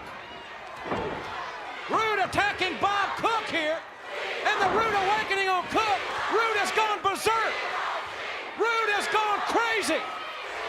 Sting got the last word in, and Rude cannot stand it. He is kicking Bob Cook, who was standing by for the next matchup. Rude has gone crazy here. Oh, what a showdown. It will be Wednesday night. Fans, let's get this situation back together. You hear the fans, they want Sting. They'll get it Wednesday night, and we'll be back after this.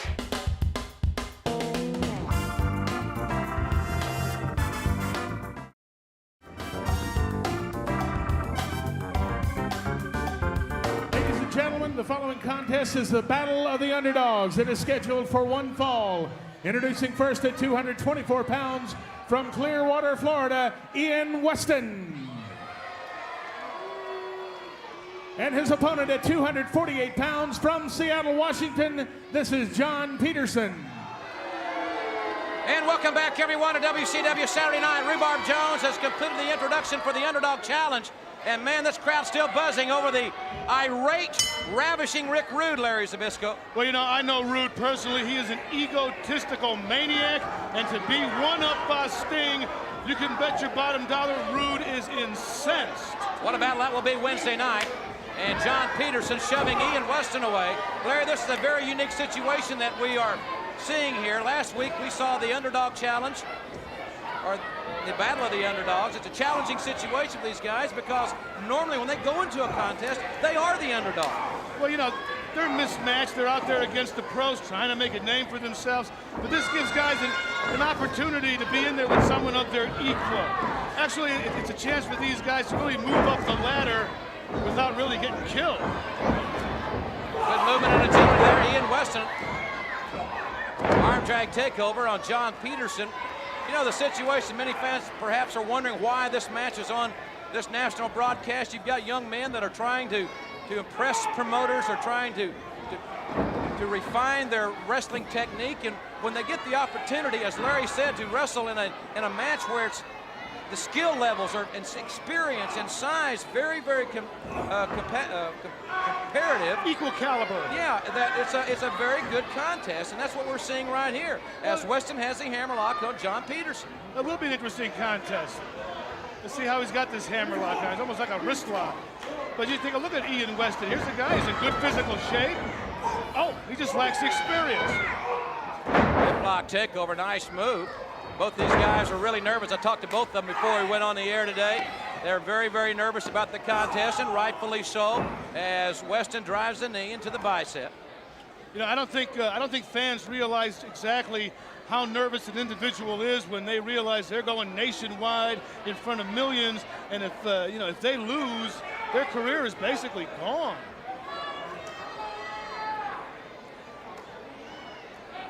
Weston controlling things now with that arm bar, but Peterson pushes him back into the corner. And it's Peterson with that shoulder block to the midsection. See right here, the inexperience of Weston shows. He let Peterson, you know, get out of that arm bar. Bam, he telegraphed that. A little overzealous there by young Ian Weston, but Peterson made a nice belly-to-back suplex. Dropped him on his head. Now let's see if John Peterson can follow up.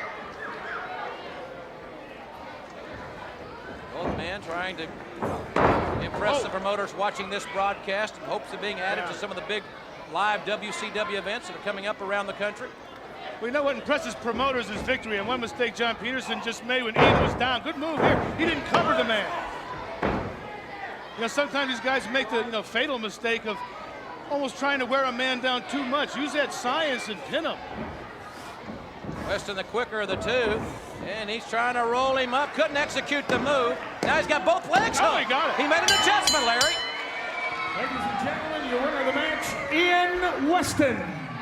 Fans will be back with more, but right now, here's more information on this Wednesday night's Clash of the Champions.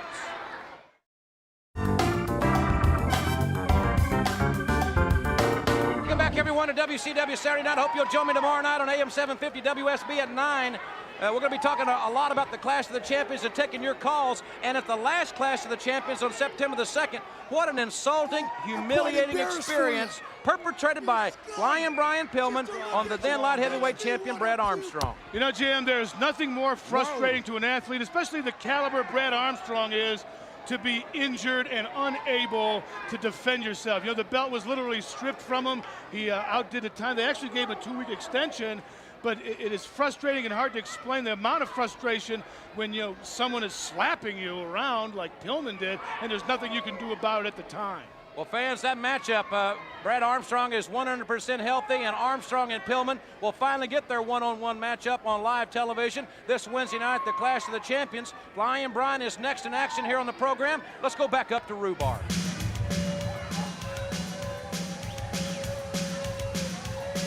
Ladies and gentlemen, introducing first from Cincinnati, Ohio, at 229 pounds, here comes Flying Brian.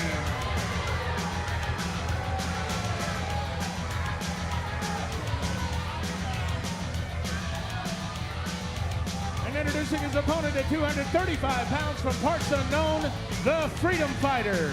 Another newcomer here on WCW Saturday Night. The Freedom Fighter in that black attire. Well, I tell you, they're coming out of the woodwork here.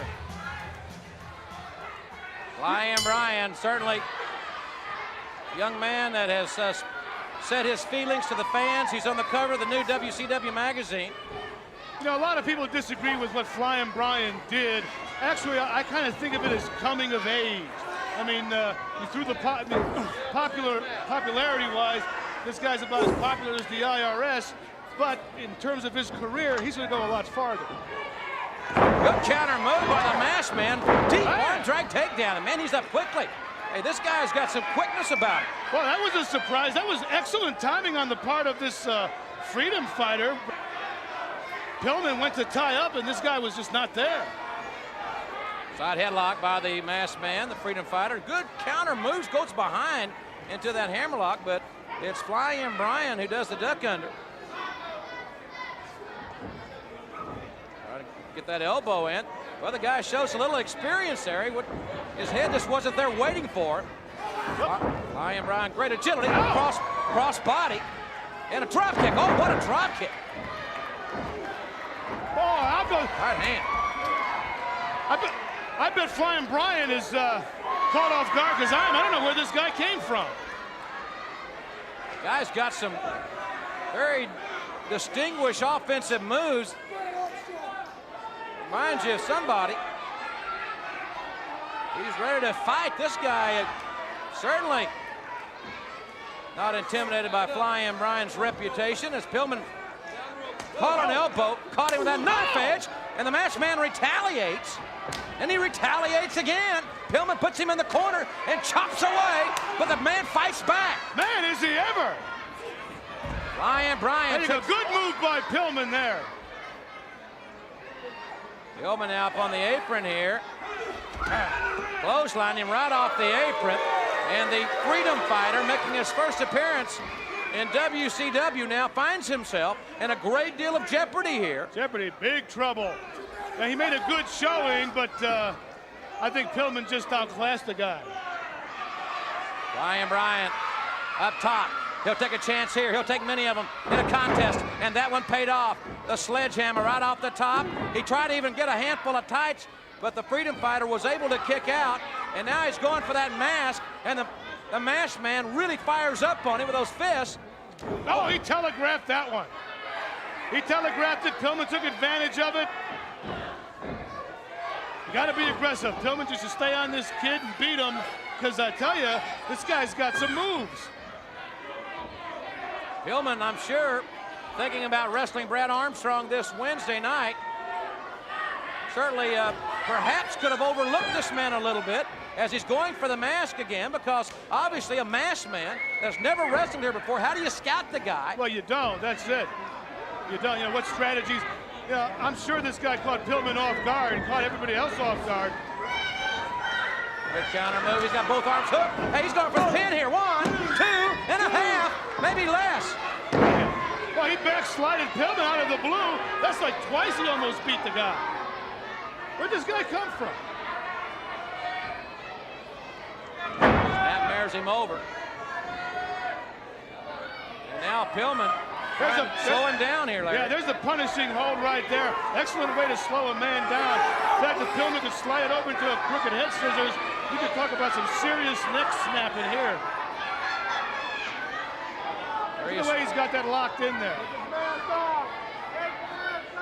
What Pillman's got to do is basically get on his side, put more leverage with the legs, one below, you know, on the lower neck, and one above towards the head, and really use that leverage with the legs, almost a scissoring effect. And just, you know, if you can put a man out with a head scissors. As I mentioned, Flying Brian is on the cover of the new WCW magazine. It'll be on sale this Tuesday nationwide. Some of the subscribers already have their issue. Again, he uses that very unique head scissors there and goes down to the reverse chinlock. He's obsessed, it seems to be, Larry, in trying to take the mask off the man. Well, I think Pillman finally, you know, like used that hold, regrouped his thoughts. This guy, the Freedom Fighter, he caught him off guard, but I think Pillman made the necessary adjustments.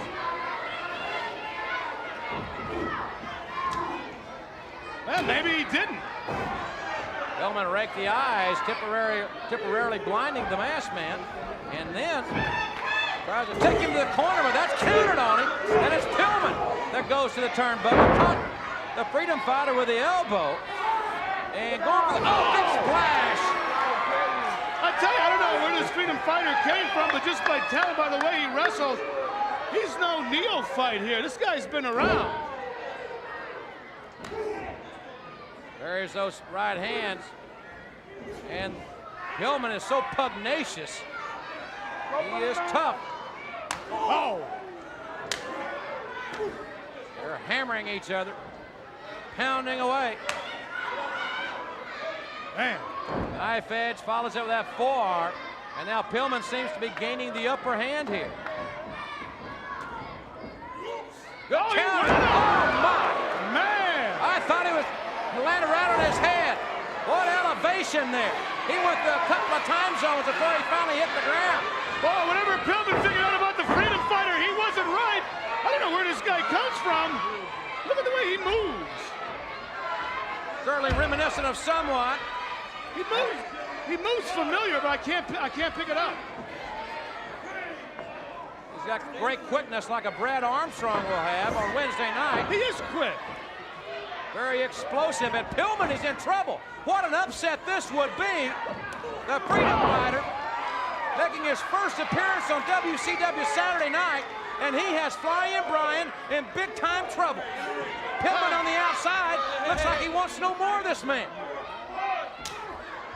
I don't know if Pillman knows where he is. I think Pillman came out here with the idea that he had a pushover, and he's in trouble.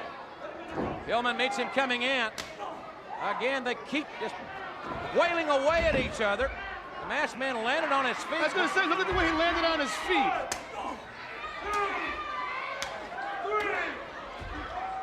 You hear the referee. He's using his count there. Oh, man, right in, it rips first into the edge of the apron. That was a slick move by Pillman. They're about to be counted out here if they're not careful. And they're out. A 10 count. Both men have been counted out.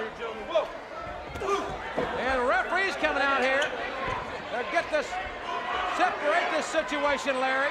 Well, I tell you, if I was Pillman, I'd want him to, because Pillman completely underestimated this man. Here comes some more reinforcements.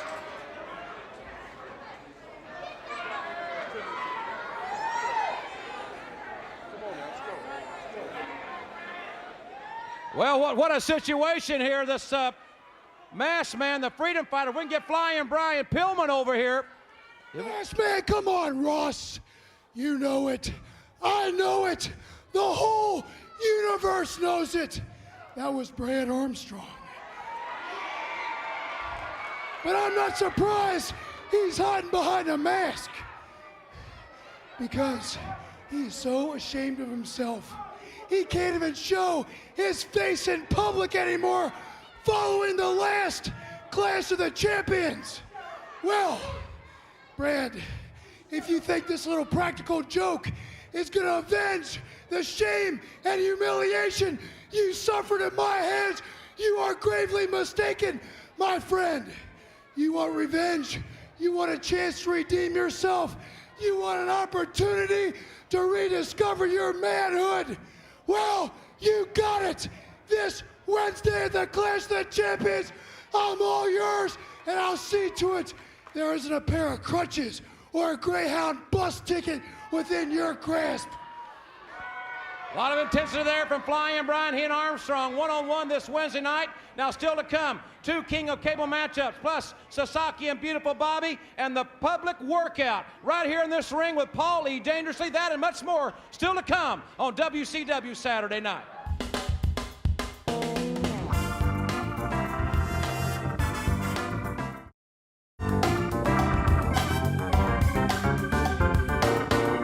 Fans, with more unique matchups this Wednesday night, the Clash of the Champions will be a ghetto street fight. It's got ghetto odds as far as Ron Simmons is concerned. At least that's what he's calling it. Ron Simmons and Robbie Walker scheduled to go 2 men against 3. Cactus Jack, the Barbarian, and Tony Atlas. We've got some big things to talk to the world's heavyweight champion about, so I'd like for everybody here at center stage and all of you at home to welcome the world's heavyweight champion, Ron Simmons, to WCW Saturday night.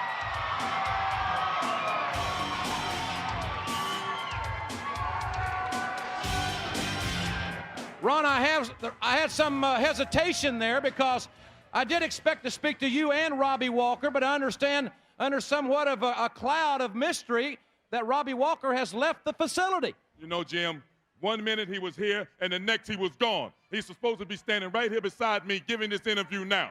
I think Cactus Jack, the Barbarian, and Tony Atlas has something to do with this. But however it goes, let me tell you something like this. They've been talked into by Cactus Jack of calling this a ghetto odds match. They don't know nothing about the ghetto. Let me tell you something about the ghetto in the street.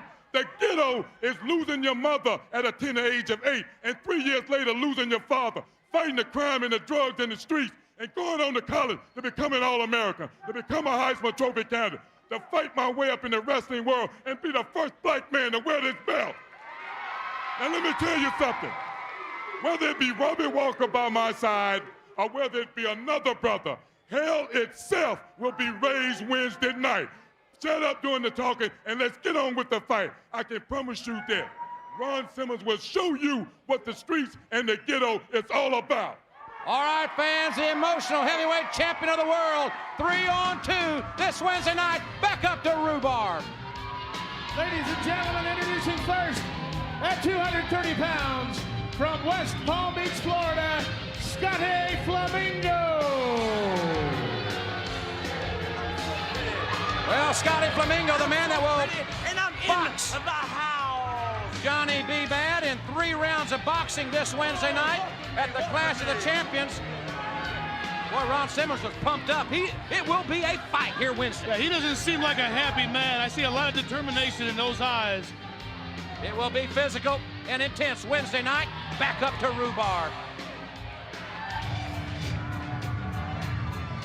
Ladies and gentlemen, introducing from Marietta, Georgia, at 236 pounds, Marcus Alexander Bagwell. 2 of the top young competitors in WCW, ready to go one-on-one here. And certainly would be remiss if we didn't think back 7 days ago. The altercation involving Scotty Flamingo and Johnny B. Bad. Very humiliating and painful for the bad man. Yeah, you get smacked in the face with a roll of metal, you'll be pained. Got hit right in the face with a cheap shot, a sucker punch with from Flamingo, who had a fistful of nickels, rolling nickels, collar and elbow tie up. Side headlock by Bagwell. Another very competitive situation here on WCW Saturday night. Good concentration by Bagwell as he holds on to that very basic but very sound maneuver, the side headlock. No, you got to give Bagwell credit. He's been through a lot of hard knocks here in the last year. Whoa. And he's still hanging in there. He's a competitor. There's no doubt about that, Larry. He's got a great fighting spirit and a kid that's just got a tremendous attitude. Good shoulder block. Gets more momentum, goes to the far side. Good move there by Flamingo, but look at the great counter wrestling and a near fall there from the headlock by Marcus Bagwell. Yeah, good movement. You know, it's hard.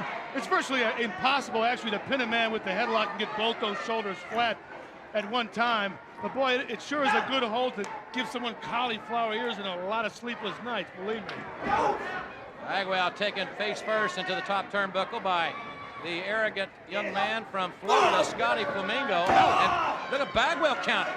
We talked about his competitive nature, and we're seeing it right here. He's really taking it to Scotty Flamingo. And I tell you, he has to do that, because Scotty Flamingo, as we have seen, has been extremely aggressive in all of his competitions here in WCW. A man that you cannot take lightly. Good counter. Hey, but look at Bagwell. Hold on to that headlock. Now, Larry, that takes great concentration. It must. Concentration and a lot of little secrets, too. When someone goes to suplex you, one of the little secrets, let all the air out of your body. Exhale as quick as you can. And that will keep the air from inside of your body causing the pain. That's what causes pain. Both men back up to a vertical base, and again, it's Bagwell with the advantage. Waistlock attempted by Scotty Flamingo, tries to draw the man near him. Perhaps to try to suplex here. No, he's going to take him back to the corner. Flamingo forces Bagwell in the corner. Will we get a clean break? What a ridiculous question. Yeah, did you think you would? And as a matter of fact, if Bagwell was waiting for a clean break, he better go back to the blackboard, because you ain't going to get it with Scotty Flamingo and a lot of other guys. I think one thing that Bagwell does have to get together in his own head is, forget the Mr. Nice Guy stuff. There's telegraph there. Side headlock takeover by Marcus Alexander Bagwell again. Flamingo trying to roll Bagwell on Bagwell's shoulders for a pinning predicament. You know, we know that Flamingo's an outstanding young competitor, but as a wrestler, I wonder what kind of boxer he is, because we know that Johnny B. Bad has a great amateur boxing background. Yeah, well, Johnny B. Bad, came up from the boxing ranks when he was young. Very good amateur. I think Scotty Flamingo thinks he's good. We'll definitely find out at the clash, but I think maybe Flamingo is just using this in some way. The more publicity, the merrier. Tremendous knee lift by Flamingo. Grabs a hair and throws Bagwell right outside. Well, I heard his elbow smack when he hit that cement. The matless floor here certainly has no favorites. It's amazing to watch these young guys. They come in looking like Fabian, and after a few years of wrestling, they resemble Freddy Krueger. Teeth missing, scars. Bam! You can't take it away, Flamingo. He's a tough, aggressive guy, and that's what it takes to win matches.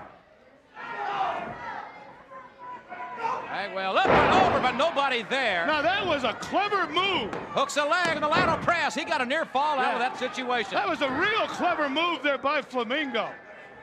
He knew what Bagwell was setting up. He knew what Bagwell was going for. When Bagwell went for it, Flamingo wasn't there. Good body scissors there by Scotty Flamingo. They say in the early 1900s, a wrestler by the name of Joe Stecker really perfected this move. And the carnivals used to bust open sacks of wheat with his legs and the body scissors. Yeah, Joe Stecker had the body scissors. Rocca had the drop kick. Strangler Lewis had that headlock, crunching headlock. And Flamingo getting a little help from the ropes there, and good officiating. Good officiating there, makes him break the hold, but he's going for the cover. He went for the cover, but he didn't hook Bagwell. There he goes. He may have him right here, but Bagwell. That was too late. If he would have hooked Bagwell 3 seconds ago, could have caught the kid. Trying to turn him over.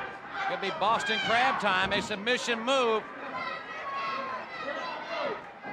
He's got the pressure on. What Flamingo's got to do is basically lift up off his feet and get that weight over the small of the back of Bagwell. You see where his weight is? He may have a little low, what you're saying. Yeah, his weight is too low. If Flamingo would, basically stand up and bridge backwards, then you put the pressure on. That just comes with experience. Fine tuning. Well, the foot right to the kidneys. Man, that's painful. Hammering the lower back of Bagwell. Snap mirrors him over. That's painful, but it's effective. Oh. Bagwell trying to counter here. He has both arms hooked, has his opponent on his shoulders, and got another near fall. But it's Flamingo up very, very quickly, again stomping away into the ribs, and Bagwell got the right hand in. But Flamingo, he's staying on this man. I mean, he is being aggressive. Maybe Bagwell got him, because when you take someone down like this here, he's got him, basically was a gut wrench sideways. But maybe Bagwell peppered him in those ribs. Both men going for the covers here. Bagwell's got to mount some sort of offense. Now he finds himself in another tough position here in the abdominal stretch. Yeah, but he's got to move that arm farther down. The game plan I see Flamingo here, he's basically working on the back of Bagwell. And Bagwell using what quickness he has left to move out of the way. Get out of the corner, trying to fight back. One thing we've said about Bagwell, this kid won't quit. He's taken off Flamingo's got and comes back. Now he's got the advantage, and he executes the back body drop. Very high elevation. Drop kick. Right there, Bagwell's trying to set him up, but he's wasting too much time. He's got Flamingo down. He's got to hook the guy, cover him, go for the pin, stay on him. Flamingo dazed. He wanted to make the tag to somebody. But this is not a tag team matchup. Bagwell cross body. He could get him right here, but he got two. He did get two, and Flamingo is in big trouble. Bagwell has regained the advantage. And what's Flamingo? Oh, he's digging. He's got something. No. Oh, he's got something on his hand. And he put it back in his tights. He nailed Bagwell with something and knocks him out. Ladies and gentlemen, the winner of the match, Scotty Flamingo. Well, Johnny B. Bad's in there with those boxing gloves on. He's ready for Wednesday. Now's the time to get him, but he's not breathing good. There you go. He throws him the gloves and says, let's get it on right now. He's ready to rumble. Yeah, he's ready to rumble, but I'm telling you, Flamingo would be wise to wait till Wednesday when he's fresh. Flamingo drop kicked in Rhubarb Jones' lap. Johnny B. Bad is ready to fight right now. He doesn't want to wait until Wednesday. He wants to fight him right now. Yeah, but that's not fair, and I'm telling you, Flamingo did the right thing by leaving. Well, let's take another look at it if we can. I'm going to try to get Johnny B. Bad over here for a quick word, Larry. Okay, right here, Bagwell was doing good, but right here, the camera caught Flamingo was digging. He definitely has something, and bam! Bagwell didn't expect it. Down he went, and Flamingo with the cover. 1, 2, 3. Let's go over to the set with Jim Ross. All right, Larry, thanks very much. It didn't look like you wanted to wait until this Wednesday night. Oh, hush, Jim Ross. I'll tell you right now, there's been a travesty of justice here at World Championship Wrestling. Last week on national TV, Scotty Flamingo came out here and knocked me out with a roll of quarters. And I'll tell you something. We got 3 rounds of boxing scheduled for the Clash of Champions this Wednesday night. And I'm telling you right now you're treading in uncharted waters. I'm a 5-time New York State Golden Glove champion. I'm on the U.S. boxing team. I'll tell you, I've never been knocked out like that, Jim, before. And I'll tell you right now, you better get a good seat, because Johnny B's gonna turn up the heat at the Clash of Champions. Scotty Flamingo, Lord have mercy. It's gonna be a blessing to teach you a lesson. And they'll be in his hometown of Macon, Georgia, Wednesday night. And we'll be back, fans, with more right after this timeout.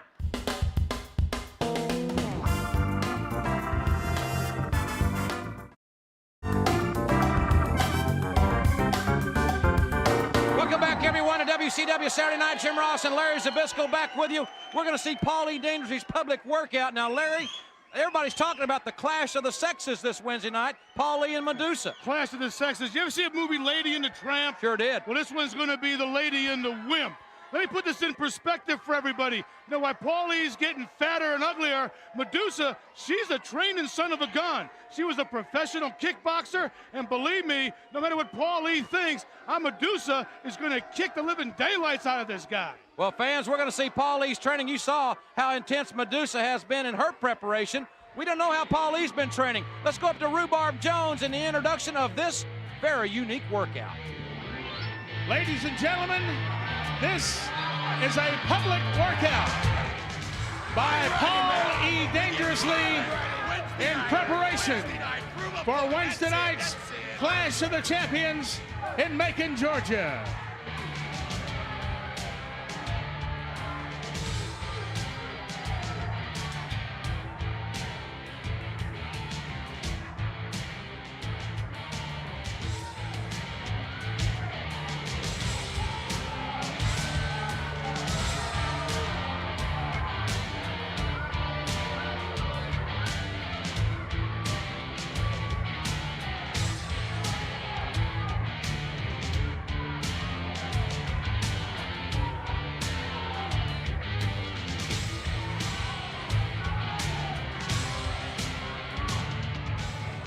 You can stop the music now because I said so. I am not a wrestler. I am not an athlete. I am not even a fighter.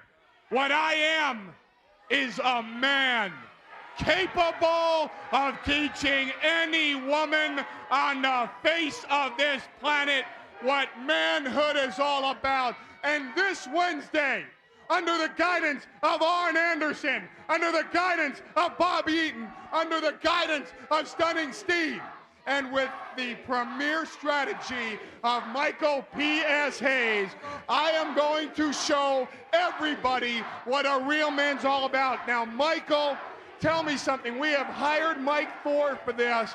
What are the rules in this exhibition sparring match tonight right here on WCW? Okay, first of all, we really appreciate your participation, Mike. Thanks a lot.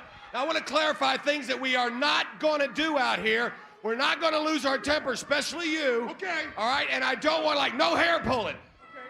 What? Easy, easy, easy. No. I just want to show you things that we're not going to do. No pulling the hair. Now, also, we're not going to have no shin kicking. What? Hey, no, we're just, hey, relax. Hey, Mike, it's an exhibition. It's a workout, okay? We're just demonstrating. These are stuff we're not going to do because nobody's going to lose their temper. It's an exhibition. Now, one more thing. I don't want any, and I mean any forearms, Paulie. Hey. Easy. Hey, whoa, hey. Hey, Mike. I'm paying you for this, Mike. I'm paying you for this. Easy. Mike, easy. I'm paying you. Hey, I think I'm ready. What I want to do right now is just Medusa, if you're watching, baby, so that you see what a real man's all about. Oh, get it. Oh, yeah, get it. Rocky. Oh, do it.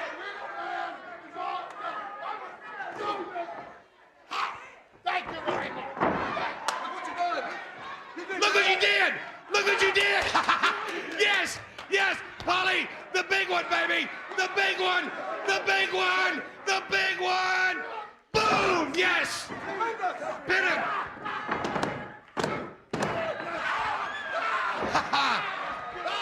I won. I am a real man. Thank you. I'll show you this Wednesday night what a real man's all about. Great, Polly. Where's my water? I'm thirsty. Get your water. All right, ladies and gentlemen, apparently the public workout has concluded. I've been joined here by Medusa, and I know that you're ready for this Wednesday, quite obviously. This Wednesday, there is something disgusting about this picture. I am appalled that WCW would have such a boy in this federation. I am sick. I am so sick of Paulie Dangerously. You know, you have begged me to be director of covert operations. I am the didactic one of this operation. You don't even have a clue. I got a clue about one thing. I think you saw what a real man's all about. I think you realize that you're a woman. You can't compete with athletes like Arn Anderson, Bob Eaton, Steve Austin, Michael Hayes, or myself. I'll give you this chance to back out Wednesday night. I'm not backing out. You're the one that wanted this, and I'll show you what a real athlete is about. What? I'm giving you this one chance. Take it or leave it. You're backing out, yes or no? I'm not backing out. You got another thing coming. You know what, Deuce? If I got something coming, why don't you give it to me right now? You know why you won't? Because you're a woman, and I'm a man. Ain't that right, guys, huh? You know what you'll give me? The same thing you'll give me Wednesday. Nothing! Not one thing. You know why? Because you are nothing. Because you're a woman. The definition of a nothing. You dig that, Medusa? But you know what, baby? It's not your fault. It's okay. I got her. It's not your fault. It's a little strong. It's not your fault that you're so stupid that you think you can take on a real man like Paulie dangerously. It's not your fault that you're so ignorant you think you can beat up a man. It's not your fault you're that stupid. It's genetics. You were born stupid. You're just a woman. But I am a man. My father's pride and joy. Unlike you. Daddy's disappointment. Because we all know that your father wanted a boy, wanted a man for a son. And he almost got one, didn't he? But not quite. Now I know what you're thinking, Medusa. You're looking at my face, and you're trying to decide, should I kick him or should I kiss him? Because you know that you've always wanted a real man like Paulie dangerously. How many nights did you call me from Rick Rude's room saying, Paulie, I want to be with a real man like you, but you will never have me. You will never have a real man like Paulie dangerously, because I wouldn't lower myself to be with something like you, a woman, nothing but a woman, because I hate your filthy, stinking gut. You hear me? What are you gonna do? Nothing. But if you take one step towards me, we'll stomp your butt. You got me. We will not tolerate this. Ain't that right? That's right. Who, Paulie? Who knows? You low-life son of a deuce! Oh, they've left him. Here goes Medusa chasing Paulie. Paulie's over the rail. Medusa in the evening gown. They go up through the crowd. They're going out on Peachtree. They're going out on Peachtree. Medusa's chasing Paulie. Oh, fans, what a situation. It will be Wednesday night. What a fight. Medusa's ready. We'll get a report on this when we come back, and we will be back. After this, don't you go away.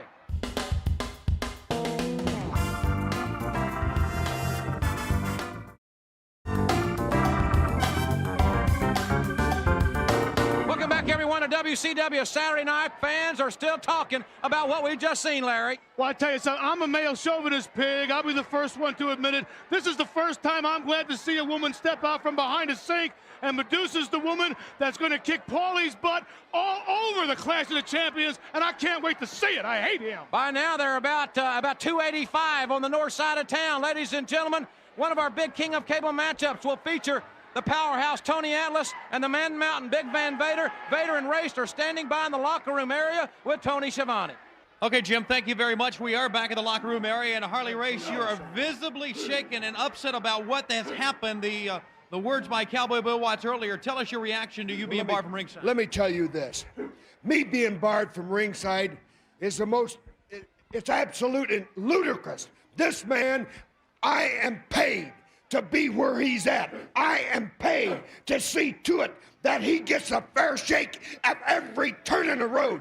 Now, the WCW is not heard the last. And I'll guarantee you that when this man here walks to the ring, he don't need me. He's gonna take care of business. Tony Atlas, you listen one time, because I'm gonna only say this once. You ain't big enough, you ain't bad enough, and brother, you ain't strong enough. And remember, you heard it here. No fear, brother, and no pain. Okay, we're ready for our semifinal bout in this evening's event. Let's go to the ring and Rhubarb Jones. This is your WCW Saturday night semifinal event. It is scheduled for one fall with a 20-minute time limit. Introducing first at 237 pounds from Huntsville, Alabama. He is accompanied to the ring by Michael PSAs. This is Beautiful Bobby. Well, obviously, Anderson, Eaton, Hayes, Austin, a little disgusted with Paul E's remarks. They left him here by himself. We saw the results of that. But remember, Wednesday night, he'll have one hand tied behind him. But now let's go back up to Rhubarb.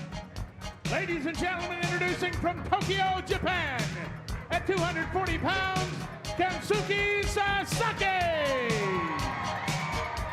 The young Japanese powerhouse, Kensuke Sasaki, who will join forces with Eric Watts this Wednesday night at the Clash of the Champions against Beautiful Bobby and Arn Anderson. Michael Hayes will be at ringside. And remember, Dangerously has put a bounty on the head of Eric Watts. He wants Anderson, Eaton, and Hayes, for that matter, to eliminate the young rookie. Yes, he does. You know, and saying that they're going to be at the Clash is fine, but right now Sasaki has to get through Bobby Eaton here. And Bobby Eaton, no matter what I think of the slime bag, is a textbook wrestler, and you're going to see few, if any, mistakes made here. Collar and elbow tie up. Beautiful Bobby with the advantage and a clean break. Sasaki is a real powerhouse. Great technique. Extensive amateur background in wrestling and the martial arts since a very young man. Good break. He's got great sportsmanship, tremendous competitor, and I'll tell you, he doesn't speak great English, but he's a real conversationalist, and he's an outstanding young man. Well, I wouldn't know about that, but he is an excellent wrestler. You know how the Japanese are raised?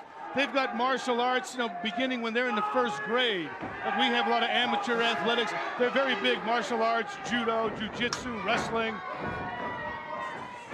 Good movement by Sasaki. He got that foot right in Beautiful Bobby's face. Just shoved it down his throat. Whips him again.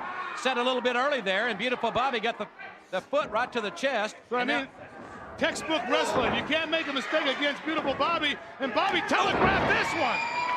Tremendous clothesline with a great deal of force and velocity from Kensuke Sasaki, and Michael Hayes complaining that it was an illegal blow to the throat. I tell you, you take a look at Sasaki, he's a stout individual. He's a powerhouse of a kid. Young man in his very early 20s. He's 21. I tell you, there's nothing more I'd like to see here than have Sasaki brutally end this match with Bobby Eaton. Well, he has those capabilities, but he's in there with one, as you know, Larry, one of the toughest athletes ever to compete in WCW, and takes that wrist lock a couple of turns and then turns it into that hammer lock we were talking about, where he's still got pressure on the wrist. Yeah, he's got the hammer lock, but you notice the way he's got, well, you can't see it from this angle, but the secret of a hammer lock, I believe, is keeping that wrist locked. Out of the foot, a legal maneuver. And Beautiful Bobby up. Big roundhouse right. We know his right hand is one of those vaunted punches. Oh! Boy, both men hammering each other, and it's taking their toll. And Hayes caught him. Michael Hayes got the cheap one in, and it found its mark. I was going to say, you're talking about Sasaki and his sportsmanship, but it looks to me like he caught on quick to what sportsmanship is going to lead to. You got to be aggressive here, especially you got Michael Hayes walking around the outside of the ring. It's basically 2-on-1.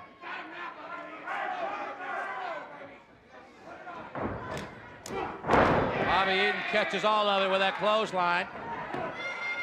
Lateral press, and really didn't get a lot of technique in that lateral press, and Sasaki, who is so strong, was able to kick out. He whips him to the far side there, and Eaton meets him coming off the ropes with the elbow to the chest. Again, the lateral press, reaches back for the leg, perhaps a half a count slow, Larry. Yeah, he's too slow on the leg, and he doesn't bring the leg up high enough. But if you look at Sasaki's legs, they are thick. He's got a couple of drumsticks on him, baby. He's a strong man. Speaking of drumsticks, on Turkey Day, 8 o'clock in the Omni, Thunder Cage 92. 8 men come dressed as you are in street fight rules. Oh, yeah, that's going to be wild. Look at the way Eaton's got this hooked here now. He's got the pressure on top of Sasaki's head. Boy, Sasaki just powered out of that. A lot of strength. He just ran through Eaton that time with a shoulder block. Whips him again to the ropes. He elevates him in the back body drop. And Eaton now is reeling from this aerial and ground attack of Kensuke Sasaki. Dropkick caught Eaton on the face. Yeah, 2 of them, and that's unusual for Eaton. Like I said, he doesn't make many mistakes. Eaton with a counter. Right there, he blocked the suplex, reversed it. Going for the cover now, and a near fall. Beautiful Bobby with that counter into the suplex has turned the momentum here, apparently. And Sasaki caught him with a clothesline. He left his feet there. He's got the cover. Referee distracted, distracted by Hayes momentarily. That's what I was talking about, that 2 against 1 effect. Hayes did distract the referee. Oh! And they ram them together. Sasaki 1, 2, and beautiful Bobby able to kick out. Hayes trying to get involved. Well, I thought that backfired. I thought Sasaki had Eaton there. That's what I mean about Bobby Eaton. He's textbook. He's got him right there. Hayes up on the... There's Anderson! There's Anderson in there. Anderson in. And Hayes and Anderson with a DDT. Drops Sasaki on his head. They call for the bell. We'll have a disqualification here. God, Anderson and Hayes stomping away at the young Japanese athlete. Here comes some men from the locker room, and they're met by Anderson and Eaton and knocked back down to the floor. They didn't get anywhere. Here comes Bagwell and Watts. Bagwell and Watts coming to Sasaki's aid. Fans, we got more action.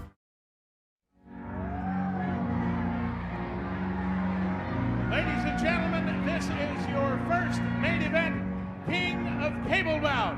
It is scheduled for 1 fall with a 20-minute time limit. Introducing first from the state of Virginia at 310 pounds, this is Tony Atlas. What a matchup this should be between 2 of the strongest men in the sport. Atlas, one of the first men to bench press 500 pounds on a consistent basis in the sport, has a 600-pound bench press to his credit, but he's going to need every muscle in his body to fend off the challenge of the biggest monster in the game, back to rhubarb. Ladies and gentlemen, introducing his opponent at 450 pounds from the Rocky Mountains, Big Van Vader. Big Van Vader, 450 pounds. I tell you, Jim, big is not the word. They got to call this man huge. He'll make a brick wall look small. Remember, you just joined us that earlier in the broadcast, Cowboy Bill Watts made the announcement that Cactus Jack and Harley Race would be barred from the contest. Indeed, a level playing field, if you will, one-on-one, and 2 big, huge individuals getting ready to hook it up. You know, I'm usually not in agreement with the upper echelon, but I got to agree with Watts on this. This is for the King of Cable. This is a very prestigious event they're forming, and there's no need for managers. Let it be man against man and settle it in the ring like men. Atlas, the veteran from Roanoke, Virginia, collar and elbow tie-up. You know, it's amazing right here how small Atlas looks next to Vader, and it's really an injustice. Unless you see Van Vader in person, you cannot appreciate the size of this man. Now Atlas weighed in at 310. So Tony Atlas at 310 is giving away exactly 140 pounds to that big man. And that's the average human being. Vader, the collar and elbow, grabbing Atlas' face, puts him back into the corner. And that tree limb-like forearm, those body shots. Man, look at the determination in Van Vader. You know, I think since Simmons beat him, he's been humiliated. And when he says he has no fear and no pain, I have to believe him. Vader pummeling Tony Atlas, and Atlas fires back. Atlas with the big right hands of his own. Has Vader backing up somewhat into the turnbuckle. Neither of these men are big fan favorites in WCW. Headbutt by Tony Atlas that really would have put a normal man down. But Vader is anything but normal. Missed the clothesline from the left side. Atlas caught him with his clothesline. He didn't budge the man. Yet not budging. I tell you, I'm thoroughly convinced if you want to use something to stop Van Vader, it better be kryptonite. Rights and lefts. I mean, I'm surprised Tony Atlas did not even budge the man. Oh. Atlas got his foot up in perhaps desperation or instinct, but it was a good move, and Atlas fighting back. This is not a classic scientific battle, as you can see. These are two big, huge men that are beating on each other right here in the King of Cable, this single elimination tournament. You lose your guard, and Vader caught him coming in. Man, I tell you, Atlas has been around, and he better start pulling out every little trick he's learned over the years, because he's going to need it. He is a strong individual, but it's not having any effect against this guy. He is a monster. Power slam by Vader. Could be all here, and Atlas had to use all his strength to get one shoulder up. And remember, this man, with some of the most legendary bench presses to his credit, it took all of that strength to get Vader off of him. Vader goes to the corner, and Atlas caught him. Atlas has him. Atlas caught him. He caught him, and he caught him and put him out. I tell you, Atlas was a hair away from dumping Van Vader over the rope, which probably would have been a good idea. Man. Vader caught him in the clothesline from the left side. You got to wonder what that took out of Tony Atlas. It took a lot out. It took a lot out. There's Vader on that second turnbuckle. Vader, boom, and he caught all 450. Hooks the leg, and Vader wins it convincingly. Man. The winner of the contest, Big Van Vader. Big Van Vader says he is the man. All right, ladies and gentlemen, so Big Van Vader will meet the winner of the match coming up involving Dustin Rhodes and Barry Windham. What a matchup it will be Wednesday night, Larry, when Sting and Rick Rude meet to see who goes to the finals in their half of the bracket. Well, there's no doubt about it. The Clash of the Champions is going to be something special. You take a look at Van Vader. I could not believe Tony Atlas actually held him, but it must have took such tremendous drain on the body. And man, when Van Vader came off, I'm surprised Atlas is still alive. Vader may be the odds-on favorite to win this competition or any other competition he chooses to enter. And fans, our second King of Cable main event is still to come.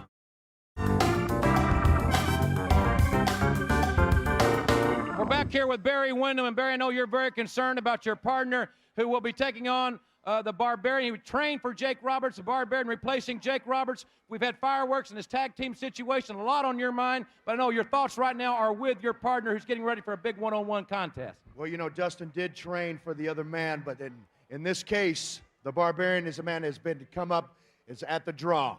Dustin is prepared for this match, and I'm behind him 100% because this is something that means a great deal to Dustin. Dustin wants to pursue a single career, and I'm behind him 100%, like I said. All right, that's a great partner to have. As a matter of fact, Dustin Rhodes is standing by. Let's go back now to our locker room area.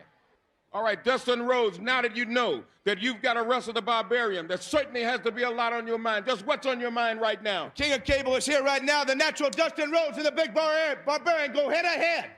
Right now, fixing just a few minutes. The natural Dustin Rhodes. Well, wait a minute. The Barbarian's out here. We've got to get some help out here.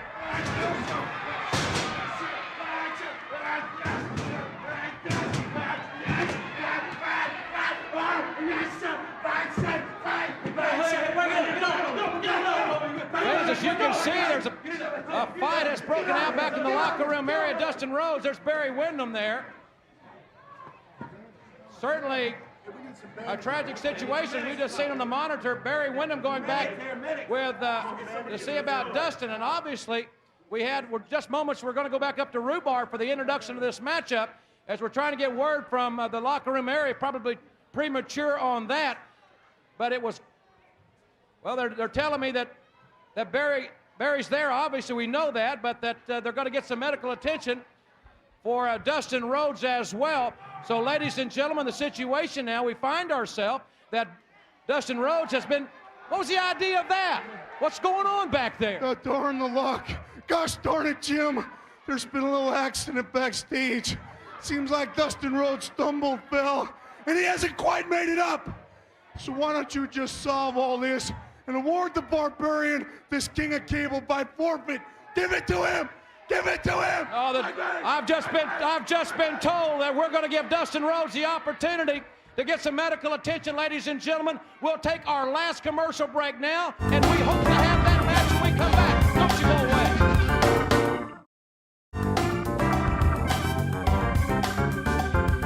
Well, Larry, Dustin Rhodes has gotten some medical attention. We understand he is going to compete in this match. What? Can you believe they rammed his face right into the to the lockers? You know, if that's true, I think Dustin's making a big mistake. You don't want to go in the ring with the Barbarian after what we just saw. There's no way. Well, we know that for what we were been told, we did not have time during a commercial break to go back to the locker room area, but Dustin Rhodes has received some medical attention. He is definitely going to be at a tremendous disadvantage here. Momentarily, the Barbarian and Cactus Jack. Wait a minute, there's Dustin now. Fans, let's go up to the ring. He's making a big mistake. Ladies and gentlemen, this is your second main event. King of Cable bout is scheduled for one fall with a 20-minute time limit. Introducing first at 301 pounds from parts unknown, the Barbarian. And his opponent at 260 pounds from Austin, Texas, the natural Dustin Rhodes. Well, they're putting Cactus Jack back in the locker room area, and the men that came out with Dustin Rhodes, who are very concerned about his welfare. He's got a big old whelp on his face, and the Barbarian, who at 100%, Dustin had trained for his other opponent, and now you've got the Barbarian. This kid has got some tremendous odds against him. He's going to have to literally reach down here to survive this. You know, wisdom sometimes is the better part of valor. I don't think Rhodes, he got medical attention, man, but you're going to see Dr. Kevorkian. This is the Barbarian. He's got a big bruise on his face. This kid is a competitor. He's firing up with all he's got. Look at the Barbarian with that tremendous strength, hooking the arm, trying to dislocate it. And Dustin fires with all he's got from the left side. He's hitting the Barbarian with all he's got. The Barbarian reverses the whip, goes to the ropes. Dustin, quick move. Can he get him down? Then get him over? No, he can't, but he avoided the fist. I said a quick move on Dustin. Crossbody. He's going for the quick pin here. And the Barbarian rolls outside. No Cactus Jack, no managers in this competition. I tell you, you got to give him credit. He's not giving up, but I still don't think it's a smart thing to be doing, especially fighting the Barbarian on the cement. Dustin is long on courage. Back in the ring after being taken face first into the lockers. And Dustin now with some hard right hands right to the head of the Barbarian.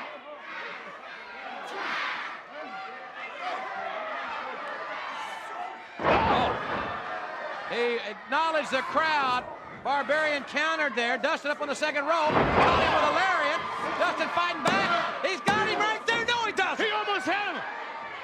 He almost had him with that Barry Windham-like lariat, and now going to work trying to neutralize the strength of this huge individual. You know, I'm telling you, Dustin Rhodes has been aggressive ever since he's come to WCW. He's very fast, and he better be aggressive and be the fastest he's ever been to outdo the Barbarian. The winner of this match meets Big Van Vader 1 week from tonight on WCW Saturday night. And right now it looks as if the Barbarian may be building some momentum. Dustin's got to use his quickness, and that's a great resourceful move. Yeah, very good move. That's what I said. Dustin's going to have to pull out every trick he's ever learned since childhood. Oh, Barbarian caught him. Good night. Oh, that stick's over. Good night. He's not going for the cover. He misses Cactus Jack out here. He just wants to hammer now. Barbarian has things in control. Well, that's what I was talking about earlier. You know, as much as, how much courage you have, as many amount of guns as you have, but wisdom is the better part of valor. Dustin Rhodes getting credit for being brave, but man, you cannot get jumped by Cactus Jack, get in the ring with the Barbarian, and expect to beat the guy. Barbarian has slowed it down very methodically with nothing but high-impact moves. Takes him back to the corner with tremendous velocity. He just ricocheted off those turnbuckles, and the Barbarian, so massive and powerful. Boy, he's on Dustin, too. Look at that. I don't think Dustin knows where he is, Jim. Barbarian scoops him up and backbreak. He's got him in a backbreaker. He does have the leg hook. And Dustin Rhodes reaches down with everything he's got in his body to kick out before the 3 count. You know, Dustin's lucky. He's a tall guy. He's about 6'6", and I think that his length was the only thing that the Barbarian couldn't squeeze together. There he's those knees right on his lower back. He's got to be killing this kid. He's punishing the kid. He's working on the small of the back. He's going to continue working. And if I was Dustin Rhodes, maybe I'd throw it in for another day. Be the king of cable next year. Boy, slow, methodical. The Barbarian is not making any mistakes here. Working on Dustin Rhodes. Front face lock. Changing it. Got him upside down. That backbreaker. Good move. Yeah, that's good. He's been working on Dustin's lower back. And, man, he's got a punishing hold here. Directly focused on the lower back of Dustin Rhodes. And with Dustin's legs, that's a lot of weight dragging down. Submission maneuver here for the Barbarian. Rhodes, again using agility. And the ropes are reversed. It caught the Barbarian with a tremendous clothesline. But the Barbarian fell back in the ropes, did not go down. Oh, but Dustin does. Man, you see the way Dustin was walking? His kidneys are hurt. His back is killing him. I think the Barbarian has done damage when he caught him off the rope with that power slam. Working on the kidneys of Dustin Rhodes. There again. Right back to the lower back. And this is not going to do Dustin any favors before his World Tag Team title defense this Wednesday night. That lower back has got to be killing him. He could have got some type of kidney damage there from the Barbarian, who forces him back into the corner, just grabs his throat and pushes him right back in the corner. This man is powerful. He's just torturing Dustin right now. Yeah, that's a good point you brought up. Not only is he jeopardizing the King of Cable or a career, he's also jeopardizing the Unified Heavyweight Tag Team Championships of the world. Barbarian keeping it at a pace that he likes. It's almost like a cat watching the wounded mouse trying to get away and just pulling him back for a little bit more torture. The bear hug. Working again on the small of the back. It's elementary, but it is a brutal maneuver. Dustin needs the oxygen. He needs to keep the fuel in his body. He needs to get the Barbarian off the small back is what he needs to do. Catches him with the elbows, but you got to wonder how much strength this kid's got left. Does cause some separation there. He's whipped to the near side. He avoids the high impact. He comes back with a clothesline. I tell you, Dustin is reaching down and pulling out every instinctual move taught to him since childhood, but he still isn't going to make it. Look at the way he kicked him in the face. That's it. Good night. That's it, and he kicked him all the way outside. The Barbarian, much like he did Ron Simmons at Halloween Havoc, got the big kick in, but with so much impact, it kicked Dustin all the way outside. Now the Barbarian, Larry, one would think, would want to get Dustin back in the ring as quickly as he can and try to put him away. Well, yeah, that's obvious. Oh! Man, I think it's shown without Cactus Jack there, maybe he's a little misguided. I mean, you're not dealing with a full deck player here in the Barbarian. Rhodes may not make it back in and could be counted out here. Barbarian should go out, throw Dustin back in, and hook the man. Dustin's hurting. Remember, this tournament is a single elimination one. The winner of this match advances to the semifinals next Saturday. Big chop there against Big Van Vader. Another chop. The other semifinal will be this Wednesday night live here on TBS. Rude and Sting one-on-one. And we know there's intensity there. Rhodes got the knee up. He's the Bulldog! He went for the Bulldog, but the big man was so strong and so much in control that he would, what a counter, a brute force strength counter. Well, that's the combination of the Barbarian being that awesome and Dustin Rhodes being that hurt. This kid is out of it. Whips him in. And Barbarian went all the way to the steel. Dustin Rhodes has got him cradled. 1, 2, 3, he's got it. He did it. He did it. Can you believe it? He did it. He got it. The natural Dustin Rhodes.